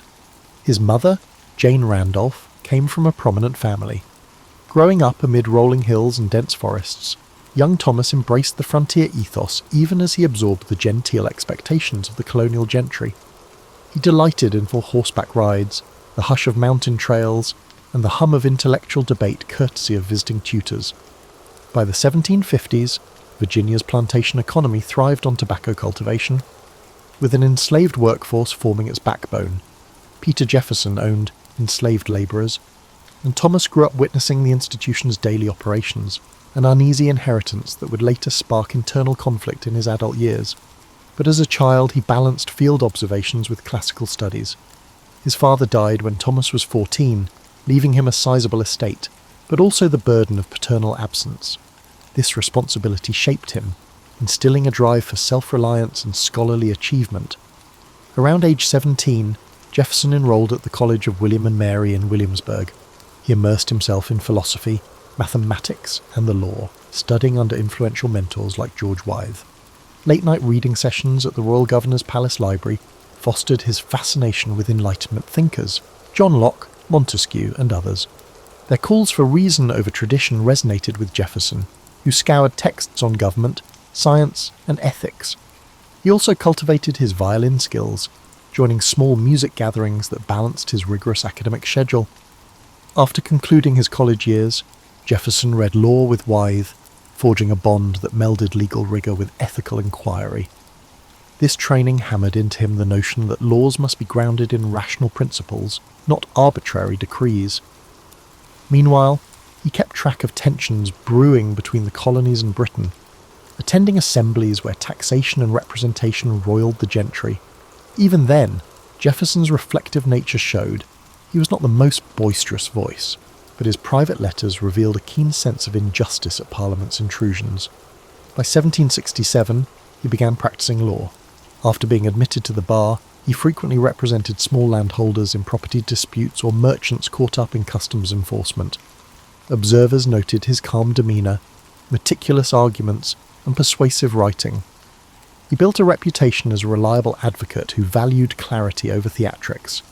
That skill set would soon extend to political life, as colonial unrest over the Stamp Act and Townshend duties escalated. Parallel to his legal career, Jefferson oversaw the expansion of Monticello, his future architectural masterpiece perched on a hill near Shadwell. He had begun designing the house in his early 20s, referencing Palladian styles gleaned from books. The property's vantage offered sweeping views, symbolising for Jefferson both intellectual curiosity and the potential of the New World. He adored the notion of designing living spaces with geometric harmony, installing hidden staircases, symmetrical wings, and carefully proportioned rooms. Monticello was not just a home, but a living laboratory for architecture, horticulture, and personal reflection. In 1769, he won a seat in the Virginia House of Burgesses, marking his formal entry into public affairs. He arrived in a tense climate. Radical voices called for boycotts of British goods. Jefferson, though quietly spoken, sided with the emerging patriots. He penned resolutions decrying British overreach. Though initially mild in tone, over time his pen would sharpen as London doubled down on the colonial authority. Around this era he courted Martha Wells Skelton, a young widow famed for musical talent and a gentle spirit. They married on New Year's Day at 1772, forging a partnership that would shape Jefferson's personal life. She joined him at Monticello. Though her health was fragile, they spent tranquil moments reading or playing duets, Jefferson on violin, Martha on harpsichord. Their bond was tender, yet overshadowed by the mortality rates of the period. Over their decade together, Martha bore children, but only 2 daughters survived to adulthood. Her eventual passing left Jefferson in deep mourning and likely influenced his future emotional reserve. Early in the 17th century, Jefferson found himself on the brink of a more significant colonial crisis. The Boston Tea Party erupted, the British closed the port of Boston, and the call for intercolonial unity grew louder. Jefferson's pen, influenced by his legal background and Enlightenment convictions, would soon craft arguments that soared beyond local assemblies. Fate was guiding him toward the epicenter of revolutionary debate, where he had become a pivotal voice championing independence and articulating a new model of governance. For now, though, he was a rising Virginian notable, poised, methodical, and quietly determined, with Monticello as both sanctuary and symbol of evolving ideals. Jefferson's political instincts emerged as colonial tensions escalated into outright conflict. In 1774, he drafted A Summary View of the Rights of British America, a pamphlet addressing colonial grievances. Though less famous than later texts, it signalled a decisive shift, arguing that Parliament had no authority to govern the colonies without their consent. This stance, radical for its time, circulated widely. Some older patriots found it brash, but for Jefferson, it was a matter of logical extension. If reason and natural rights were universal, British claims to dominion flouted moral law. Virginia recognised Jefferson's talents, sending him in 1774 to the Second Continental Congress in Philadelphia. The environment crackled with possibility. Delegates from 13 colonies debated whether to petition the crown or brace for independence. Jefferson's stoic presence, overshadowed by the fiery rhetoric of John Adams or the gravitas of Benjamin Franklin, masked his deep convictions. He served on committees, drafting formal statements. As skirmishes around Lexington and Concord flared into the Revolutionary War, the push for full independence intensified. In June 1776, the Congress appointed a 5-man committee to draft a declaration asserting the colony's break from Britain. Despite his relative youth, Jefferson was chosen, with Adams and Franklin among the others. They recognized his gift for articulate prose, honed by years of reading Enlightenment treatises, holed up in a second-floor apartment. Jefferson wrote feverishly for 2 weeks. He produced a text that merged Lockean philosophy with a distinctly American context, championing life, liberty, and the pursuit of happiness. The phrase soared beyond local grievances to a universal principle of individual rights. Adams and Franklin made slight edits, and the Congress, after heated debate, adopted a final version on July 4, 1776. Thus Jefferson's words became the bedrock statement of a nascent nation, although the final text moderated some of his vehement attacks on slavery. Speaking of slavery, Jefferson's contradictory stance glimmered even then. He condemned the slave trade in an early draft of the Declaration, but that passage was cut under pressure from Southern delegates. He personally owned enslaved individuals at Monticello. Over time, he penned theoretical critiques of slavery as morally corrosive, yet he never comprehensively freed his own. This paradox, rarely resolved, would haunt his legacy. Despite disclaiming the system as an abominable crime, his economic reliance on it ran deep. Following the Declaration's adoption, Jefferson returned to Virginia to help craft the state's new constitution and overhaul its legal codes. He championed disestablishment of the Anglican Church, arguing religious freedom was a cornerstone of liberty. He also sought to reform inheritance laws that concentrated wealth in certain families. Such measures, including the Statute for Religious Freedom, would become pillars of Jefferson's vision of a Republican society, a place where personal conscience reigned and inherited privilege dwindled. Yet implementing them stirred resistance from tradition-bound legislators. During the war, Jefferson served as Virginia's governor from 1779 to 1781, a tenure overshadowed by British invasions. The conflict tested him in ways that writing never had. He faced logistical chaos, troop shortages, meagre supplies, and loyalist uprisings. British forces under Benedict Arnold raided Richmond, nearly capturing Jefferson at Monticello. Critiques of his governorship circulated, branding him ineffective or hesitant under pressure.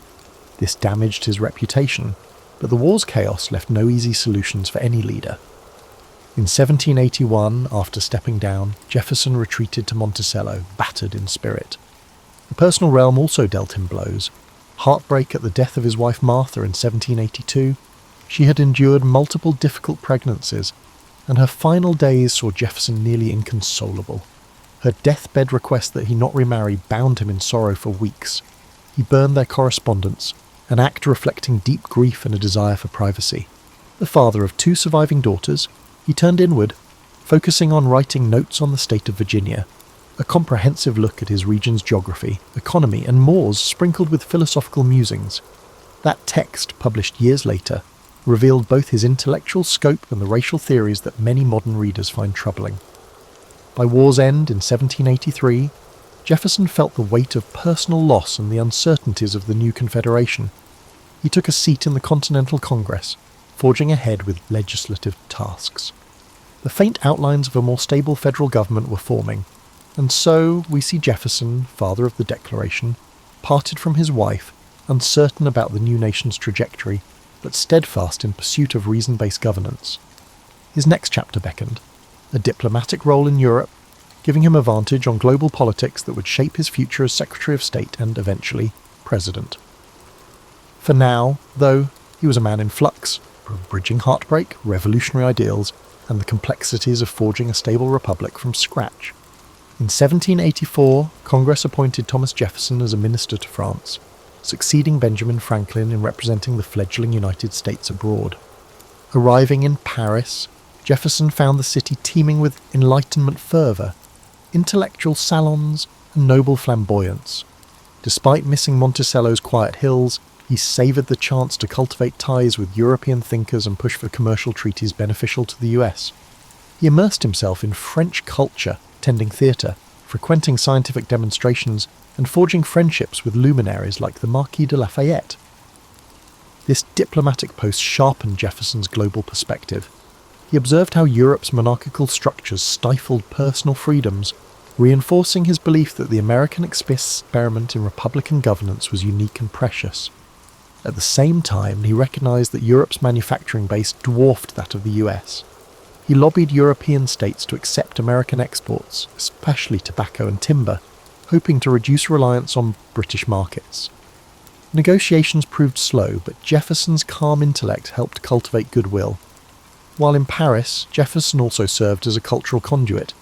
He introduced French elites to American plants and produce, shipping seeds for vineyards or pecan trees.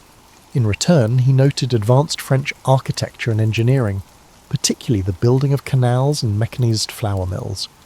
Letters home brimmed with ideas for implementing such innovations in the new United States, reflecting his unwavering desire to see his homeland flourish.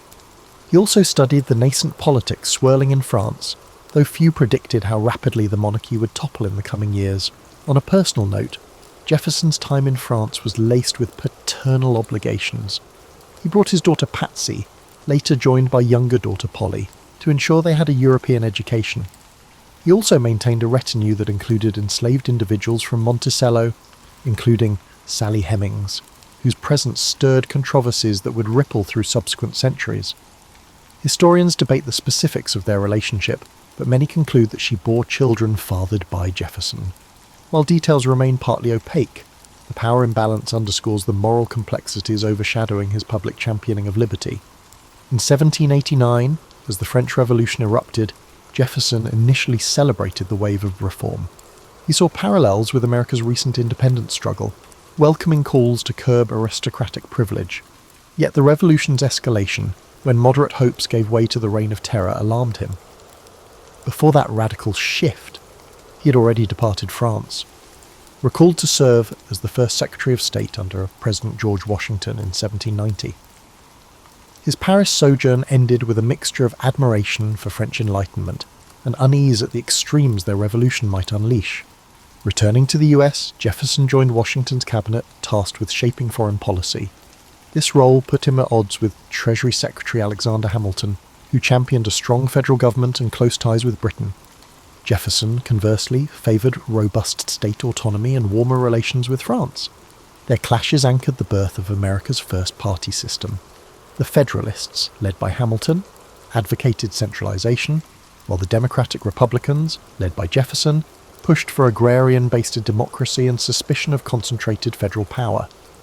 During this cabinet period, Jefferson navigated multiple crises, tensions with Britain over frontier forts, uncertain alliances with post-revolutionary France and domestic strife like the Whiskey Rebellion.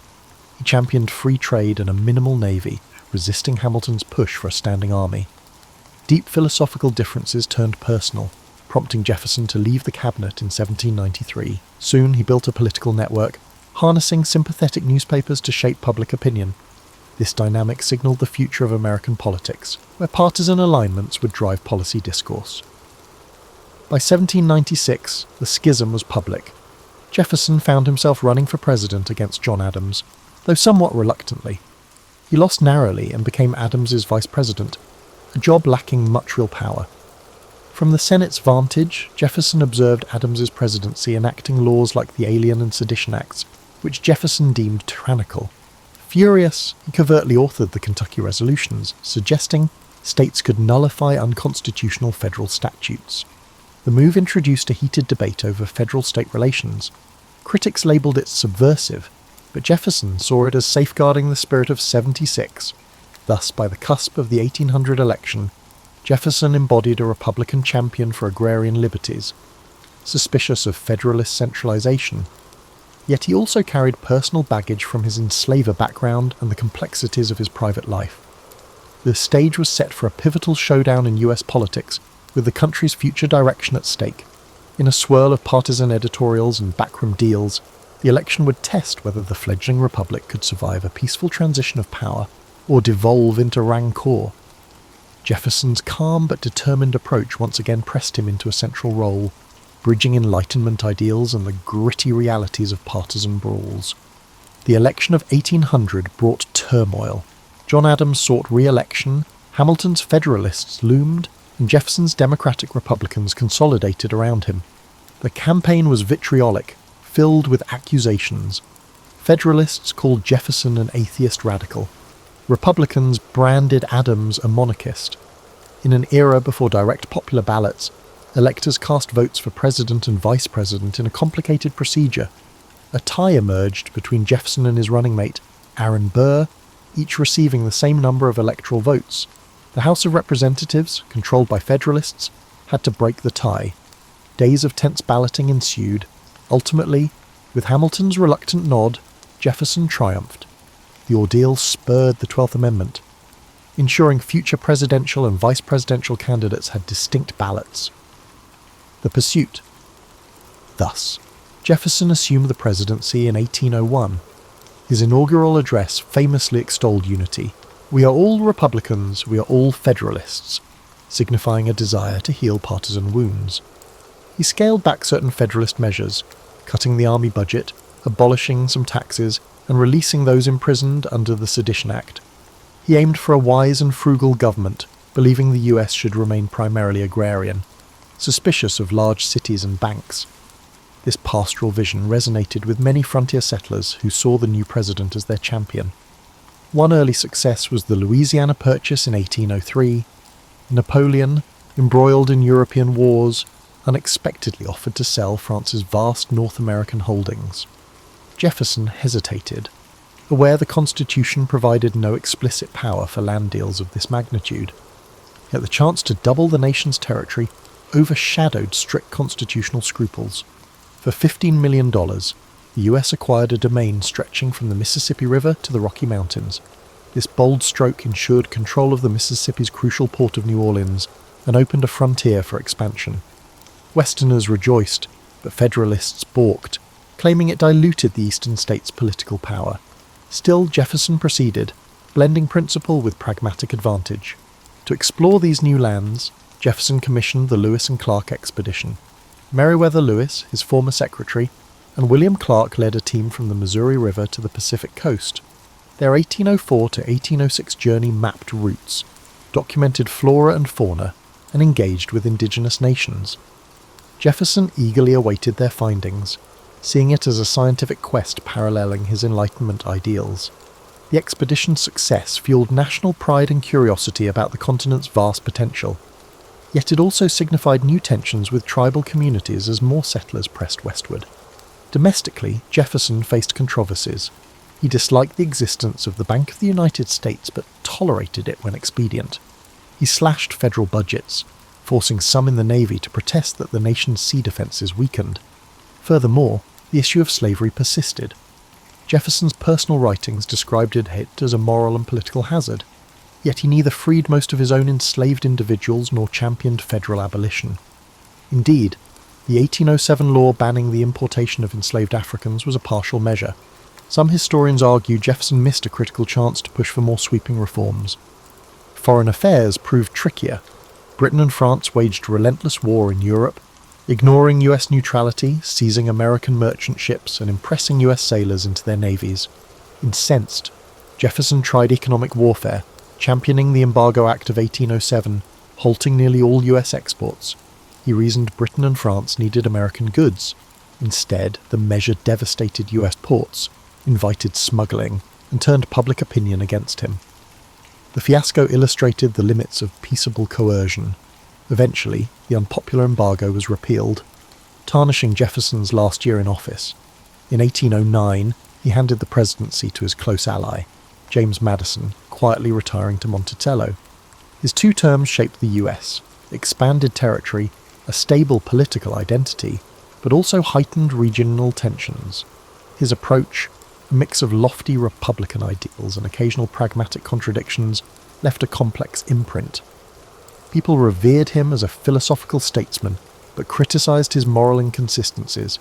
He parted from Washington, D.C., warned from the tribulations of governance, yet proud he had preserved a measure of individual liberty, and doubled the nation's size without large-scale war. Back at Monticello, the next chapter in Jefferson's life would revolve around the pursuit of knowledge, founding a university, and hosting endless visitors intrigued by the sage of the Revolution. Yet deeper fissures over slavery and states' rights would soon overshadow the era, complicating his cherished vision of a harmonious agrarian democracy. For now, though, he retreated to the place he loved, surrounded by inventions, fields of crops, and the quiet pursuit of reason, staying active in public discourse through letters that carried enormous influence in the young republic's intellectual circles. Retirement for Thomas Jefferson did not equate to seclusion. Back at Monticello after 1809, he embraced the role of Sage of Monticello, receiving statesmen, foreign visitors, and curious travellers. He corresponded widely, shaping discourse on American identity and preserving his Revolution-era repute. The estate itself reflected his restless creativity, expansions to the house, pavilions, and a labyrinth of gardens for experimental horticulture. Visitors often found him in his library or tinkering with mechanical gadgets like a polygraph machine that duplicated his handwriting. His thirst for innovation remained undimmed. However, Monticello's finances were precarious. Jefferson indulged in architectural whims, financed extended family, and endured the fluctuating price of tobacco. Debts mounted, especially as he refused to scale back a gracious lifestyle. Slavery underpinned Monticello's operations, with over 100 enslaved individuals performing the labour. Jefferson supervised them, recording births, tasks, and schedules with methodical detail. Yet behind these ledgers lay human lives subjected to forced servitude. He recognised the moral quagmire, but rationalised it with incrementalist arguments or deferrals to future generations. This tension complicated his public image as a champion of liberty. One of his crowning retirement achievements was founding the University of Virginia. Jefferson felt older institutions clung to religious influences or archaic curricula. He envisioned a secular campus emphasising modern languages, science, and a broad-based liberal education.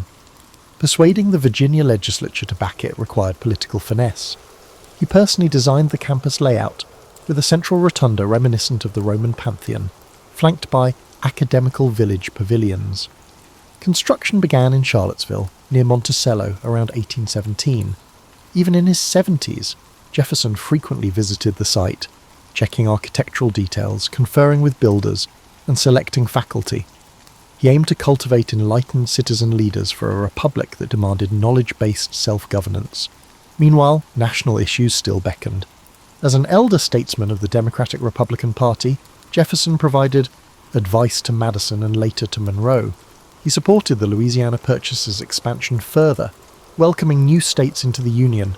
However, the War of 1812 with Britain tested his convictions about limited government and a small military. He lamented that some Federalist enclaves seemed willing to undermine national unity, especially in the Northeast. letters show him torn between localism and the emergent sense of a broader national identity. As the US overcame that conflict, Jefferson expressed relief that Europe's meddling was lessening. A parallel development was his rekindled friendship with John Adams. The two had been friends turned adversaries turned icy correspondents for years. But in retirement, both recognised a mutual bond shaped by the Revolution's intensity. Through letters, they revisited old debates: monarchy versus republic, the role of religion, the fragility of democracy. Their exchange soared with philosophical reflection, spiced with humour about advanced age. The revival of their friendship stands as a testament to the capacity for bridging old political rifts. In these letters, Jefferson revealed his abiding optimism that the American experiment, though imperfect, would endure if guided by reason and virtuous leadership. Yet personal sorrow recurred. Jefferson outlived several of his children, enduring repeated heartbreak. The Monticello household was no quiet domain. Grandchildren ran about. Extended relatives sought financial aid, and guests arrived unannounced to glean a moment with the iconic founder. He wore the mask of a benevolent patriarch, but diaries hint at bouts of melancholy. The precarious economy pressed him to mortgage properties, and he relied on lines of credit that threatened to upend the estate. The image of Monticello as a microcosm of Republican enlightenment concealed a precarious ledger balancing. As Jefferson neared 80, he took pride in the University of Virginia's nearing completion. He personally selected some library materials, established faculty guidelines, and wrote about its potential to transform American education. In 1825, the university opened to its first class of students. Jefferson's dream had become real, a secular institution dedicated to free inquiry, unencumbered by rigid religious dogma or stale tradition. He believed it would foster the next generation of leaders to safeguard the Republic's ideals. By 1826, Jefferson felt time slipping. Freed from daily policy fights, he dedicated his final energy to ensuring the university's stability. People noticed his health fading, but he refused to slow. He yearned to see July 4, 1826, the 50th anniversary of the Declaration of Independence. That day arrived. In a poetic twist, John Adams and Jefferson both passed away on that date, with Jefferson dying in the early afternoon. The synergy of these two revolutionaries departing on the nation's half-century mark cemented a legend. Thus, Thomas Jefferson's retirement was no quiet twilight but a culminating chapter of architectural innovation, educational reform, and reflection on a revolution's legacy.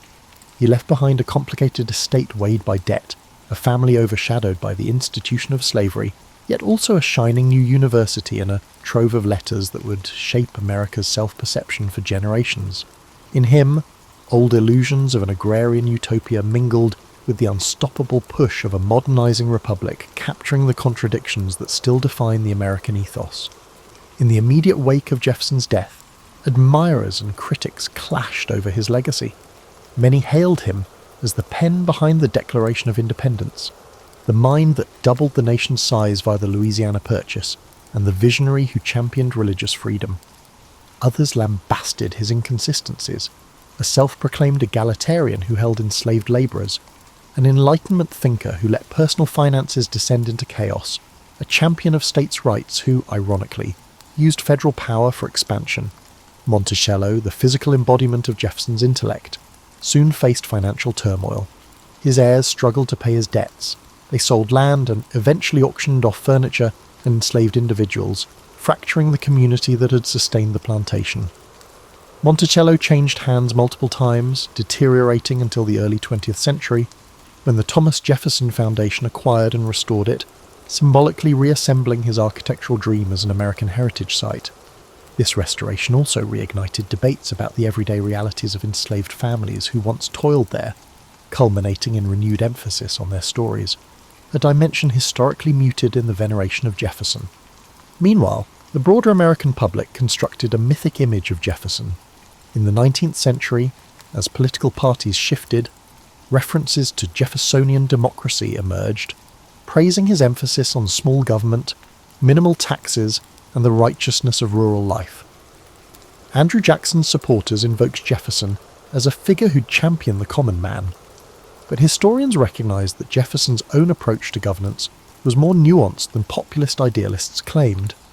He recognised the necessity of compromise and occasionally invoked strong federal measures, especially in foreign affairs. The early 20th century saw the progressive era adopt a different aspect of Jefferson, the intellectual founder who believed in educated citizenry. Debates around the founder's intentions soared, with Jefferson's letters cited by all sides. Archival releases of his personal correspondence lent more profound insight into his moral grappling with slavery and his dynamic shift from localist to expansionist. The public began to appreciate that the founders were not monolithically consistent paragons, but flawed statesmen shaped by urgent demands. In scholarship, the 1970s and beyond propelled a fresh wave of inquiry, focusing on Jefferson's relationship with Sally Hemings. DNA evidence in the late 1990s pointed strongly to him fathering Hemings's children. This revelation forced a national re-evaluation of the so-called Sage of Monticello. Some were scandalised, others found it wholly unsurprising. In retrospect, it underscored the complexities swirling under his polished philosophical veneer. For a man who wrote, "All men are created equal," reconciling these two realms, intellectual champion of liberty and personal practitioner of slavery, was never straightforward. Academic attention also delved deeper into his political philosophy. Jefferson's notion of an empire of liberty entailed agrarian expansion across the continent. Yet it set the stage for native displacement and further entrenchment of slave labour in new territories. While he personally doubted the morality of forcibly taking indigenous lands, he accepted the unstoppable momentum of frontier settlers. This acceptance shaped federal policy that stoked tensions for generations, culminating in forced relocations. Today, some re-evaluate Jefferson's role in establishing moral frameworks that facilitated expansion at others' expense. In popular memory, Jefferson's Memorial in Washington, D.C., opened in 1943, still stands as a testament to his rhetorical brilliance. Visitors read excerpts from the Declaration of Independence and letters on the rotunda's walls, underscoring his luminous call for equality and freedom of conscience. The monument, ironically, does not portray the full tangle of contradictions. Yet, more incisive interpretive programs now incorporate nuance, describing his progressive achievements and moral failings side by side. Amid these controversies, Jefferson's intellectual achievements remain uncontested. His articulation of natural rights and the notion that legitimate government stems from the consent of the governed carved a philosophical bedrock for modern democracies worldwide. Educators and politicians continue citing him to justify policy, from religious tolerance to public education. Meanwhile, the University of Virginia stands as a living reminder of his conviction that knowledge fosters responsible governance. Its rotunda, overshadowing the lawn, keeps the spirit of Enlightenment learning alive. Hence, 2 centuries on, Thomas Jefferson remains as complicated as the era he shaped. A luminous author, democracy's founding creed, overshadowed by glaring contradictions on race and personal conduct. His life prompts reflection on how lofty ideals can clash with ingrained social structures and personal entanglements. For many Americans and observers abroad, grappling with Jefferson is akin to grappling with the nation's own layered identity, built on noble declarations, yet intimately entangled in unresolved injustices. The conversation he started continues, bridging history and contemporary debates on liberty, equality, and the messy realities in between. Thomas Jefferson's life invites reflections on how visionary ideals intersect with the flawed scope of practical living. He exemplifies the possibility that one can be intellectually gifted, deeply principled, yet remain entangled in personal contradictions. Observing his journey reveals lessons on leadership, creativity, compromise, and moral blind spots, each a facet that resonates in modern times, where we juggle personal convictions with structural constraints. At Monticello, his architectural flourishes highlight how creativity can transform personal space into a canvas of experimentation. Secret passages, rotating bookstands, and advanced ventilation remind us that even domestic life can become a playground of innovation. We can learn that invention can change any environment, including home and office. But Monticello also underscores how comfort can rely on unseen labour. The estate's grandeur hinged on enslaved men and women, forced to cater to Jefferson's designs. This reality cautions that technological or aesthetic progress can coexist with ethical failings. Jefferson's public service, from drafting the Declaration to guiding foreign policy, underscores the power of well-crafted language. He harnessed rhetorical precision to unify disparate colonies under ideals that, centuries later, remain a moral yardstick. Even if we lament his hypocrisy, we cannot dismiss how effectively words shape collective identity. In an age of digital media, Jefferson's example affirms that carefully chosen language can galvanize or fractiously divide. His success in bridging disputes among the founders suggests the value of measured compromise. At the same time, the ordeal of the 1800 election warns us that partisanship can nearly fracture a young democracy. One cannot ignore the deeper moral debate, how a man proclaiming universal rights upheld the structure of slavery. Modern readers might view that as an irredeemable contradiction. Alternatively, one might interpret it as a historical caution that even well-intentioned reformers can remain captive to entrenched economic and social norms. Jefferson's story prominently highlights the difference between personal moral clarity and institutional inertia. It compels us to question our complicities in modern systems that might conflict with our professed values. Additionally, Jefferson's championing of religious freedom stands out. He insisted that each person's beliefs lay beyond governmental reach, a stance that shaped not just American but global norms on religious liberty.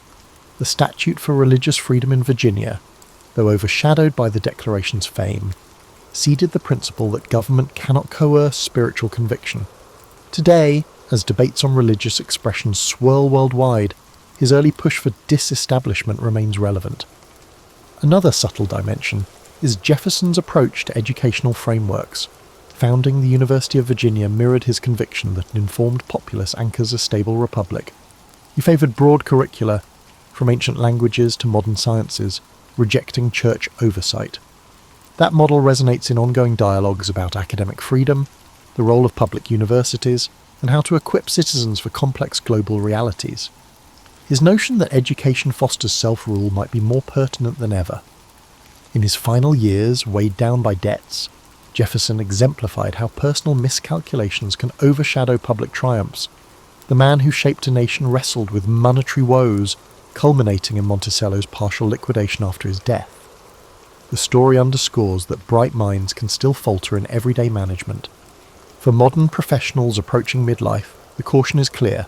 Brilliance in some arenas does not inoculate against practical pitfalls. Jefferson's demise, coinciding with John Adams's on July 4th, 1826, lent a mythic close to their entwined sagas. Observers then marvelled at Providence's timing, interpreting it as a sign of national destiny. The solemn passing of two revolutionary architects on the Republic's half-century mark remains a striking historical coincidence. Yet behind that dramatic symbolism lies the more tangible truth. They were aging patriots who parted with an America still in flux, fragile, expanding, and grappling with unsolved tensions. The rhetorical arcs they set forth would guide and haunt subsequent generations in deciding how, or whether, to embody the pure ideals of 1776. Thus, Thomas Jefferson endures as a mosaic, liberation's poet, contradictory slave owner, visionary statesman, flawed caretaker of finances, and father of an institution championing reason. His life story holds up a mirror to the interplay of aspiration and compromise, the swirl of high-minded principle amid pragmatic gambles. For many, that reflection remains instructive, inviting us to measure our convictions against the structures we inhabit. In confronting Jefferson's complexities, we do not just revisit a founding father, we confront the universal tensions of forging a just society in an imperfect world, and that conversation, spurred by the man from Monticello, remains as vital as ever.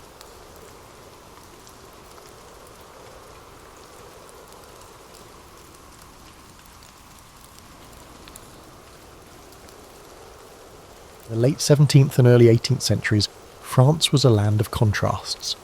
By candlelight in a grand chateau's garden, a curious noblewoman listens as a witty philosopher describes the stars above. He explains that those stars are suns like our own, each perhaps circled by the worlds of their own, a radical idea in an age when questioning the heavens could be dangerous. The scene could be lifted from Bernard de Fontenelle's Conversations on the Plurality of Worlds, 1686, a clever book where a lady and a scientist stroll nightly under the sky discussing Copernicus's sun-centered universe.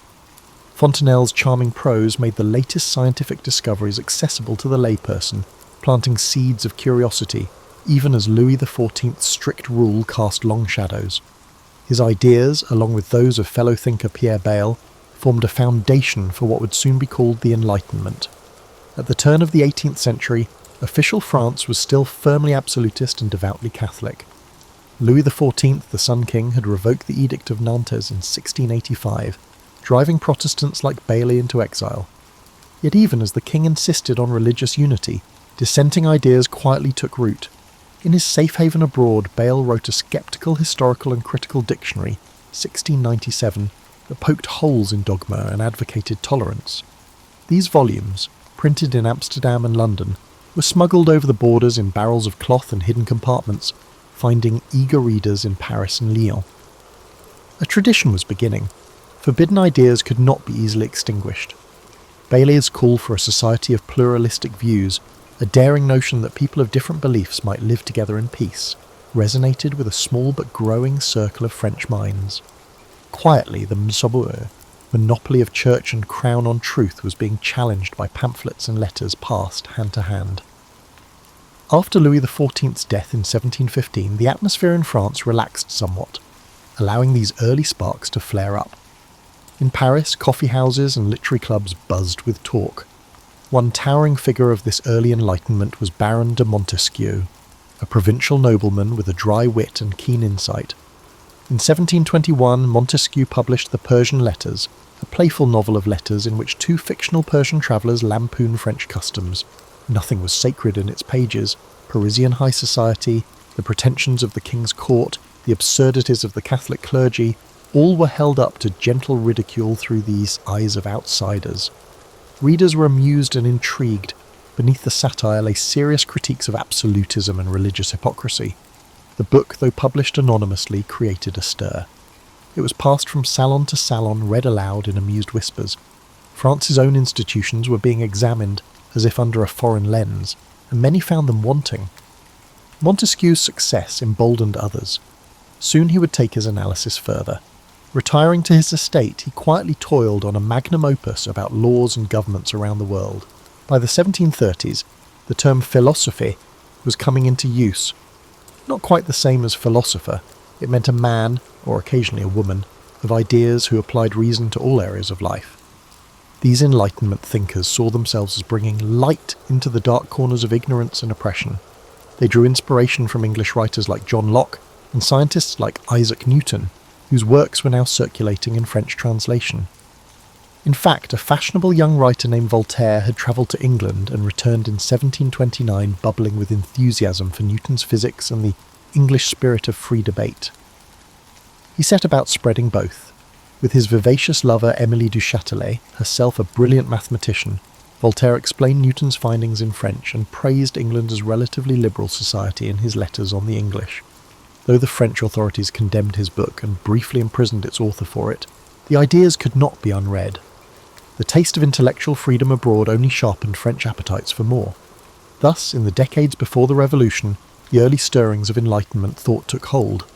A handful of bold voices, Fontenelle with his popular science, Bayle with his sceptical erudition, Montesquieu with his satire, and Voltaire with his sharp pen, prepared the ground.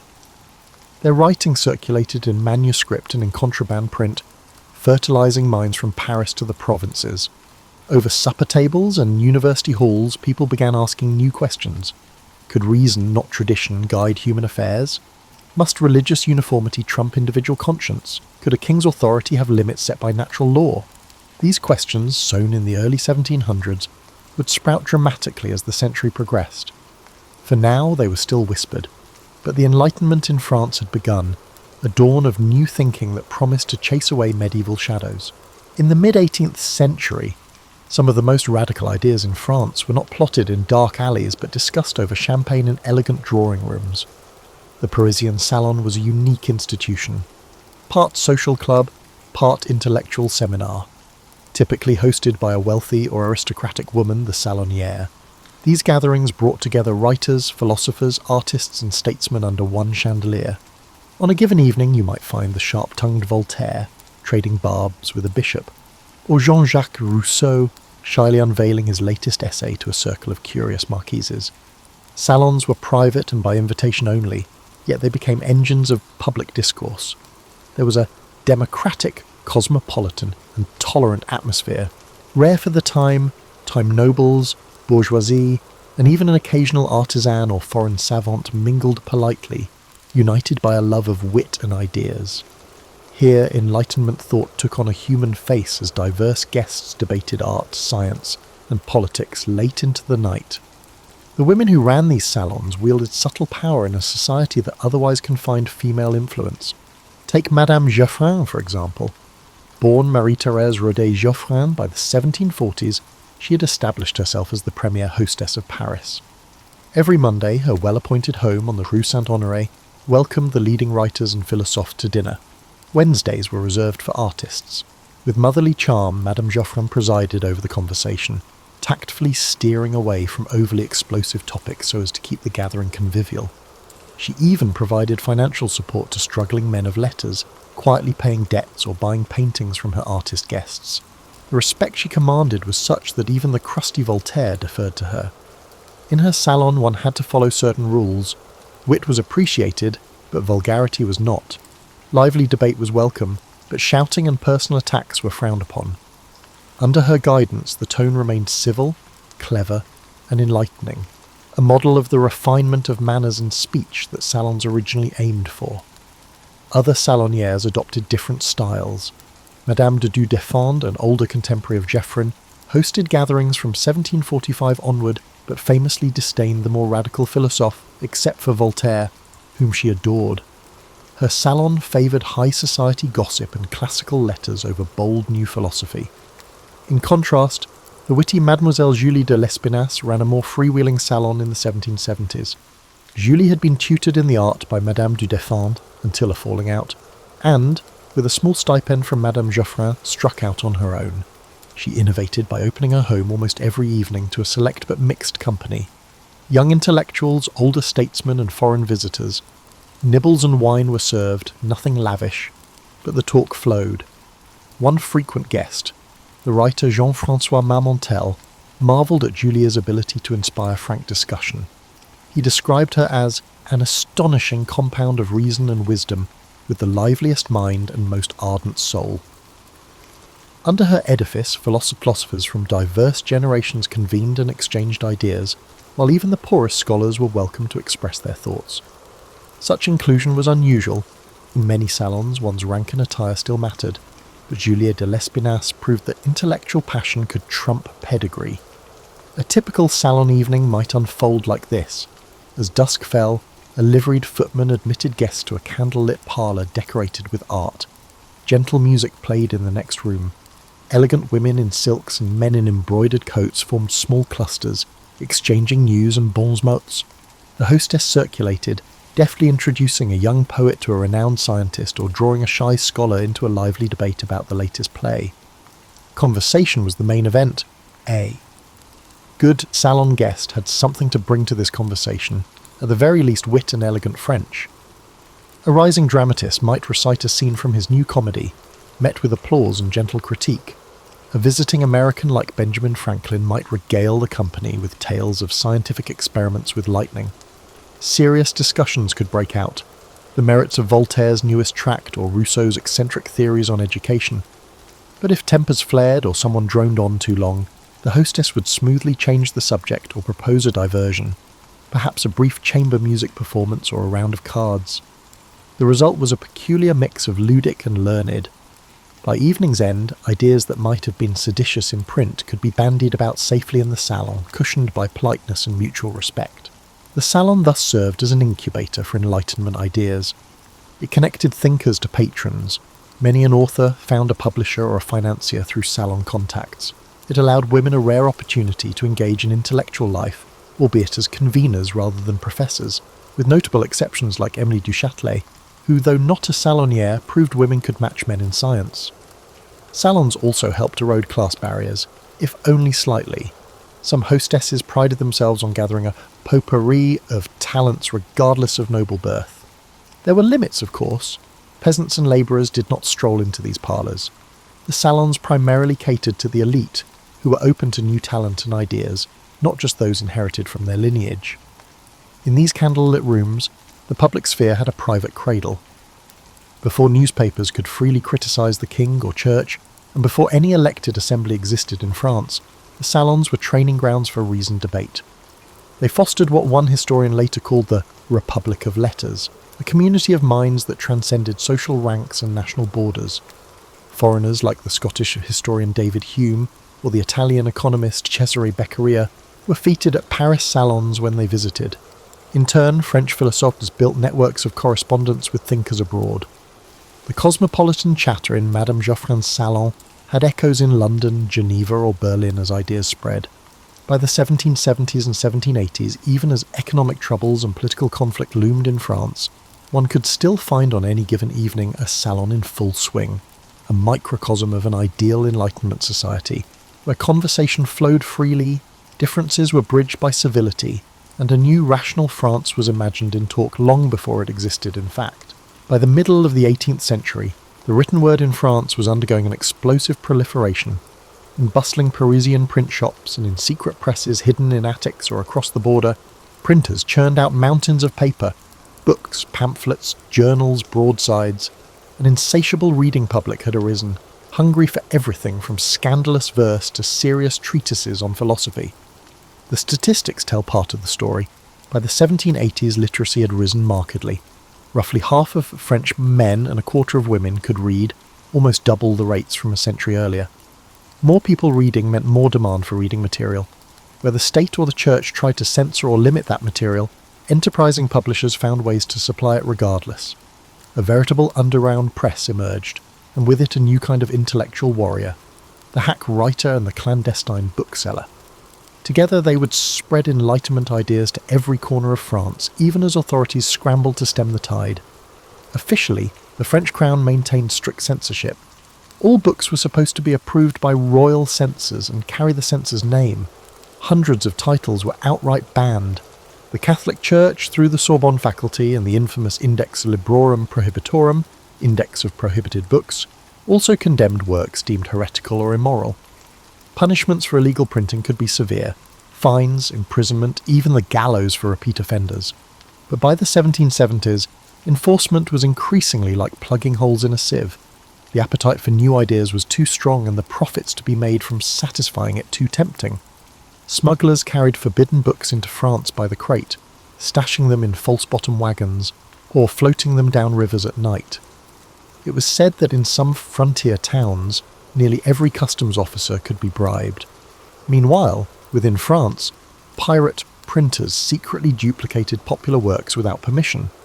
One way or another, what was officially banned often ended up widely read. A few examples illustrate the cat-and-mouse game of publishing. In 1759, the monumental project of the Encyclopédie, the great encyclopedia of sciences, arts, and trades edited by Denis Diderot, was banned by King Louis XV after the first 7 volumes, under pressure from church authorities who found its articles too impious. But Diderot did not abandon it. Thanks to sympathetic insiders, not least the enlightened censor Malgerbe, Diderot continued the work in secret, finishing 10 more volumes of articles and plates under a false imprint in Switzerland. Officially, the encyclopedies was suppressed. In reality, subscribers received the remaining volumes clandestinely by 1765. As one contemporary quipped, the authorities had winked at the enterprise. They pretended to shut it down to appease the church, but turned a blind eye to its continued existence because it employed hundreds of workers and had powerful supporters.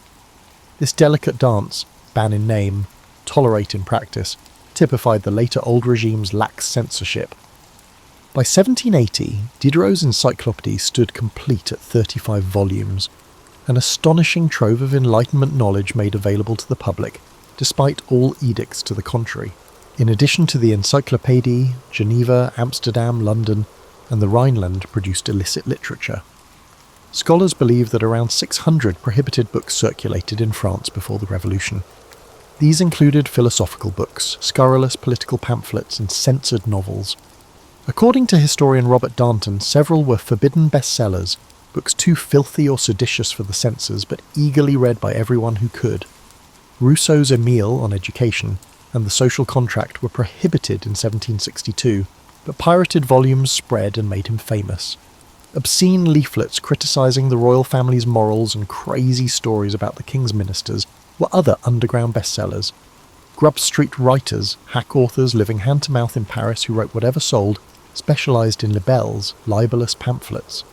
To get money, such writers might mock the king's mistress one week, compose a natural rights tract the next, and spy for the police the next. Voltaire and Diderot mocked this literary underworld.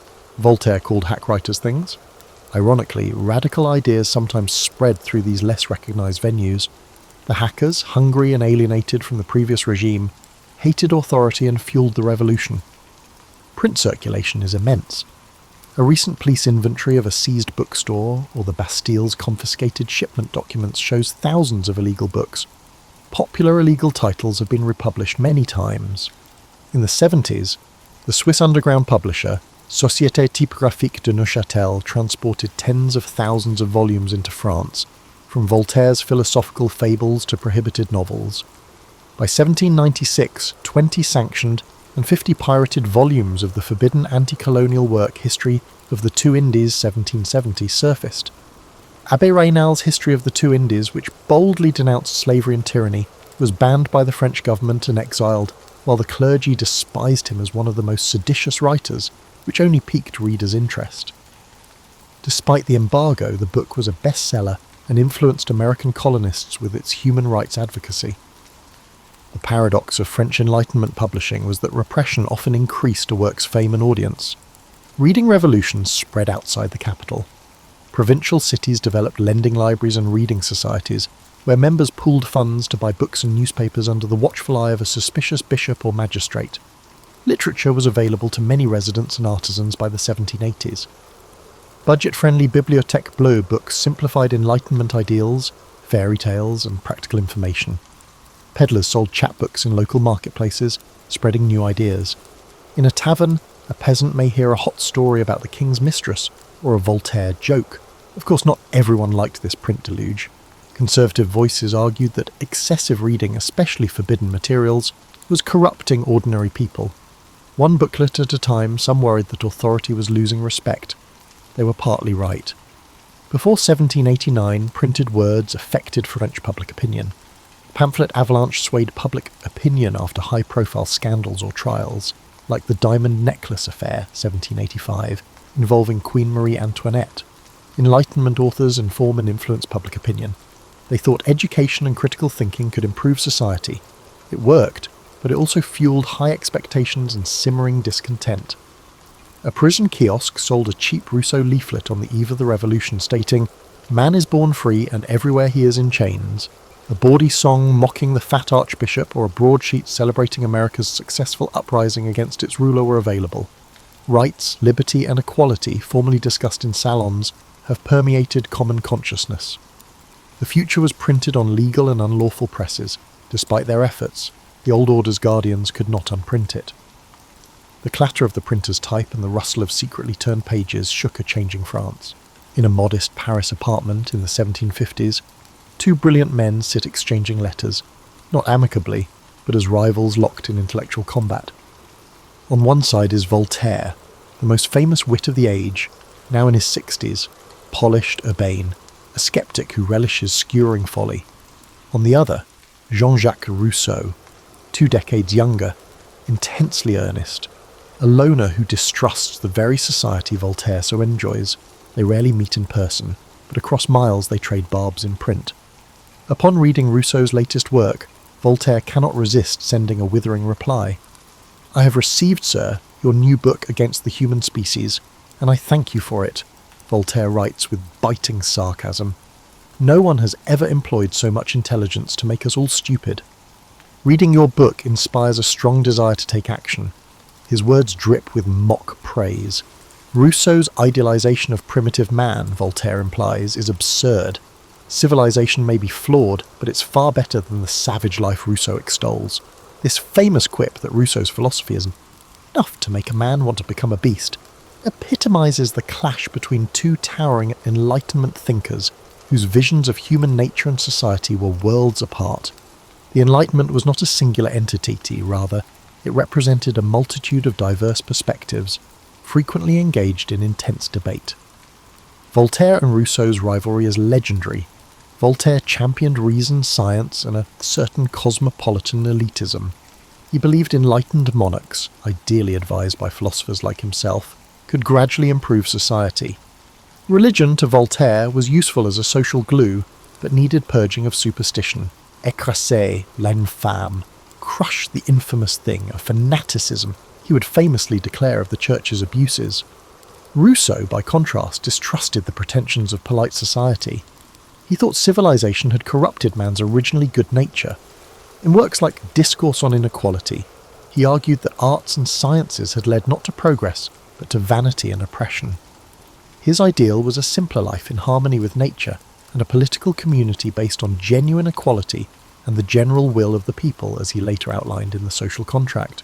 To Voltaire, the idea sounded naive at best, dangerous at worst. Their correspondence started courteously but soured over time. After the devastating Lisbon earthquake of 1755, Voltaire wrote a poem questioning providence. How could a just God slaughter innocents? Rousseau oddly rebuked Voltaire, saying people should not question God's plan, and that if men didn't live packed in cities, the quake would do less harm. Voltaire privately scoffed that Rousseau wanted to send mankind backwards. One longs, in reading your book, to walk on all fours, he jeered, stung by Rousseau's critique. Rousseau, for his part, grew increasingly convinced that Voltaire and his clique were conspiring against him, mocking him behind his back. By the 70s, their relationship had fractured completely. Rousseau even refused Voltaire's offer of refuge when Rousseau was fleeing arrest. The Voltaire-Rousseau split was not just personal, it symbolised a deeper divergence in Enlightenment thought. Voltaire stood for the party of reason, progress through enlightened authority and sharp criticism of tradition. Rousseau became the voice of the party of feeling, valuing emotion, authenticity, and the wisdom of the common man over the polished salon sophisticate of Treason. Their quarrel highlighted contradictions. The Enlightenment celebrated reason, yet Rousseau accused reason's apostles of being cold and elitist. It preached equality, yet Voltaire privately disdained the uneducated masses and preferred benevolent despotism to democracy. In their ways, each was prophetic. Voltaire of the liberal, secular values that would shape modern Europe, Rousseau of the romantic, democratic, and even revolutionary currents that would soon erupt. It's fitting that both men died in 1778, a decade before the Revolution, almost as if fate meant to clear the stage for the drama to come. Beyond this famous duo, the Enlightenment was rife with intellectual rivalries and collaborations. Diderot and D'Alembert, co-editors of the Encyclopédie, had their share of squabbles. D'Alembert quit the project in frustration in 1759, leaving Diderot to slog through the remaining volumes largely alone. Diderot also fell out bitterly with Rousseau, who had once been his close friend. Diderot and Baron de Holbach welcomed Rousseau as a kindred spirit in the 1740s, but as Rousseau's ideas diverged and his paranoia grew, he came to believe Diderot had portrayed him negatively in a satirical play. Their friendship collapsed, illustrating how personal slights could fracture even those working for the same broad cause. Meanwhile, Baron de Holbach, host of a famously irreverent salon of atheists, published The System of Nature 1770, a book denying the existence of God outright. This extreme materialism alarmed even Voltaire, who attacked Holbach's atheism as fanatical in its own way. Voltaire believed society needed belief in God as a moral bedrock. If God did not exist, it would be necessary to invent him, he quipped. Holbach and Diderot, however, privately ridiculed Voltaire's deism as a lack of nerve. To them, reason pointed to a universe without need of a divine being. Thus, even among philosophes united against the Church's tyranny, there were deep fractures about religion's role. Another poignant clash involved Montesquieu and Rousseau's political theory. Montesquieu's The Spirit of the Laws, 1748, argued for a balanced constitution, like Britain's, with powers separated among king, parliament, and courts, a moderate vision to prevent despotism. Rousseau's Social Contract, 1762, dismissed Montesquieu's model as too aristocratic. Instead, Rousseau envisioned a republic so egalitarian that, in theory, everyone would obey laws they themselves willed. Voltaire found Rousseau's political ideas as impractical as his primitivism. He quipped that Rousseau's ideal republic was a city of ghosts, and indeed, Rousseau's notion that citizens be forced to be free if they violate the general will would trouble critics for its potential for tyranny. Yet these quarrels were not destructive in the long run. Rather, they enriched the Enlightenment's legacy by presenting contrasting ideas that later generations could draw upon. In the salons and in print, rival philosophes might lampoon each other, but they also all contributed to a broader movement questioning the status quo. Occasionally the debates got personal and nasty. Pamphlets full of character assassination flew about. Voltaire was a master of the artful insult. When a pompous critic, the Abbé Desfontaines, attacked him, Voltaire retaliated by portraying Desfontaines as a criminal and a fool in a biting satire, effectively destroying the man's reputation. Rousseau too lashed out. In his later years, he wrote withering letters accusing former friends of treachery. Still, these human dramas had larger consequences. The sharp exchanges clarified differences in thought. What was the best form of government? The true foundation of morality? What is the role of religion? Through argument, the philosophy refined their positions. By the 70s, a new generation was emerging too. Figures like Condorcet, a mathematician and protégé of d'Alembert, admired both Voltaire and Rousseau trying to synthesize Enlightenment ideals with practical reforms. Condorcet would advocate for the abolition of slavery and women's rights, pushing the Enlightenment's egalitarian logic further than his predecessors dared. Meanwhile, the rifts among the older philosophers presaged splits in the coming revolution. Aristocratic liberals versus radical democrats, deists versus atheists, and pragmatists versus idealists. The Enlightenment was not one sun but a constellation, with Voltaire and Rousseau as two bright stars often in eclipse of each other. Their clashes, bitter though they were, gave the era much of its dynamism. The salon gossip about Voltaire versus Rousseau was the talk of intellectual Europe. Interestingly, when both Rousseau and Voltaire passed away in 1778, they received brief eulogies as if they had been complementary heroes. Within a few years, the French Revolution would enshrine them by interring both their ashes in the Panthéon in Paris, Voltaire in 1791, Rousseau in 94, symbolically reconciling the two in the Republic of Posterity. France, it turned out, would need both Voltaire's razor wit and Rousseau's passionate cry for freedom as it hurtled toward a new age. The Palace of Versailles courtyard was packed on a sunny September afternoon in 1783, with eyes fixed on the sky. Two provincial brothers, the Montgolfier brothers, were ready to attempt the first hot air balloon flight by the living creatures in front of King Louis XVI and Queen Marie Antoinette. A sheep, duck and rooster were placed into a wicker basket under a taffeta balloon at the sound of a cannon. A second cannon fire announced release. As the balloon gracefully climbed 600 metres, tens of thousands of people gasped. It carried its barnyard aeronauts through the heavens for 8 minutes. Royal biologists quickly examined the animals, which were alive and eating hay, after it softly landed a few kilometres away. The audience applauded. The king was thrilled, albeit the inventors deftly avoided his suggestion to use convicted felons as test passengers. More than amusement, this balloon flight symbolised the Enlightenment's faith in science and reason to expand the conceivable. That moment, even the ancient dream of flight seemed possible. Ingenuity and experimentation had turned imagination into reality before the French public. French Enlightenment science pervaded daily life and great politics. Savants, learned men, and a few women, who passionately studied nature, rose in the 18th century. They studied chemistry, anatomy, botany, astronomy, and electrical. Importantly, they sought practical social reforms. The former Royal Academy of Sciences in Paris was full of experiments.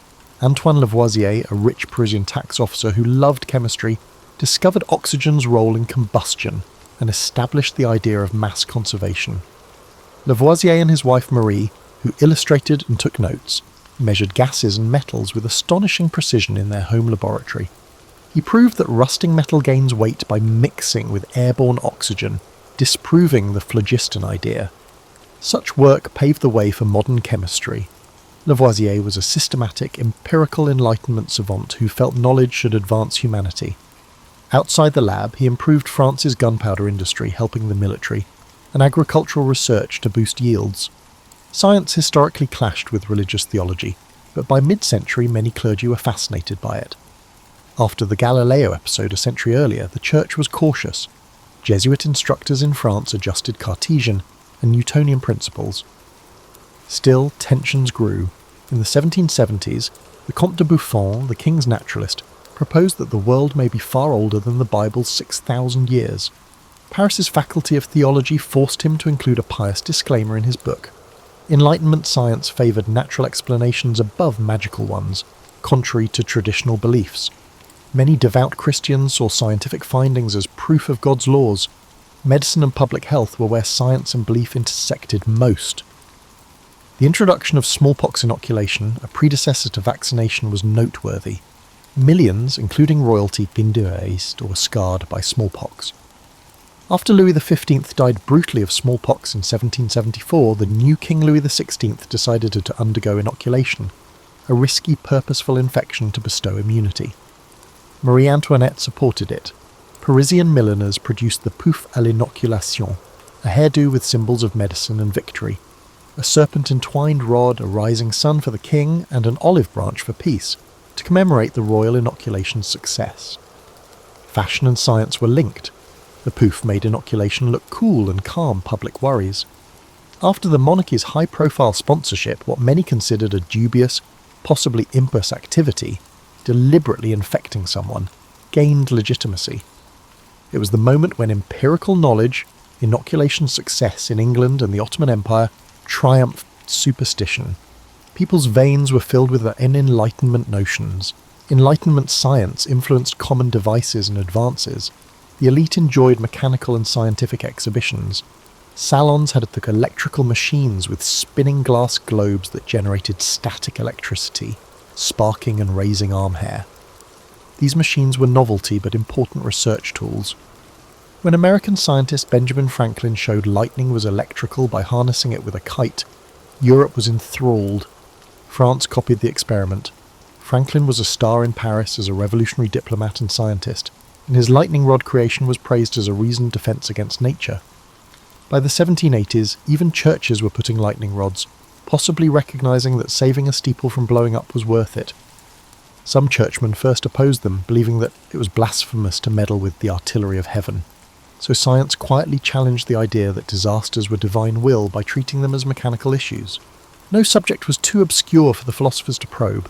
Enlightenment thinkers compared doctors' discussions about the heart to a state's circulation of commerce. Philosophy considered classifying human civilizations like naturalists did species. The encyclopedia includes many scientific articles and images, from anatomical diagrams to windmill improvement designs, aiming to gather and disseminate essential knowledge. To catalogue and communicate practical information was an Enlightenment ideal. Knowledge should not be hidden or guild-bound, but shared for the common good. Diderot published on metallurgy, music theory and other subjects because he believed nature and art might liberate minds and enhance life. During this era, the state often linked scientific development to its goals, fostering a culture of enlightened absolutism. Louis XVI and his ministers wanted to use science to improve armaments, maps and agriculture. In the 1760s, the French government supported the enormous meridian voyages to estimate the Earth's form, reflecting Enlightenment curiosity and state pride. The Academy of Sciences researched ways to enhance navigation and chronometers and gave prizes for practical answers. Nutritionists like Parmentier staged meals featuring potato dishes to convince aristocracy it could prevent starvation. To promote potatoes, Parmentier had a field guarded by troops but let peasants steal from it at night. In urban living, the Enlightenment provided new conveniences. Paris's nightly street illumination improved, bringing enlightenment. Public places like the Jardin du Roi, now Jardin des Plantes, offered botanical gardens and a small zoo, representing the era's natural science curriculum. Travelling lecturers demonstrated physics experiments, such as how an air pump could smother a bird in a vacuum jar, ugly, but a dramatic lesson in air. Crowds watched.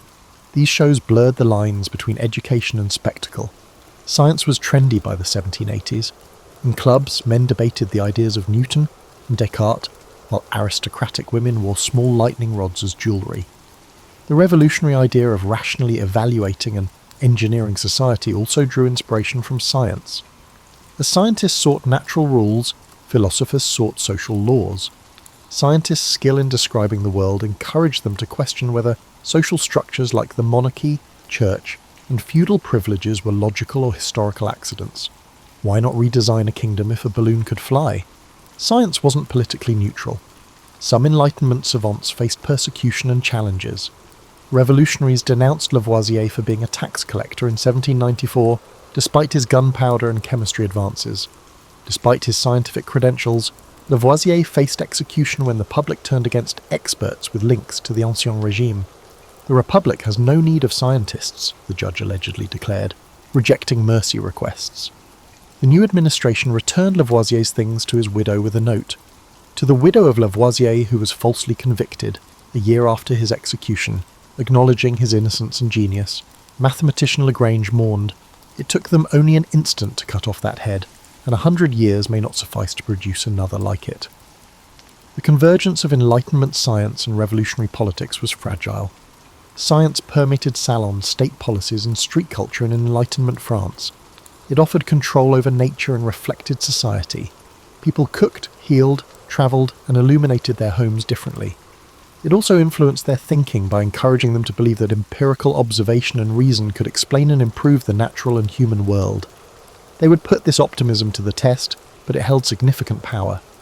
The Montgolfier balloon soaring to cheers at Versailles showed how knowledge may lift humanity. Once a place of gods and mystery, the sky today hosted human achievement. Everything appeared possible currently, and a social and political revolution was about to happen, spurred in part by Enlightenment science's confidence and inquisitive attitude. Toulouse experienced a horrible scene that exemplified the Enlightenment's fight against injustice in 1762. The cruel wheel punishment sentenced Protestant merchant Jean Calas to death for the murder of his son, who was reportedly converting to Catholicism.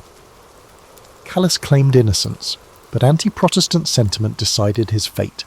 He suffered and maintained his innocence until death. Voltaire learned about this injustice at his Ferney house. The famous philosopher was outraged. I believe it's in everyone's interest to study this topic, which some may consider the apogee of fanaticism. Voltaire wrote, "To ignore such a thing is to abandon humanity." Voltaire pursued Calas's vindication and the diligent judge's prosecution. He wrote to powerful people, authored a treatise on tolerance, 1763, and stirred popular support for religious freedom. After years of struggle, Voltaire succeeded. In 1765, the King's Council in Paris overturned Calas's sentence and exonerated him posthumously. This victory of reason over bias was applauded by Europe and the age Voltaire. The Calas scandal proved that the monarchs could be swayed to right a wrong, advancing Enlightenment religious tolerance and legislative change. Voltaire's Écraser l'infâme, crush the infamous thing, inspired the philosophes. Legibigre's superstition and priests' misuse of authority were his concerns, not religion itself. Numerous examples enraged the philosophie. 1766 saw the execution of 19-year-old aristocrat Chevalier de la Barre for impiety for not removing his hat during a religious procession and defacing a crucifix. The authorities fastened Voltaire's philosophical dictionary to La Barre's burning body, blaming Enlightenment principles for teenage irreverence. Voltaire, outraged at La Barre's execution, wrote harshly about the cruelty and stupidity of it. These events led philosophes to strengthen their attacks on the Catholic Church and the absolute monarchy with its nobility as oppressors. Enlightenment ideas held the monarchy and religion accountable to reason, justice, and human rights. In the 70s, old regime criticism, previously nuanced and typically articulated through satire or foreign tales, became bolder. Montesquieu questioned absolute monarchy by praising England's equilibrium. Some went further.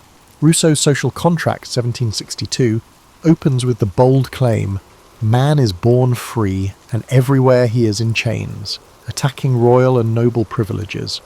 Rousseau believed that sovereignty was with the people, that laws should represent the public will, and that aristocratic titles were illogical. Secret copies of the banned and destroyed book disseminated its ideas quickly. In later works, Diderot focused on colonialism and slavery, and suggested that oppressed people should rise up. Raynal and Diderot's popular History of the Two Indies predicts a slave insurrection and the fall of European authority overseas. That conversation exploded. The French crown spun, censors tried to crush it, but they merely pushed it underground, where it became more appealing. Not all Enlightenment figures were radicals. Many favoured enlightened despotism, which held that a wise and sensible king could reform from power.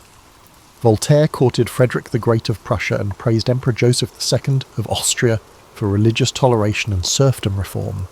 Enlightenment-influenced French ministers and nobility included Turgot, who tried to deregulate grain trade and abolish forced labour, and the Marquis de Condorcet, who promoted educational and judicial reforms in aristocratic circles. Britannica.com. These men attempted internal system reform.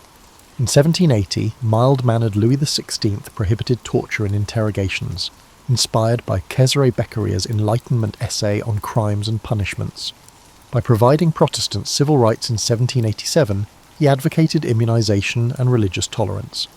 The monarchy often failed and faced opposition from existing interests. Nobles resisted Turgot's reforms, dismissing him. The church leadership actively opposed privilege reduction. The French Catholic Church was a key Enlightenment target. The church had long ruled education, literature, and dissenters with immense great riches. Philosophers, mostly deists or agnostics, denounced church persecution. Voltaire opposed intolerance, like the Calas scandal, to humble the church. Candide, his satirical tale, attacked religious hypocrisy and other flaws. In Cannibals, Diderot subtly mocked European religious communion by comparing Pacific Islander customs to European religious communion. Baron de Holbach's system of nature atheism depicts priests as deceptive characters who use hell to subjugate people. The words were provocative. Toulouse experienced a horrible scene that exemplified the Enlightenment's fight against injustice in 1762. The cruel wheel punishment sentenced Protestant merchant Jean Calas to death for the murder of his son, who was reportedly converting to Catholicism. Calas claimed innocence, but anti-Protestant sentiment decided his fate. He suffered and maintained his innocence until death. Voltaire learned about this injustice at his Ferney house. The famous philosopher was outraged. I believe it's in everyone's interest to study this topic, which some may consider the apogee of fanaticism. Voltaire wrote, "To ignore such a thing is to abandon humanity." Voltaire pursued Calas's vindication and the diligent judge's prosecution. He wrote to powerful people, authored a treatise on tolerance, 1763, and stirred popular support for religious freedom. After years of struggle, Voltaire succeeded. In 1765, the King's Council in Paris overturned Calas's sentence and exonerated him posthumously. This victory of reason over bias was applauded by Europe and the age of Voltaire. The Calas scandal proved that the monarchs could be swayed to right a wrong, advancing Enlightenment religious tolerance and legislative change. Voltaire's Écraser l'infâme, crush the infamous thing, inspired the philosophes. Religieux superstition and priests' misuse of authority were his concerns, not religion itself. Numerous examples enraged the philosophie. 1766 saw the execution of 19-year-old aristocrat Chevalier de la Barre for impiety for not removing his hat during a religious procession and defacing a crucifix. The authorities fastened Voltaire's philosophical dictionary to La Barre's burning body, blaming Enlightenment principles for teenage irreverence. Voltaire, outraged at La Barre's execution, wrote harshly about the cruelty and stupidity of it. These events led philosophes to strengthen their attacks on the Catholic Church and the absolute monarchy with its nobility as oppressors. Enlightenment ideas held the monarchy and religion accountable to reason, justice, and human rights. In the 70s, old regime criticism, previously nuanced and typically articulated through satire or foreign tales, became bolder. Montesquieu questioned absolute monarchy by praising England's equilibrium. Some went further. Rousseau's Social Contract, 1762, opens with the bold claim, "Man is born free, and everywhere he is in chains," attacking royal and noble privileges. Rousseau believed that sovereignty was with the people, that laws should represent the public will, and that aristocratic titles were illogical. Secret copies of the banned and destroyed book disseminated its ideas quickly. In later works, Diderot focused on colonialism and slavery, and suggested that oppressed people should rise up. Raynal and Diderot's popular History of the Two Indies predicts a slave insurrection and the fall of European authority overseas. That conversation exploded. The French crown spam censors tried to crush it, but they merely pushed it underground, where it became more appealing. Not all Enlightenment figures were radicals. Many favoured enlightened despotism, which held that a wise and sensible king could reform from power.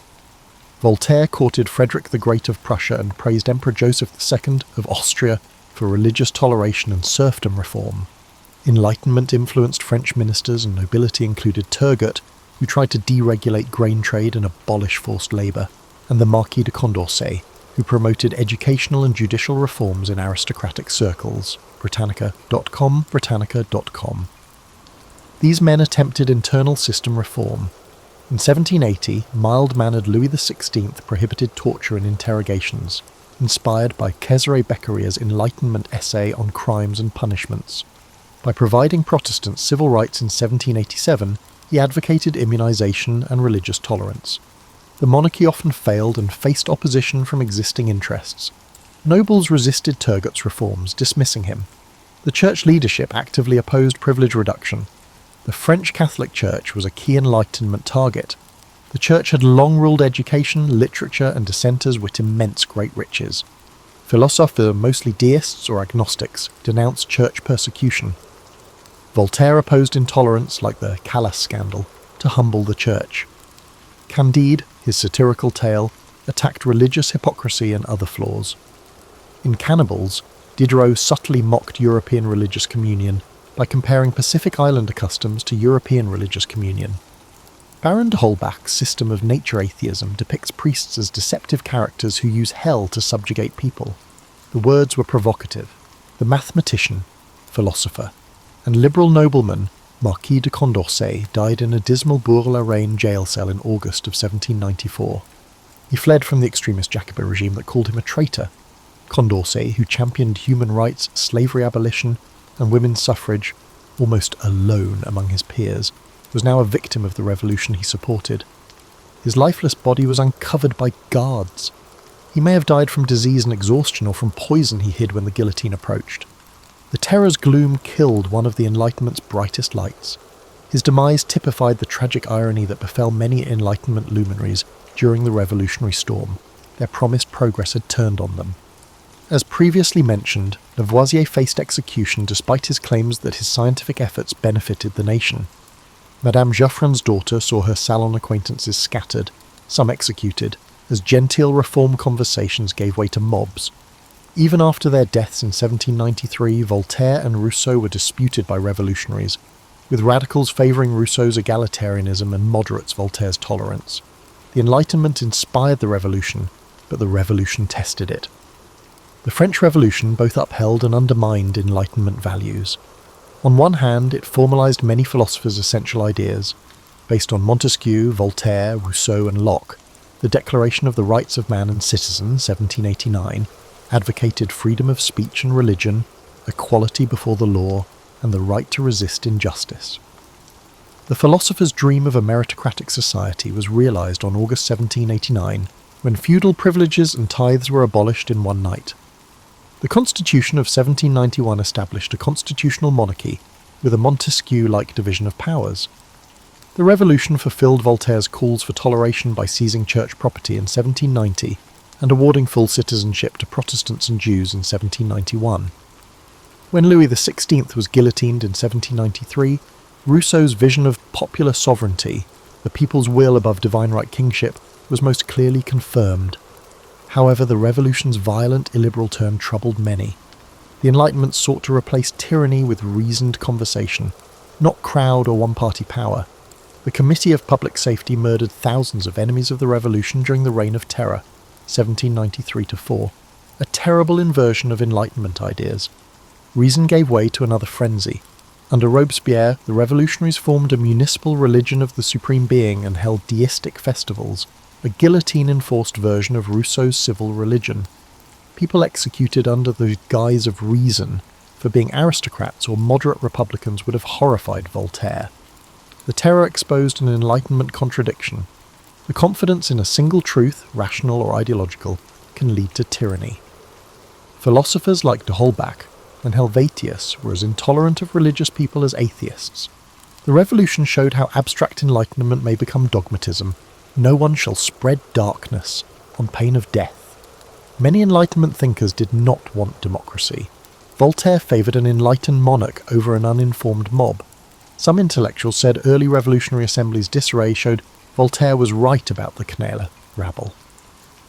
Before his 1784 death, Diderot had become pessimistic, arguing that despotism might only cease when the last monarch was strangled with the last priest's entrails a dismal hyperbole the revolutionaries half-jokingly repeated.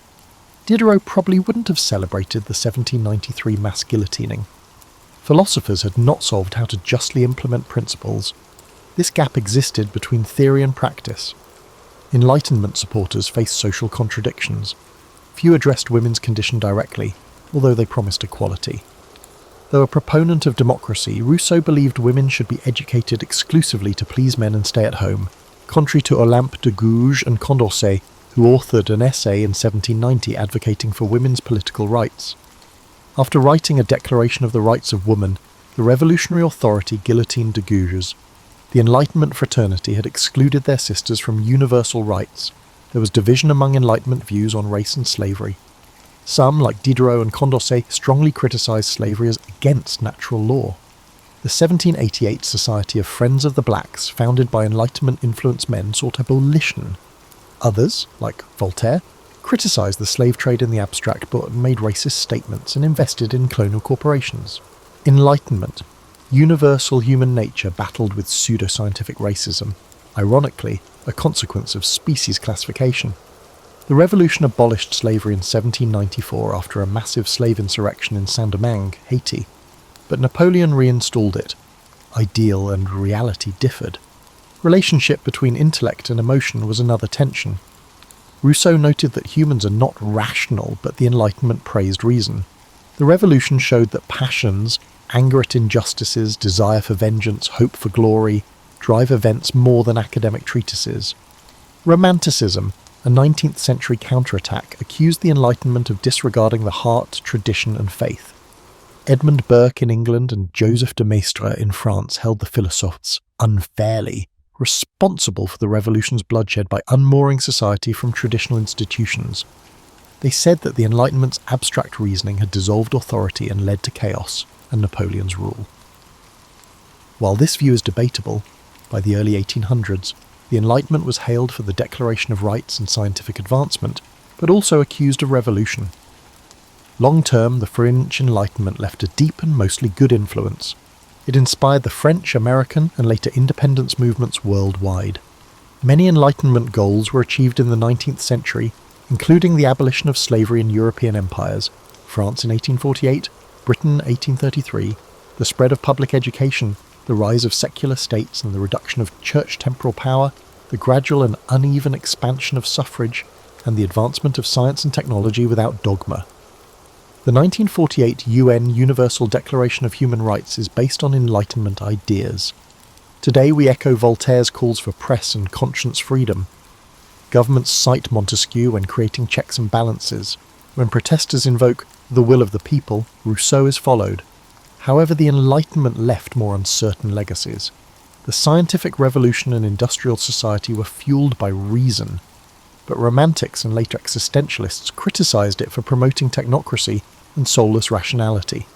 Westerners defended imperialism as bringing civilization, an attitude oddly at conflict with the Enlightenment's empathy, but facilitated by its aim. Enlightenment secularism allowed diversity to develop, but also left a spiritual hole that 19th and 20th century ideologies and nationalisms strove to fill, not always for the better.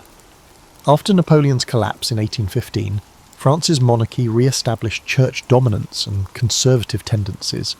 Intellectual life had changed, thus the genie could not be put back. French politics alternated between liberal and conservative in the mid-19th century, but Enlightenment ideas set the standard. Even conservatives had to justify themselves in terms of logical government and national interest, not divine authority. France will officially divorce church and state in 1905, fulfilling the philosophes' aim of a secular republic based on liberté, égalité, fraternité. Enlightenment principles filtered through revolutionary experience. The French Enlightenment did not finish neatly in 1789. The revolution was chaotic and its aftermath complicated. Perhaps that emphasises a last Enlightenment lesson. The movement always understood that human affairs are imperfect and progress zigzags. Diderot observed, "Passions are the only orators that always persuade, conceding that reason doesn't control the world."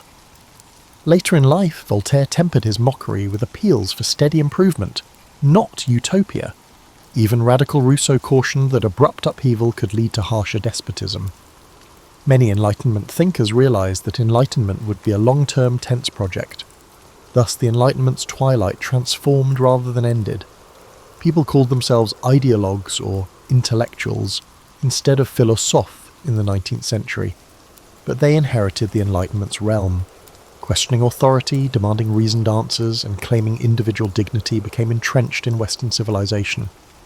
When we read Voltaire's witty, courageous writings, Rousseau's profound challenges, Diderot's encyclopedic labours, or Condorcet's prescient humanism, we are reminded of the Enlightenment's very human story: salon gatherings and clandestine pamphlets, friendships and feuds, and people risking prison for a pamphlet or exile for a principle. Ideas could overthrow thrones in that age. Its legacy lives on every time an informed public holds a tyrant accountable. A youngster is taught science without superstition, various individuals sit down to talk and debate rather than fight, and we choose light over darkness. The French Enlightenment was truly a turning point in human history.